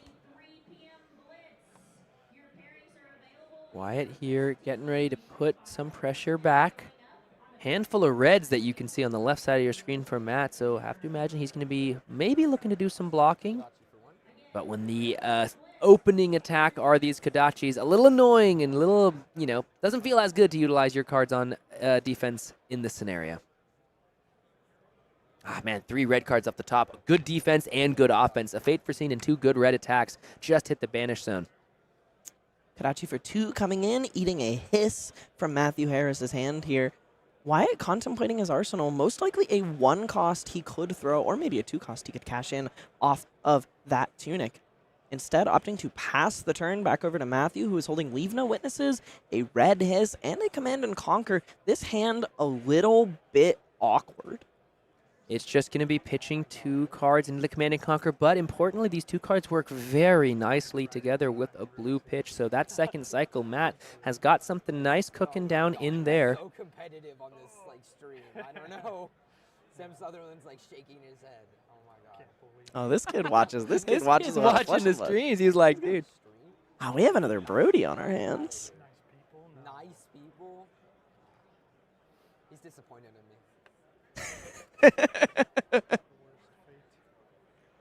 Blocking with at least a Rushing River here on the Command and Conquer for 6. Looks like he's deciding on the second card to give up. I'll block 3. Only blocking 3. Just making a little bit of a value block here. Taking 3 and still losing the arsenal unless it is some sort of instant, which it is not. Just a blue Rowdy Locals, maybe deciding that that wasn't exactly worth protecting there. Rowdy Locals, quite a nice little card to threaten and push over some damage late in the game. And sometimes Ira finds herself not fully able to utilize every single card in hand. You draw something that's a little bit of a brick, not enough go again. Some of these cards, like a Rushing River, a card that, let's say, it's your final card in the hands with something like a Rowdy Locals. You are happy to lose that Rushing River to the Rowdy Locals and go ahead and just discard a card and force your opponent to discard a card. You can see there, one Rowdy Locals hit the graveyard and another one hit the pitch zone here. That's going to be maybe what Wyatt utilizes to try to close this game out later in the second cycle. But when you look at where the Rowdy Locals is in the pitch stack versus a Hiss and a Leave No Witnesses, advantage maybe to Matthew in that regard. Mauling Chi here, just going to be for 5 because no Tiger was the follow before.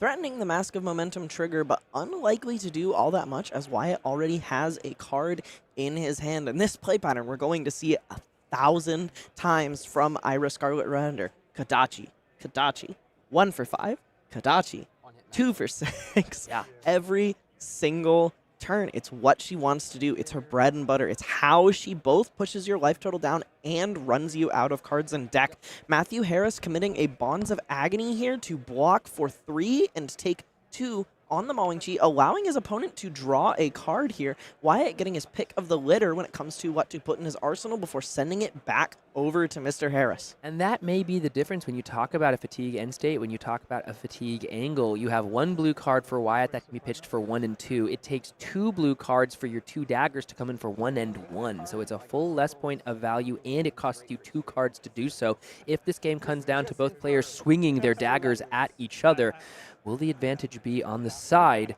of Ira as our newest hero in Classic Constructed? Looks to take Wyatt Smith to 6-0. Persuasive Prognosis, however, looking to do a bit of disrupting on this turn. Threatening to take some cards out of Wyatt's hand if this hits, and the banished card off the top's color matches a card in Wyatt's hand. Looks like Wyatt is most likely incentivized to block, ideally with a reaction so it is not banished to news hero text. Saying no blocks, asking to go to reactions. Matthew Harris saying, all right, I'll give this +1, and then you know exactly what I'm about to do with this Chi. I'm going to activate my Mask of Recurring Nightmares to take a card out of your hand, whether you freaking like it or not. Such a powerful piece of equipment. I feel like because it's extended art and in Japanese and has the signature of the incomparable Aswardi Therianto on it, it maybe should banish 2, but I understand that it still only banishes the 1. Just a nick. Oh! Gonna be the follow-up here, so coming in now for 6. 7. Or 7, Grain that excuse tips me, the because scale. of the grain tipping it over from 6 to 7. 7 because of grain. Anything defensive from Wyatt? It's gonna be a flick-flack. Ooh, he's got those fancy Nationals promo flick-flacks as well. Taking 3, I believe, down to 30. Opting to still block 4 from Arsenal. Pretty interesting. Sink below off the top, so he's going to get to take a red card out of Wyatt's hand, but Wyatt has 2 red 1 for 5s. Matthew's taking the sensor away from him, but what's interesting about this exact scenario that we're in is that Torrent of Tempo gains go again if it hits. If he goes Kadachi, Torrent of Tempo, and it connects. Which is kind of rough. He gets the opportunity to use the card he draws off the Mask of Momentum, as he will still have an action point from Torrent of Tempo gaining Go Again. 9 life ahead as we go back over to Wyatt's turn. His Tunic's on 3. He has 2 cards, but they're a pretty sweet 2 cards to have. A blue in the form of Rowdy Locals. Speaking of your pitch stack, that card is obscene. In late game scenarios where it becomes 4 if blocked by an attack action card, it's my favorite blue 0 for 4. Kadachi, 1, 4, 5. Say it with me, Sam. That's what we're going to see on this turn. Absolutely. 8 points of value off of these 2 cards, and it's why Wyatt has been able to take some licks, lose some cards to the Mask of Recurring Nightmares, and still just threaten so much consistent value. She's the queen of the floor, the Scarlet Revenger. She has got so much she can do with so little. So far, it's carried Wyatt onto 5-0, and he's looking to remain undefeated. Both of these players, however, are locked for day 2. They will be competing in the second day here at the Calling during this World Tour in Portland. Torrent of Tempo now coming in for 5. That Mask of Momentum is threatening the trigger. Card in hand doesn't block here for Matt. He's got 2 Sigil of Solaces ready for him, 1 in the arsenal and 1 in the hand. So he's ostensibly all the way back up at 24 here once those 2 cards are resolved. What's nasty here as well is this Tunic is on 3. If this connects and he draws another 1 for 5, he's taking an entire extra 5 damage. And he is taking 5, going to 13. Let's see the rip. Top of the deck shows us Fate Foreseen, but that's a fine draw as well. I think Wyatt is happy to see that 0 for 4 go in the arsenal. Everything except Command and Conquer, that is well able to be used. That Fate Foreseen on. That was almost a complete and coherent sentence. Here comes Surgical Extraction coming down onto the combat chain. 4-4. He has both, again, an attack reaction to back it up and a Sigil of Solace, a scenario we have seen Harris in before. Now this will be interesting because Wyatt here still might try to block 7 and represent the overblock of 3 with that Fate Foreseen once he puts it over on top. If he can sniff out that not all of these cards are reactions, that would be pretty impressive from our player here. Looks like he's still giving a think. I'm not sure if we passed to reactions yet. He's thinking about all that this could be. We know here at home it's 2 sigils, 1 in the arsenal and 1 in the hand.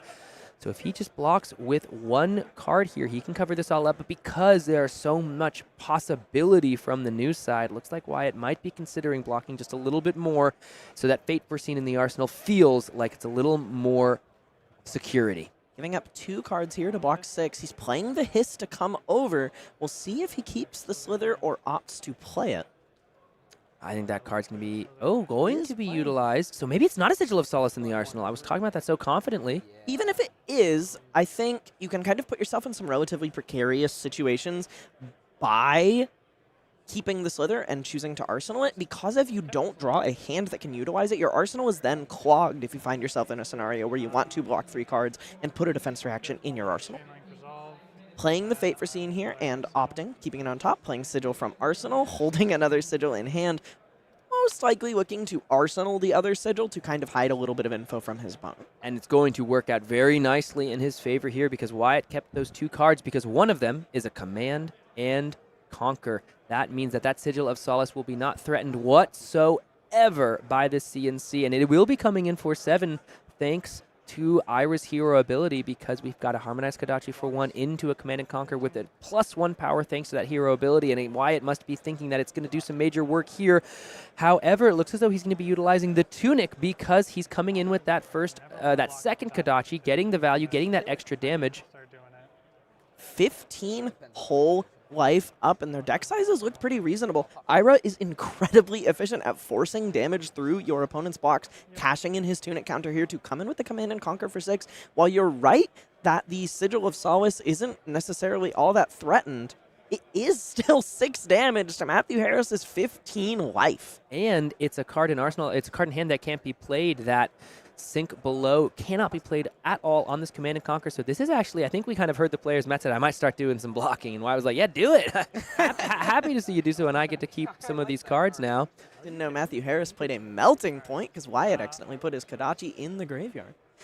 Drawing back up, Matthew Harris playing a Sigil of Solace, passing and looking to put that Sink Below in his arsenal before we head back over to Wyatt's turn, who has a full grip, and the onus is on him to convert this. It's quite red heavy. However, he does have some pretty powerful cards, as well as some that are reasonable to convert while holding many reds. Bittering Thorns into Enlightened Strike is still a 4-card 12. You're still playing exactly on rate. Plus, you get one more extra cake of value out of Ira's text box. Absolutely. Bittering Thorns also threatens that on-hit effect. Wonder if that sink below we just saw in the arsenal is going to go ahead and perfectly shore that up, and we are. Will there be a sink from Matthew Harris? Yes, there will. Putting a card on the bottom of the deck. Let's see what the grab is off the sink below here. Another Art of Desire body. Just a bunch of cards that block 3 in the hand, and Enlightened Strike is going to be the follow-up. Let's see if it's +2 or draw a card. +2. Keeping the, again, I love this, keeping the arsenal empty so that these arsenal disruption effects aren't nearly as potent. The thing for Wyatt is he's getting a little lucky on this turn. We saw that Codex of Frailty pitched the turn 0 of this game. We're 25 minutes in. We're halfway through this game. Matt is so overdue to find another one, like you say, and that means that if you leave your arsenal open, Codex of Frailty gets significantly more threatening. But Wyatt here, happily to see that these 3 cards are getting committed to the block. Let's see. Wyatt doesn't know it's not a Codex, because that would be pretty impressive here, especially with that Tunic up. Matthew opting just to block 3 entire cards on the Enlightened Strike, rather than taking any damage and threatening his opponent with that Bonds of Agony, just arsenaling and passing back over to Wyatt, who has a full grip yet again. Again, red heavy. However, it does convert reasonably well. He has these effective 1-for-5s that have functional text. This looking for a scrap has go again by banishing these blues, which unfortunately plays quite effectively into what New wants you to be doing.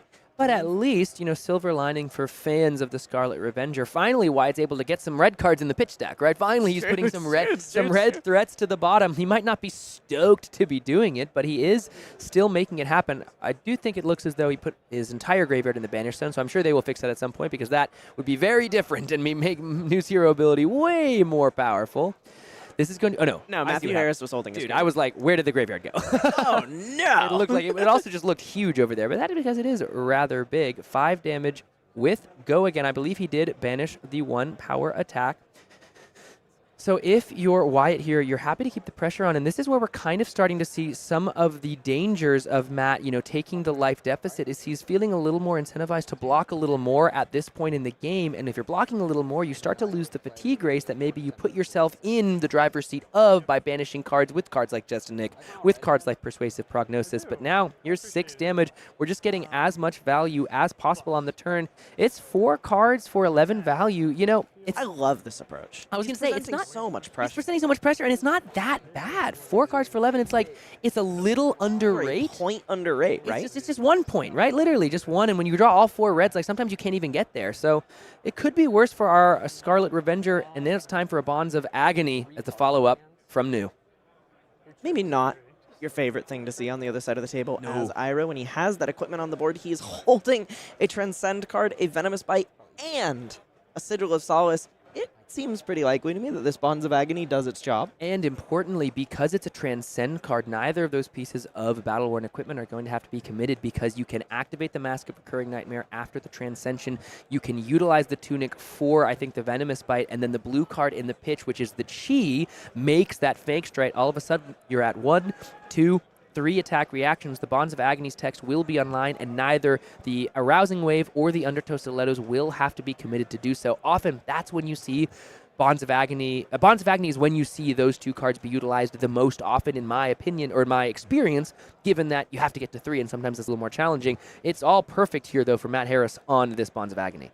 I love the way both of these players just took the time to inspect their opponent's entire graveyard and Banish Zone, and then their own entire graveyard and Banish Zone. Just both of them taking a full minute to just take complete stock of everything they both have. They're both thinking really hard about it, and it makes me really happy to see people this in the tank about the game, giving it this much respect and this much attention.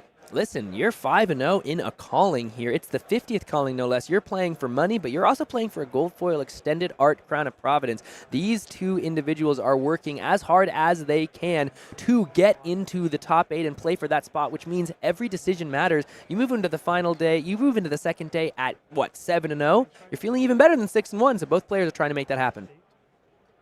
Opting to just make a little bit of a value block with this weakest link. I think it's very heads up. He can't convert these cards, and he doesn't want his opponent. That's why he checked his graveyard and his banner stone, because he had 2 weakest links in his hand, so he has to block with one either way. He banishes the other one to mask to insulate himself from being hit by Bonds of Agony's effect. And notably, these last 2 cards in his hand, he's already played 2 Mauling Cheese, so he only gets 1 card out of Wyatt's deck. He perfectly calculated the correct defense to make in this lose-lose scenario where he's incapable of doing anything about the Bonds of Agony, and his other card is a completely useless blue. If he takes the blue, Wyatt gets to present a 1-card 5 off of his tunic. Absolutely, and the Warmonger's Diplomacy, yes, you are going to, because he only blocked with that 1 on that first turn, I believe, so he does get a second card out of the deck. As you can see, both of these players are absolutely thinking about the end of the game. You can look through this deck for Wyatt. It's not looking all too thin, but like you just described, I think Wyatt played around a challenging position, perfectly preserved some life, and preserved the threats in deck. The question is, can he parlay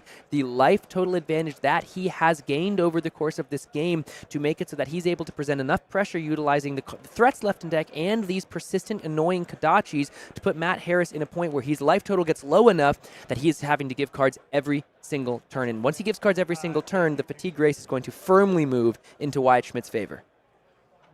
Taking the Warmonger's Diplomacy, likely prioritizing the deck damage, getting 5 over to put Wyatt down to 25, but that is still quite a mountain to work your way up. And that's still quite a few cards in Wyatt's deck there. Once again, Wyatt has the option, utilize that tunic to come in for 5 damage, and it's we haven't even seen an art of Tiger body in the list here, which is basically one of the only ways. And yeah, you can see just a little smile there. He says, I'm going to pop tunic, come in with the Mauling Chi. He's not letting that graveyard get filled unless it's for something that he needs in there, unless it's for something that he is desperate to keep, because he knows these assassin decks, if you don't give them the opportunity to disrupt your arsenal, it gets much harder for them to have as critical and important of turns. Critically important turns. Blocking 3 on this Mauling Chi for 5, played off of tunic. He was so underrate for a couple turns compared to where he wants to be. Here he's throwing a 1-card 5. He's completely flipped it on its head. Taking Matthew down to 9, a functional 12 with the Sigil of Solace in his arsenal. His life total just keeps getting lower and lower, and once that last Sigil is gone, those Kodachis get so much more threatening. Matthew with 3 cards in hand, back over to his turn. He's almost certainly hoping to take some real cards out of Wyatt's hand here. Coming in with the Mistblade. What Wyatt doesn't know is that it's backed up by Siren's Call, looking to take a blue card out of Wyatt's hand here. And we've seen Wyatt have real trouble in the last couple of turn cycles having a blue in the hand to utilize as effectively, to make sure his cards can be utilized as effectively as possible. Here, we haven't seen the hand yet. If he only has the 1, the Siren's Call might be devastating and put him on the back of another just like all red hand. And Ira, the deck can do so well with so little, but often it needs that 1 blue card to really make that hero power sing. Let's see what the Siren's Call would catch here, if anything. At least 1 blue. We can see, I think, looking for a scrap. I think it's a bunch of reds in the hand. Siren's 1 blue, Call. 2 blues. I think there's 2 blues. I can't quite tell. Okay, there does is 2 have blues. Rowdy Locals, Rushing River, Erase Face, looking for a scrap. Looks like maybe Wyatt called the no blocks, and we're waiting on Matt to decide if he's going to go ahead and utilize the Siren's Call in the hand.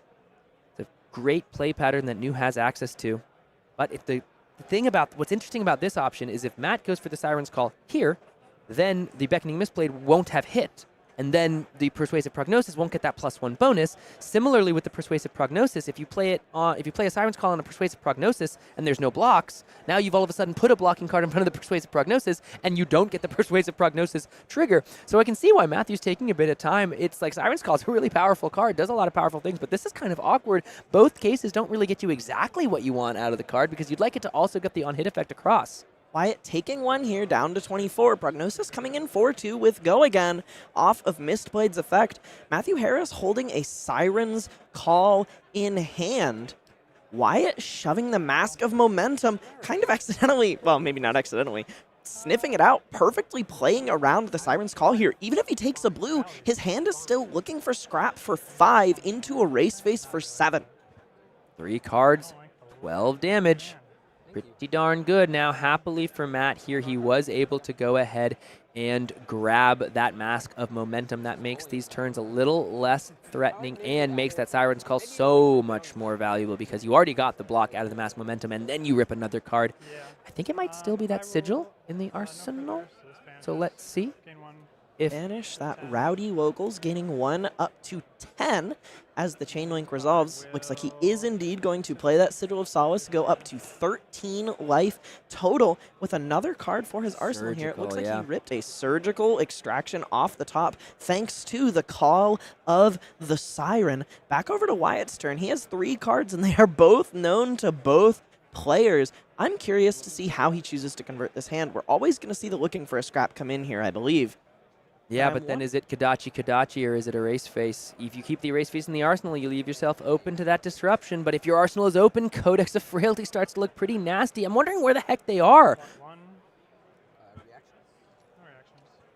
Yeah, there has to be Codex of Frailty somewhere soon. We're on turn 11, so pitch stack is nearly upon us. And we again saw that Codex pitched on turn 0. So they've seen minimum 44 cards. It's possible there are 2 Codex of Frailties in Matthew Harris's bottom of his deck. It's possible he could draw a hand because of the acceleration of drawing a few extra cards off of some of these effects. He could draw a triple Codex of Frailty hand towards the end of this first cycle, and that may be exactly what we see come to fruition. 2 cards out of the deck for both players there, 1 each on offense for Wyatt and 2 to defend that Erase Face. So now Matt Harris is down to 8. Here comes the Surgical Extraction out of the arsenal. Now what's interesting is if he is holding a 1-cost attack reaction in his hand here, that Erase Face has an immense amount of weight to pull because Hiss or Venomous Bite have to target Mystic or Assassin attack actions. So if he wants to push the Surgical Extraction over, that Erase Face would have been instrumental. Oh, wow, fascinating. And I do believe 1 point of damage was taken over, so News Face is erased. Only 2 cards were presented to block. She gave up a point of battle worn armor with the Silent Stilettos. With the Undertow Stilettos. Silent Stilettos are an illusionist piece of equipment. A lot of stilettos in this game. A lot of stilettos in this game, yeah. Maybe we'll have some more with the upcoming dagger-themed set. Oh, got to imagine. Both players' decks starting to look a little bit thin here. No Tunic available, but the one floating. How does Wyatt want to handle this? He's got the life lead. The question is, who has got the lead on the deck size tracker? Let's take a look at what Wyatt's working with. He says no blocks. Here comes the Undertow Stilettos, giving this Go Again. Surgical Extraction for 4 with Go Again. He has the Fate Foreseen, opting, leaving it on top, and fully covering this disruptive attack. We have to see what Matthew has left for him. Opting... No further reactions. Could pitch a card into the Arousing Wave, but we've also, both players have seen the grain that tips the scales. That can't be the card, but it is going to be the Codex of Frailty. It had to come up sooner or later, and now that that arsenal is open, Wyatt, yes, he gets to recur a piece of, one of his more impactful cards, but now maybe that Tunic has to hit the combat chain as a blocking card here because that Leave No Witnesses is going to immediately threaten whatever Wyatt puts in that arsenal. Codex of Frailty, such a house in this matchup too, because these Kadachis get reduced to being worth 0 attack value because of the Frailty token that it gives you. So not only is Matthew Harris getting these incredible amounts of value out of this card, he gets a wild card, he gets anything out of his graveyard that he wants, he gets to threaten Wyatt's graveyard, threaten putting Wyatt's arsenal into his graveyard or Vantage Zone as well. But he also gets to draw an arsenal card, and he also is insulated from Kodachis for a turn, a reprieve that could be much appreciated at this stage of the game. Gonna be the Tiger Stripe Shuko and a 2-block committed to the blocks. That Tiger Stripe Shuko should be in the graveyard. I'm sure the players will catch it in just a moment. Still has the Tunic, which will be going to 2 here. Kodachi 4-0, just to juice this Command and Conquer up back to 6, making it a 2-card block. Matthew has plenty of 3 blocks to work with. 3, 4. Wyatt's deck looking incredibly thin here. Only a few hands left to work with, but he has a large life buffer here. Looks like it was about 14 cards left. Blocking 6 on the Command and Conquer. 1 card out of deck for Matthew here. 2 out of deck for Matthew, 1 for Wyatt. Passing the turn over to Matthew, holding 2 cards. The Frailty token goes away. He's playing a Persuasive Prognosis from Arsenal here. He's got a Tunic for that Siren's Call. Once again, same situation. Does he have a way to get over the top? No, but he does, I believe, have a way to transcend. So that's another way to get a card out of Wyatt's deck in the form of a card from hand. And I do believe we've seen, you know, Justinic take 2 cards. I think we've seen that happen twice, right? We've seen the Double Trouble take some cards even as well. These Persuasive Prognosis, Double Trouble, Bonds of Agony effects, even though the life lead is in the favor of Wyatt, you have to wonder if it's going to be different. If the, you know, banishing effects that these assassin decks, that this new deck has, if that's going to turn the tables in her favor in the end of this game when Wyatt starts to run out of cards. It was only like 14 cards left in the deck when he counted just a moment ago. It was like 14 or 15 I couldn't quite make out.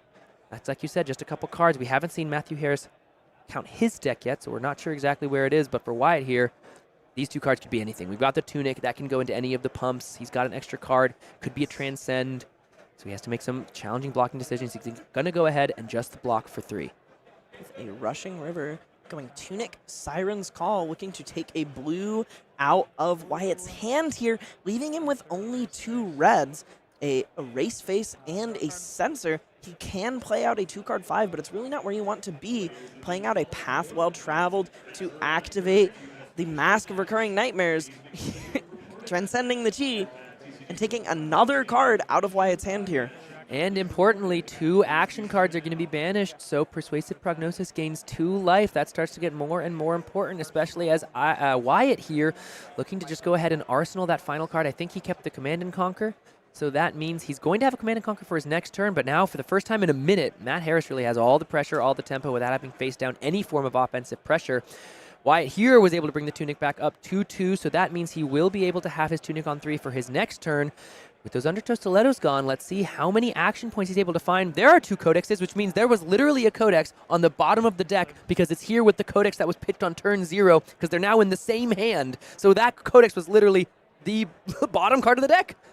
This Beckoning Mistblade coming in for 1 with Go Again, paying 2, threatening Go Again, and plus 1 here if his opponent does not block.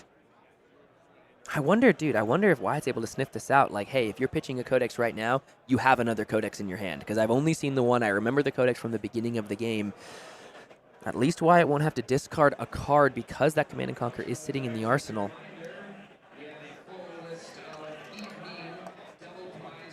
Gonna buy the 2 block from the Erase Face. That's saving life, but it's also, I think, Wyatt really trying to put the onus on Matthew to find the action points. The Beckoning Mistblade here also threatens Go Again. That's something that Wyatt Schmitt does not want to see. And yeah, there you go. 2 Codex of Frailties back to back. They're in the same hand. They're not being able to be utilized well yet. And this looks like the first Spider's Bite of the game. Not a lot of dagger attacking from Matthew. He's had to do too much blocking to really make these daggers feel worthwhile utilizing. Attack reaction is going to be Mask of Recurring Nightmares activation. Take another card out of the hand. That's going to take the blue Pouncing Chi. And here comes a Leave No Witnesses for 4, threatening to take Wyatt's Censor away from him. He put in this arsenal last turn. I believe he only has 2 cards left in his hand, so if he chooses to block this out, he doesn't really get much of a turn unless he gives up this Tunic. The cards in deck are really coming to bite Wyatt here. He's got the life lead, but is he able to convert his hand into enough offensive pressure before he runs out of threats in the deck? The Tunic here is so important to utilize for some cards, but that's going to go ahead and be a 4 block total. Go to fatigue, so let's try to play a little fast. Okay. Not to rush you or anything. Yeah, no, you're good. Alright, let's see. Kadachi for 1. Kodachi for 1 is the call. No blocks. Some no blocks in the hand here from Matthew. I believe we will see another Kadachi for 2 with Go Again following here. 2 no blocks in Matthew's hand, both of which are transcend cards, one of which is already a chi, the other is a pass over. Notably, no way to actually transcend that card in this hand. He can present Command and Conquer and mask Wyatt, taking 1 card out of his hand, but he doesn't have a way to take 2 cards from him at this moment. Is Fate Foreseen going to go ahead and block for a total of 4? This could be devastating. He could name Command and Conquer, and that's the only attack action card in Matthew's hand. Let's see what he writes down. Command. Oh, what is it? Oh, Concealed Blade is going to be the call. Fascinating. Fascinating. We saw COM. We were like, he's a god. But unfortunately, the Concealed Blade is going to be the called. It was an N, not an M there. N. Let's see what the follow-up is here. Tunic goes to 2. All the equipment is gone from Wyatt. Our Iris stands. All armor has been shed, battered, and bruised. What does New have to try to string together some offense? Because we're looking at the life totals, but we're really looking at the deck size. Under 5 minutes remaining here, round 6 of the calling. Checking Wyatt's banished zone, seeing what cards he could play were he to activate New's ability after hitting with Beckoning Mistblade. I know. Naming my own card there is crazy. It is. I will do CT. Yeah, no blocks. Or wait a minute. Yeah, no blocks. Mask. Okay.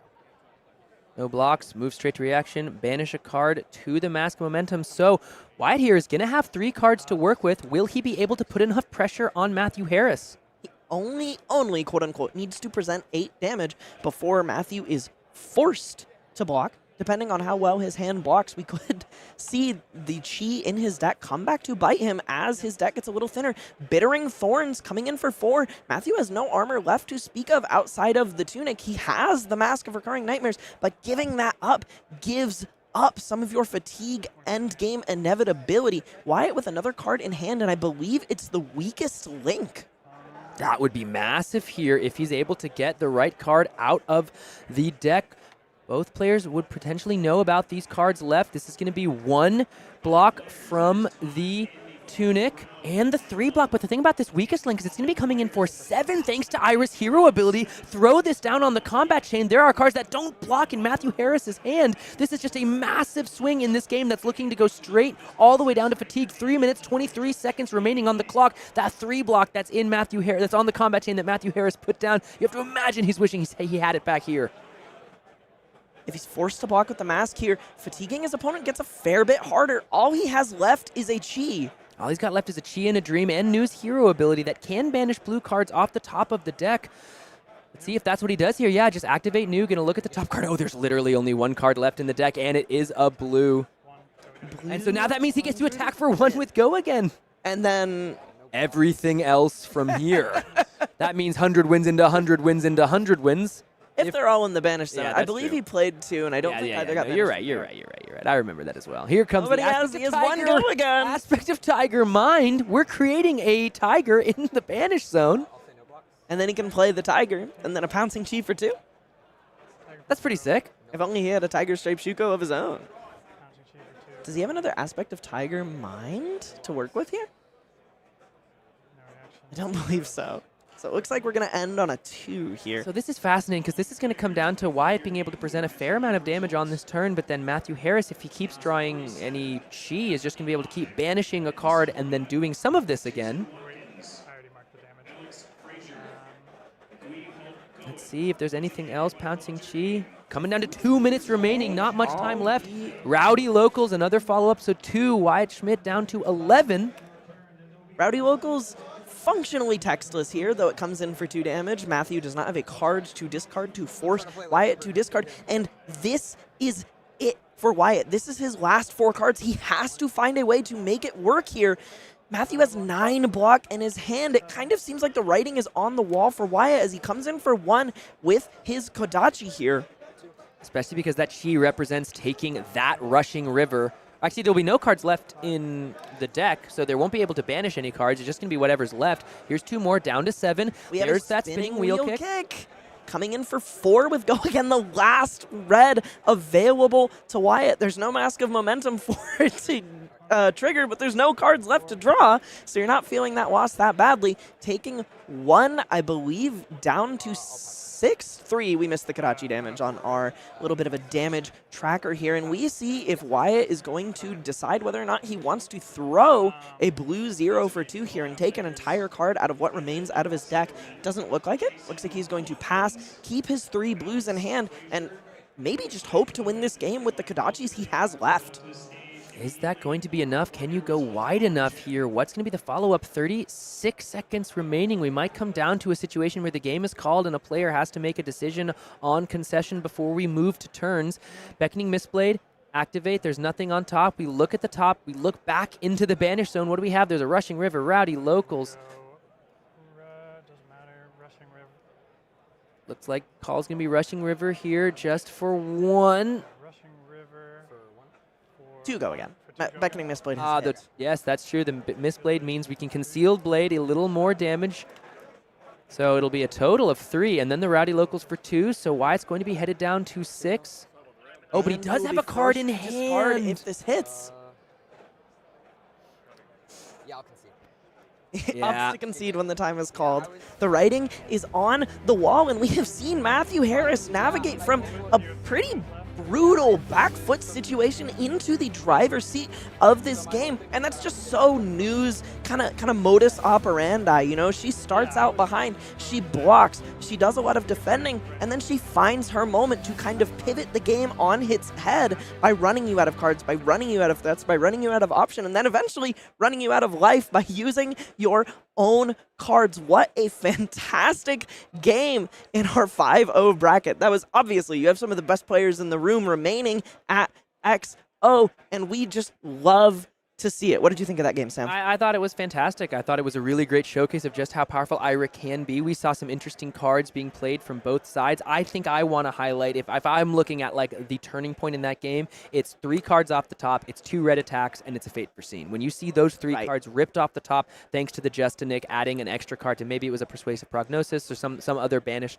type effect, seeing those 3 red threats, when Matt was able to win the game through fatigue by being at 4, which is exactly the amount of damage that I think one of them was a Bittering Thorns. There's 4 damage right there. If those 2 cards were left in the deck, even something like a Fate Foreseen to cover up an important, banish or on-hit effect, that could have been the difference maker in a game that came down all the way to the wire. But I just want to shout out both players, and especially you see the father and son duo, both of them on stream at one point, and just like the vibes, once again, so hot. You got that little show off to the camera, one of my favorite moments on coverage ever, and even just there at the end when the time was called, the head judge walked over, he knew the writing on the wall, he saw what had happened, he just said, I concede, with a smile on his face. Not, kids locked for day 2 at a calling. That's a good feeling that a lot of Flesh and Blood players would ask for, so I got to imagine still feeling pretty good. And Fab is very much a game about these small advantages. You talk about these 3 cards leaving the deck, and just what these 3 cards were mattered so much. And it's just so like important as the game drags on. And I, like you said, I love seeing Wyatt concede, be a good sport, have a good time losing. And let me tell you about having a good time losing. We have we have some Armory promos for you. I like to talk about the losing at Armory as your first experience as Flesh and Blood, because when I learned to play Flesh and Blood, my very first Armory game ever was against Brody Spurlock. Oh my God. It hooked me forever. The game really sucked me in. I had a great time. I think you should go down to your Armory events this December. Check out some cool Christmas promos we have going on here. We have Count Your Blessings. Though the blue is not legal in Classic Constructed, it is legal in LL and very playable. We love to see that. We also have for the month 4 Cold Foil Spirit of Christmas promo cards, specifically for casual UPF play, but very fun, very splashy, very interactive cards to play and share the joy with the whole table, and specifically for the Living Legend format, we have the Cold Foil Regrowth Shock, currently only playable by Briar, but actually when this card was teased, James White said, maybe if there's ever another Earth Lightning Runeblade, they could probably play it too, alongside a very adorable little playmat here. I love this Christmas playmat. The Aurora art is freaking adorable. I love the posters. I think they're fantastic. And I believe we have just one more round for you, but don't go anywhere because on the topic of losing at Armory, we have a pretty sweet trailer recorded sometime around PTLA to show y'all called A Night at the Armory. We'll see you in a few minutes. Don't go anywhere.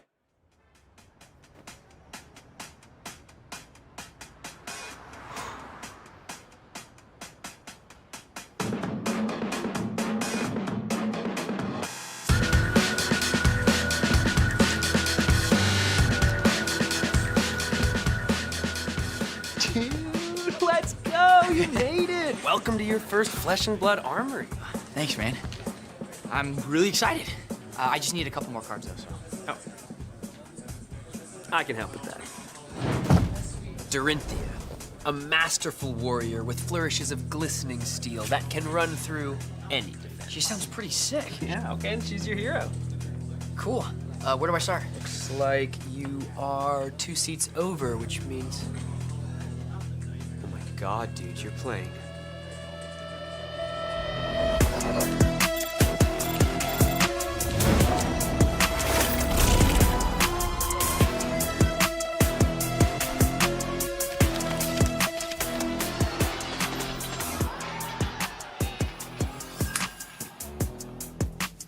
Oh, Dory, this'll be fun. Dude, how'd it go? He got it. But it was 1-to-1, it was super close. It's just so hard to block physical and arcane damage. Brody's really cool. Oh, dude, Brody's the best, but 1-to-1? Are you kidding me? That's awesome. You totally got the next one. I mean, it literally can't get... Oh, no.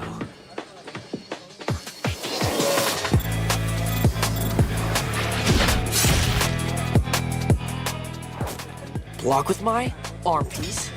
Yeah. Right goes through my arm into my chest. That blocks for 2. Through my collarbone into my head. Block for another 2. And for 3. Take 5? So that still hurts me a lot then. I mean, I'm getting destroyed, but this is really pretty art, right? Dude, how'd it go? I got it on low, but she got there.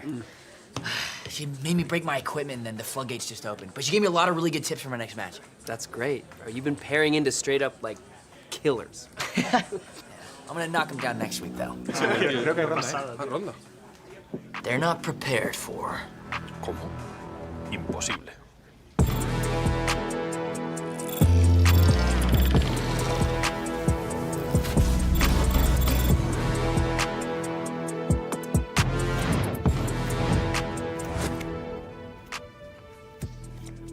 Attack with Dawnblade. Oh. Glint the Quicksilver. Can't go again. Draw. Twinning Blade. Nice. Seismic pops, and I will attack you with a Macho Grande. 8, and it has Dominate. You can only block with 1 card from your hand. What about from Arsenal? Nice. But I have a Pummel. Oh! Good game.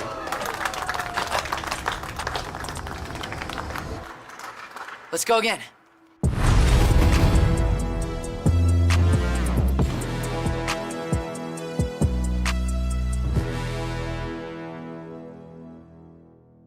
The final round of the Calling Out World Tour Portland is underway, and we have one last game for y'all, as well as some pretty exciting announcements. We have something a little bit exciting plucked from the X1 bracket, not quite the top tables, but we thought you guys would all want to see a Kano player, the only Kano, live and locked for day 2. Let's dive straight in. Here we have Manu Sankepally on Kano, Drakaya of Ether, and Jude Cornett. I believe I've seen him around. We've spoken a little bit. Very nice guy. On Zen, Tamer of Purpose. This is a pretty sweet matchup. This is very much like a matchup of yesteryear, prior to the book bannings, where we have Zen trying to burst Kano down before Kano can do some really degenerate things, but neither of these characters actually have access to some of their most powerful and most degenerate, like, options from prior to the ban list. Absolutely. These are two heroes that remember the drawing cards very fondly, and they think back on those days with rosy cheeks and rose-tinted glasses as they remember when they were at their most powerful selves. Luckily, Back in my day when I had Art of War. But however, these are still two incredibly powerful representatives of the Living Legend format where those cards are still legal. And if you want to play Living Legend, I hope you do join us at the Calling at the World Tour in Chicago. However, here in Portland, we have got such a fantastic Kano here, the last Kano live in this event, and apparently we are hearing that our friend Jude on the left side of your screen is known here in the Portland area for being a killer, for being just freaking good at this game, good at this deck, and some lore from the Pacific Northwest region. They've had a bunch of tier 3 and higher events, you know, right, like the Battle Hardens, the Callings, these type of events that have been held here. They have all been taken down by a Pacific Northwesterlander. Just somebody who has come and hailed from this region, has always taken down a calling. We were talking to our friend Nathan Dolman from Savage Feats yesterday, who was saying, listen, we haven't lost one of these events yet, and we're not starting now. This event is being taken down by someone from here. Jude on Zen, looking to add his name to that vaulted list. Vaunted list. Vaunted? Yeah. You could vault the list. You could jump vault over the list to get to where the vaunted players are. Something I love about this 50th calling so far is that, you know, there's always a little bit of a projected number of entrants. We, I think, ended up going nearly double that. The room is quite packed, and these Pacific Northwesterners are hungry, man. They want these events. They're killers. They want to crush it. It's and you know, it's been proven, as Nathan was saying, that when we come around to these events, we have this 400-player calling in, you know, one of the bigger venues you can even find in Portland, you know? They're hungry, they want it, they're here to win, and Jude is here to win, but he has to get through Manu first on Kano. I love this, as many white border cards as possible. I know, dude. I'm so there with you. So sick. It's so sick. We're seeing both players draw up their starting fours, extend the fist bump. I love to see it, and we are starting off Manu putting a counter on his tunic here, and we're seeing, my brain is completely blasted. I haven't seen a Kano on stream in so much time that I'm seeing these Rosetta cards, and I don't know what to do with myself. Got to prognosticate there in the banished zone, so we've got an Aether Arc as well hit in the pitch. See if there's another card to be banished as well. Yeah, another couple nice cards there. Overflow the Aether Well. What's the Arcane Barrier situation for Jude? It's just going to be one here, so this one's coming in for one. No Surge, though if it did Surge, it would be able to gain some resources. So the game plan here for both these players looks to be just blast as fast as possible. The 12-petal Kasaya, that Zen State token, maybe will do huge work changing the quote-unquote multiplicative damage on something like a Blazing Aether turn, but without cards like Tome of Aether Wind and Tome of Find All, these Kano players are playing much more just straight up off the top of the deck, and they can't get bailed out by those draw 2 cards. But, you know, our friend Majin Bey, our friend Caleb was talking about how Kano's been harder for him when players respect him too much now. You have a harder time getting around that respect. But now as a result, people aren't respecting Kano as much, so I don't think that many players here are going to have their Oasis respites. Have to imagine Jude is in that camp. 100 wins coming in for one here, and something I adore about playing Kano, it's an art form. You have to read the sine wave, you know? You have to figure out where on the graph you are in terms of people respecting Kano versus not respecting Kano. Manu saying no blocks, taking 1 down to 29 here. We'll see what the follow-up is from Jude with his remaining 3 cards in hand. Oh, a Stir the Pot. Looks like he will stir the pot a little bit here before transcending and having a Chi in his hand. And this is what you want as Zen in this matchup. You want to transcend fast, and you want to find the opportunity to hit your opponent hard. On the topic of Kano respect, Jude does not, clearly, have Mask of the Pouncing Lynx on the board. He has a Traverse the Universe that will do nothing in this matchup. Yeah, that's a very good point, my friend. That is basically a dead head slot. Traverse the Universe does so much when you're allowed to use its effect, but if you never block with it, you never get that Chi, and that means especially on a turn like, you know, in a matchup like this, you don't get to just block with Traverse the Universe and grab your Chi for the 12-petal Kasaya. You got to find that ish naturally. So here comes the resolution of the Zen effect. So Crouching Tiger going to be coming in for 1. Thanks to the Tiger Stripe Shuko's buff. Got to chase the tail, so you have to imagine there's going to be another way to make a Tiger on this turn for Jude.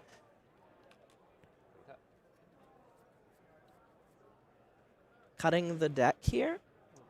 Manu already having taken, you know, they've shortcutted. They're still shuffling the deck, but he's like, yeah, make me care, make me care. I'll take one, I'll take one. Chase coming in for 4 with Go again here, conferring a +3 buff to the next Crouching Tiger that Jude presents here. However, we don't yet see him having created one, so you have to imagine he's holding something like Aspect of Tiger Body. That's the classic follow-up to make sure we get the Tiger on the turn. And for Jude, it would have to have just been naturally drawn, and it was because of the Zen finding the Chase the Tail with that combo piece. So happily for Jude, he was able to find some real, you know, nice and synergistic cards on the first 4 cards of the deck. That is not often, or not necessarily, how it always goes down. So happily, if you're fans of Jude or fans of the region, Kano players taking a bit of damage, but looking to do some pressure on the back end, as this Tiger now going to come in for 4 after the Kakara is going to bump it up by even more.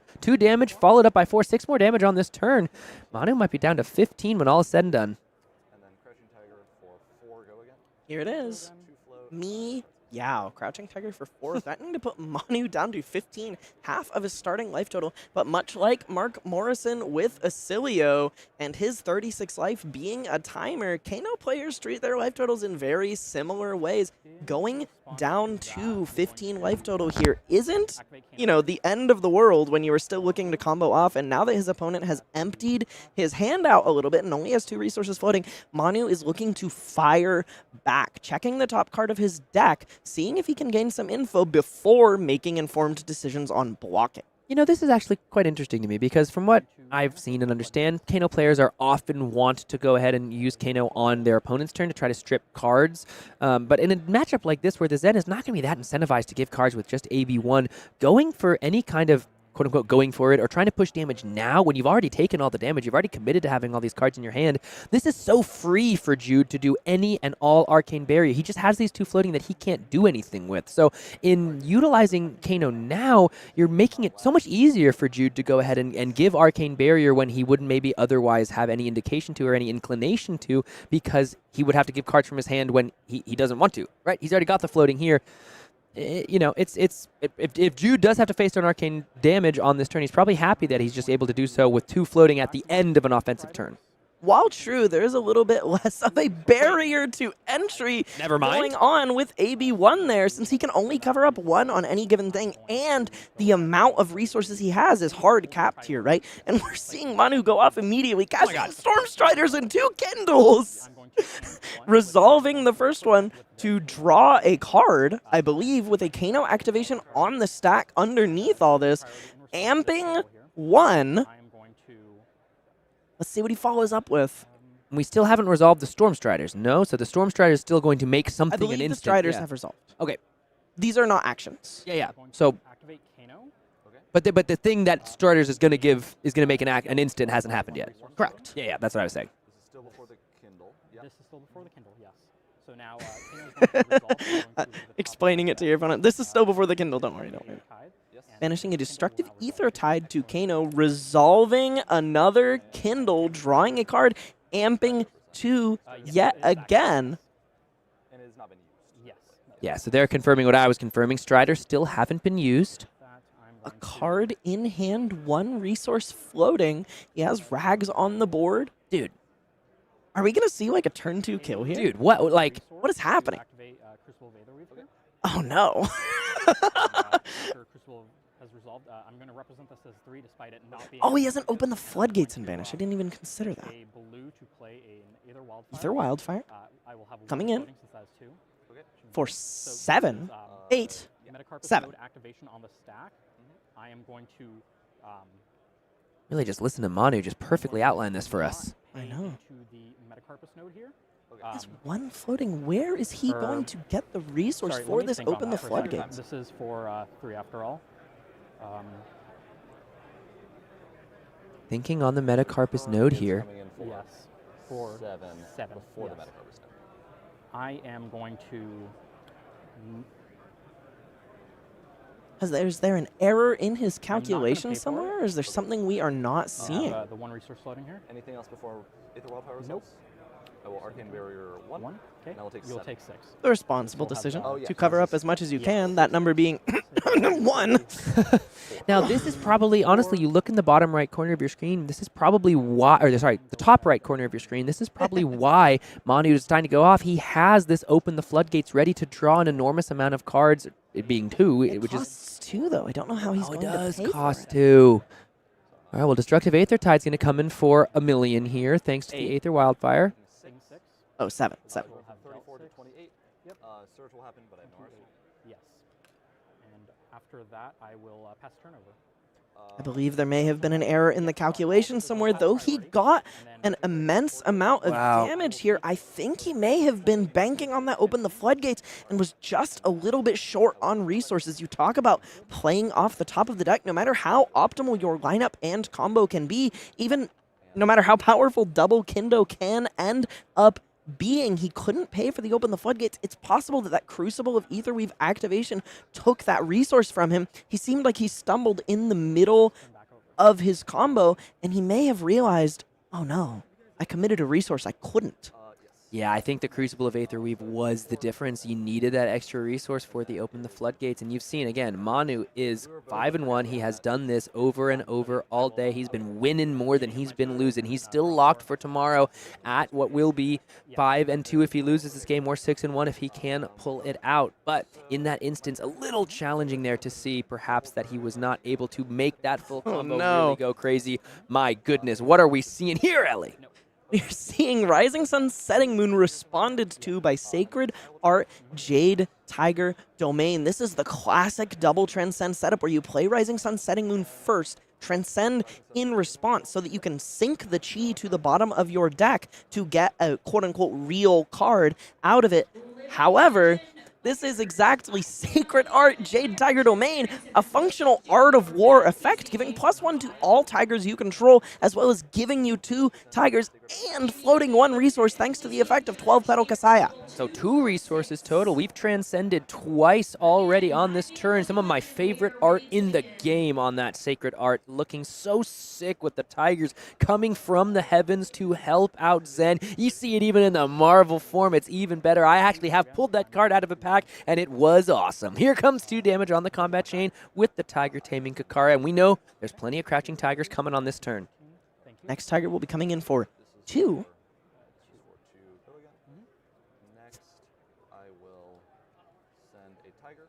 Who will also Tiger coming in now for 2, thanks to the +1 and the +1. Shuko and the Kakara helping out. Actually, I guess no, there hasn't been a Shuko yet, so this is 2 from the Sacred Art and the Kakara. Jude, having not activated Zen yet, has an absolutely ungodly amount of cards in his hand for what he's done so far. Getting another one, he has 4 cards in his hand still, and is searching his deck for a virtual 5th card, grabbing this Chase the Tail to present a massive amount of damage. I believe just with the known cards remaining in his hand, the 2 tigers and this Chase the Tail, we're already looking at lethal damage. See exactly how Manu is going to attempt to block this out. I think I might have even seen a potion in the hand there for our Kano player, so that's going to make blocking a little more challenging. Chase the Tail threatening to pump up the Tigers even further on this turn. Zen has heard the Tigers roar, and they look to carry him straight to victory. Block 3 is going to be the call, so Manu down to 10. Bunch more cards in the hand here. Tiger coming in for 5, I believe, thanks to Sacred Art, Chase the Tail, and Tiger Stripe Shuko. Yes. I'm going to no block. I will take 5. Cry your heart out, Scar for a Scar. 5 damage. Command and Conquer for Oh 6. my god. Is the finish here. This is brutal. Being responded to with such lethal efficiency after slightly miscalculating your combo is just so painful, and it is the life of a Kano player. Manu looking for an answer from the heavens, or more accurately, the top of his deck, and maybe he's found it with an Aether Wildfire off the top. We could see this game turned on its head yet again. Could this be enough? This is the moment where in days of yore, we would have seen this potion of deja vu pitch. The Kano player would have gone, and then flip over the Tome of Aetherwind, and the other player across the table would have to do everything in their power to stop from flipping the aforementioned table, but that is really what that card did. It wasn't... Oh my god! Oh my gosh. Well, yeah, there's a second Aether Wildfire, but where are the resources to really make it all sing is the question. This was off of 4 cards. Ragamuffin's hat is going to be the response. Card. Yeah. Let's see what the draw is off the top. Draws an Ether Spindle and is holding an Energy Potion. He's found another red. It's probably not what he's looking for. It looks like he's going to bottom the Energy Potion.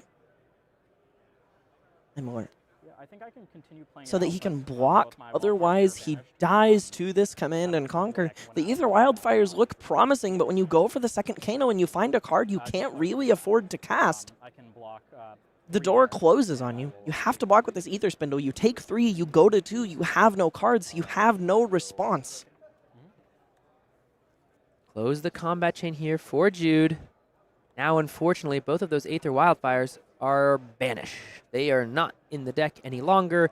This is looking like the writing on the wall. Our Kano player, last live in this tournament, will still be live to actually make the top 8. Silver linings for all the Wizard players at home. But unfortunately, this is most likely where the day is going to end for Manu, at least in terms of his winning. He's most likely not winning anymore, and there are a bunch of cards in his hand. They would love to... Floodgates are open indeed!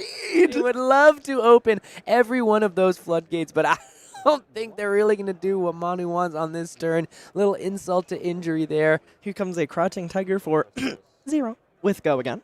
Oh, and wow, Jude was able to just draw that Inner Chi just off the top of the deck because once again, the Traverse the Universe can't have been utilized at all. Well, that's why he's the best player in Portland. He always has it. That's true. Here's 4 damage with Go again. This is going to buy a couple cards unless Manu wants to go. Dude, this card probably blocks 2. No, it does block 3. Okay. This card blocks 3. I was like, these cards they don't hate Kano that much over at Legend Story Studios. Aspect of Tiger Body for 3. Jude still 2 cards in hand and a virtual card in this Crouching Tiger. Oh no, the Shuko trigger making this 1, demanding at least the Tunic. Yep. I'm going to pop my Tunic counter, making 1 resource, and block with Tunic here. Just gets the resource, just in case it becomes relevant. And a swipe for 4. Manu only has 2 cards left in hand. This is asking everything he has. If there's a blue in the hand, the Kakara can finish this off, or if it's a 0-cost attack. He is passing. But there is no, that means it's either an attack that costs 1 or a red. Otherwise, this game would have been over. He could have activated Crucible Ether Weave with that resource. Wouldn't have done anything. Could have activated the Crucible, could have activated the Crucible. Let's see if Jude is going to be able to finish this thing off. You have to imagine Zen is going to be able to go nice and wide. 1 card, please. 1 card, please. And as we know in these Kano decks, not all of these cards are necessarily guaranteed to block. These do. Oh, no, that one doesn't. That's a Will of Arcana. I see a Will of Arcana. We are shipping it. We are Kanoing. There is a Ether Arc on the top. One of those good old handy-dandy blue zaps. Another Kano activation coming in. Gaze the Ages. This is always the start of the most obnoxious Kano turn you've ever seen in your entire life. Ether Arc coming in for 1 Arcane. That makes a lot of sense. Arcane Barrier 1 because this is most likely the end of the game no matter what from here. Gaze the Ages going to opt to. Yes, it did. Yes. Thank you. Gonna opt to. No Ponder created by Ether Arc's effect, which I always think is a Surge effect. Yeah, I also often think it's a Surge effect. Looks like both of those cards are headed to the bottom. Shipping the Ages comes back to the hand. Yeah. Way easier than Transcend. We'll pitch it, activate Kano once more. Another Kano activation coming in. We're going to take another look at the top. It's so hard to find an out with all 3 wildfires gone. I believe that's a blazing. It could be something. You can see why Jude was like, let's get this 1 dice out of here because you haven't actually dealt the damage. In case something like a blazing comes out, we want to make sure we know just how much damage has been taken on the turn. Kano coming in again. Will not banish it. Oh no, he won't even banish it. It might be an eye. Yeah, there's a Fabled in the hand. Here's the one block. No damage, no block presented. Sad to see. It's just so painful to know how quickly the game can turn on its head from a commanding start. You see that Striders and the Kindle cashed in so early, and just one not carried decimal, one stray number can be your doom. Congratulations to both players for being locked in for day 2. Jude Cornett, Portland's finest, X and 1 going into day 2, showing the world his and Zen's stuff. What an amazing game, Sam. Fantastic game. Always tough when you see the Kano player just make that little bit of the misstep, and then they're like, I guess you kind of saw a little bit of that where he goes like, I have spent one too many dollars. Yeah, one too many dollars. And honestly, these are the games when I really do just remember what the ripping the Tome of Aetherwind off the top feels like. Because, I mean, just think about that game. Think about any time in that game with 2 wildfires on one turn, we see, Tome into Tome, and then all of a sudden someone just gets blown out of the water. It is part of what makes it challenging when you play against that deck.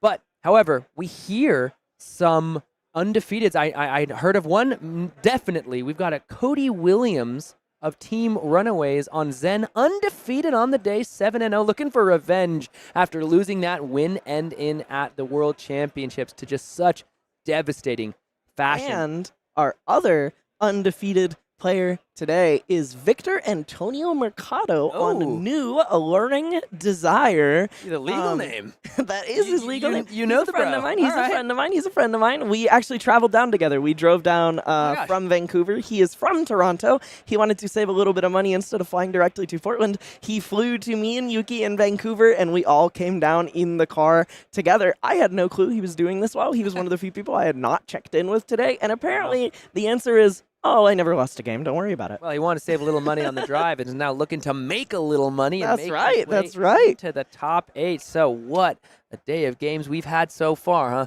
Absolutely. Congratulations to our undefeated players. I believe there were a few other kind of interesting storylines we had on the topic of Portland. You mentioned our compatriot Nathan Dahlman said that every year the Brodies and the Michaels come along and they send them packing. And from what I understand, Brody didn't even make day 2. So it sounds like the Pacific Northwest's title is held firmly in place, at least for the moment, until we find out what will occur tomorrow. And in that vein, tomorrow we have some pretty exciting stuff for you. We have some stuff to show off, including tomorrow, just before top 8, I believe we are going to show you Fang, Drakai of Blades, and Syndra, Drakai of Vengeance. And during that same segment, we also have a few playmats to give away to the folks at home. We got the little calling celebrational package here. So you get one of the playmats you've been seeing all day on the feature match here. You get these 2 just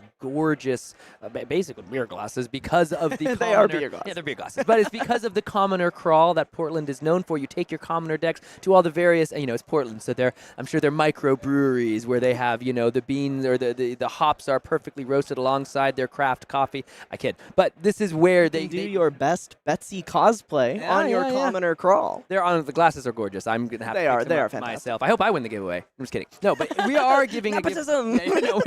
We are. I actually did win a giveaway once on a Savage Feet stream. And people were pretty angry at me. I was like, I'm just a viewer. I'm here home watching. I'm just a little guy. I'm just a guy. It's my birthday. I'm a birthday boy. We want to give you all one of these beautiful packages as well. So make sure you stick around. We're giving that away, I believe, right around the top 8 when we're revealing those 2 new Draconic heroes. Alrighty, thank you so much for sticking with us all day. We will be back at 11 a.m. Pacific time, so coordinate with your own clocks tomorrow. We will see you then. Thank you so much for sticking with us all day, and we look forward to some great games tomorrow. See you around.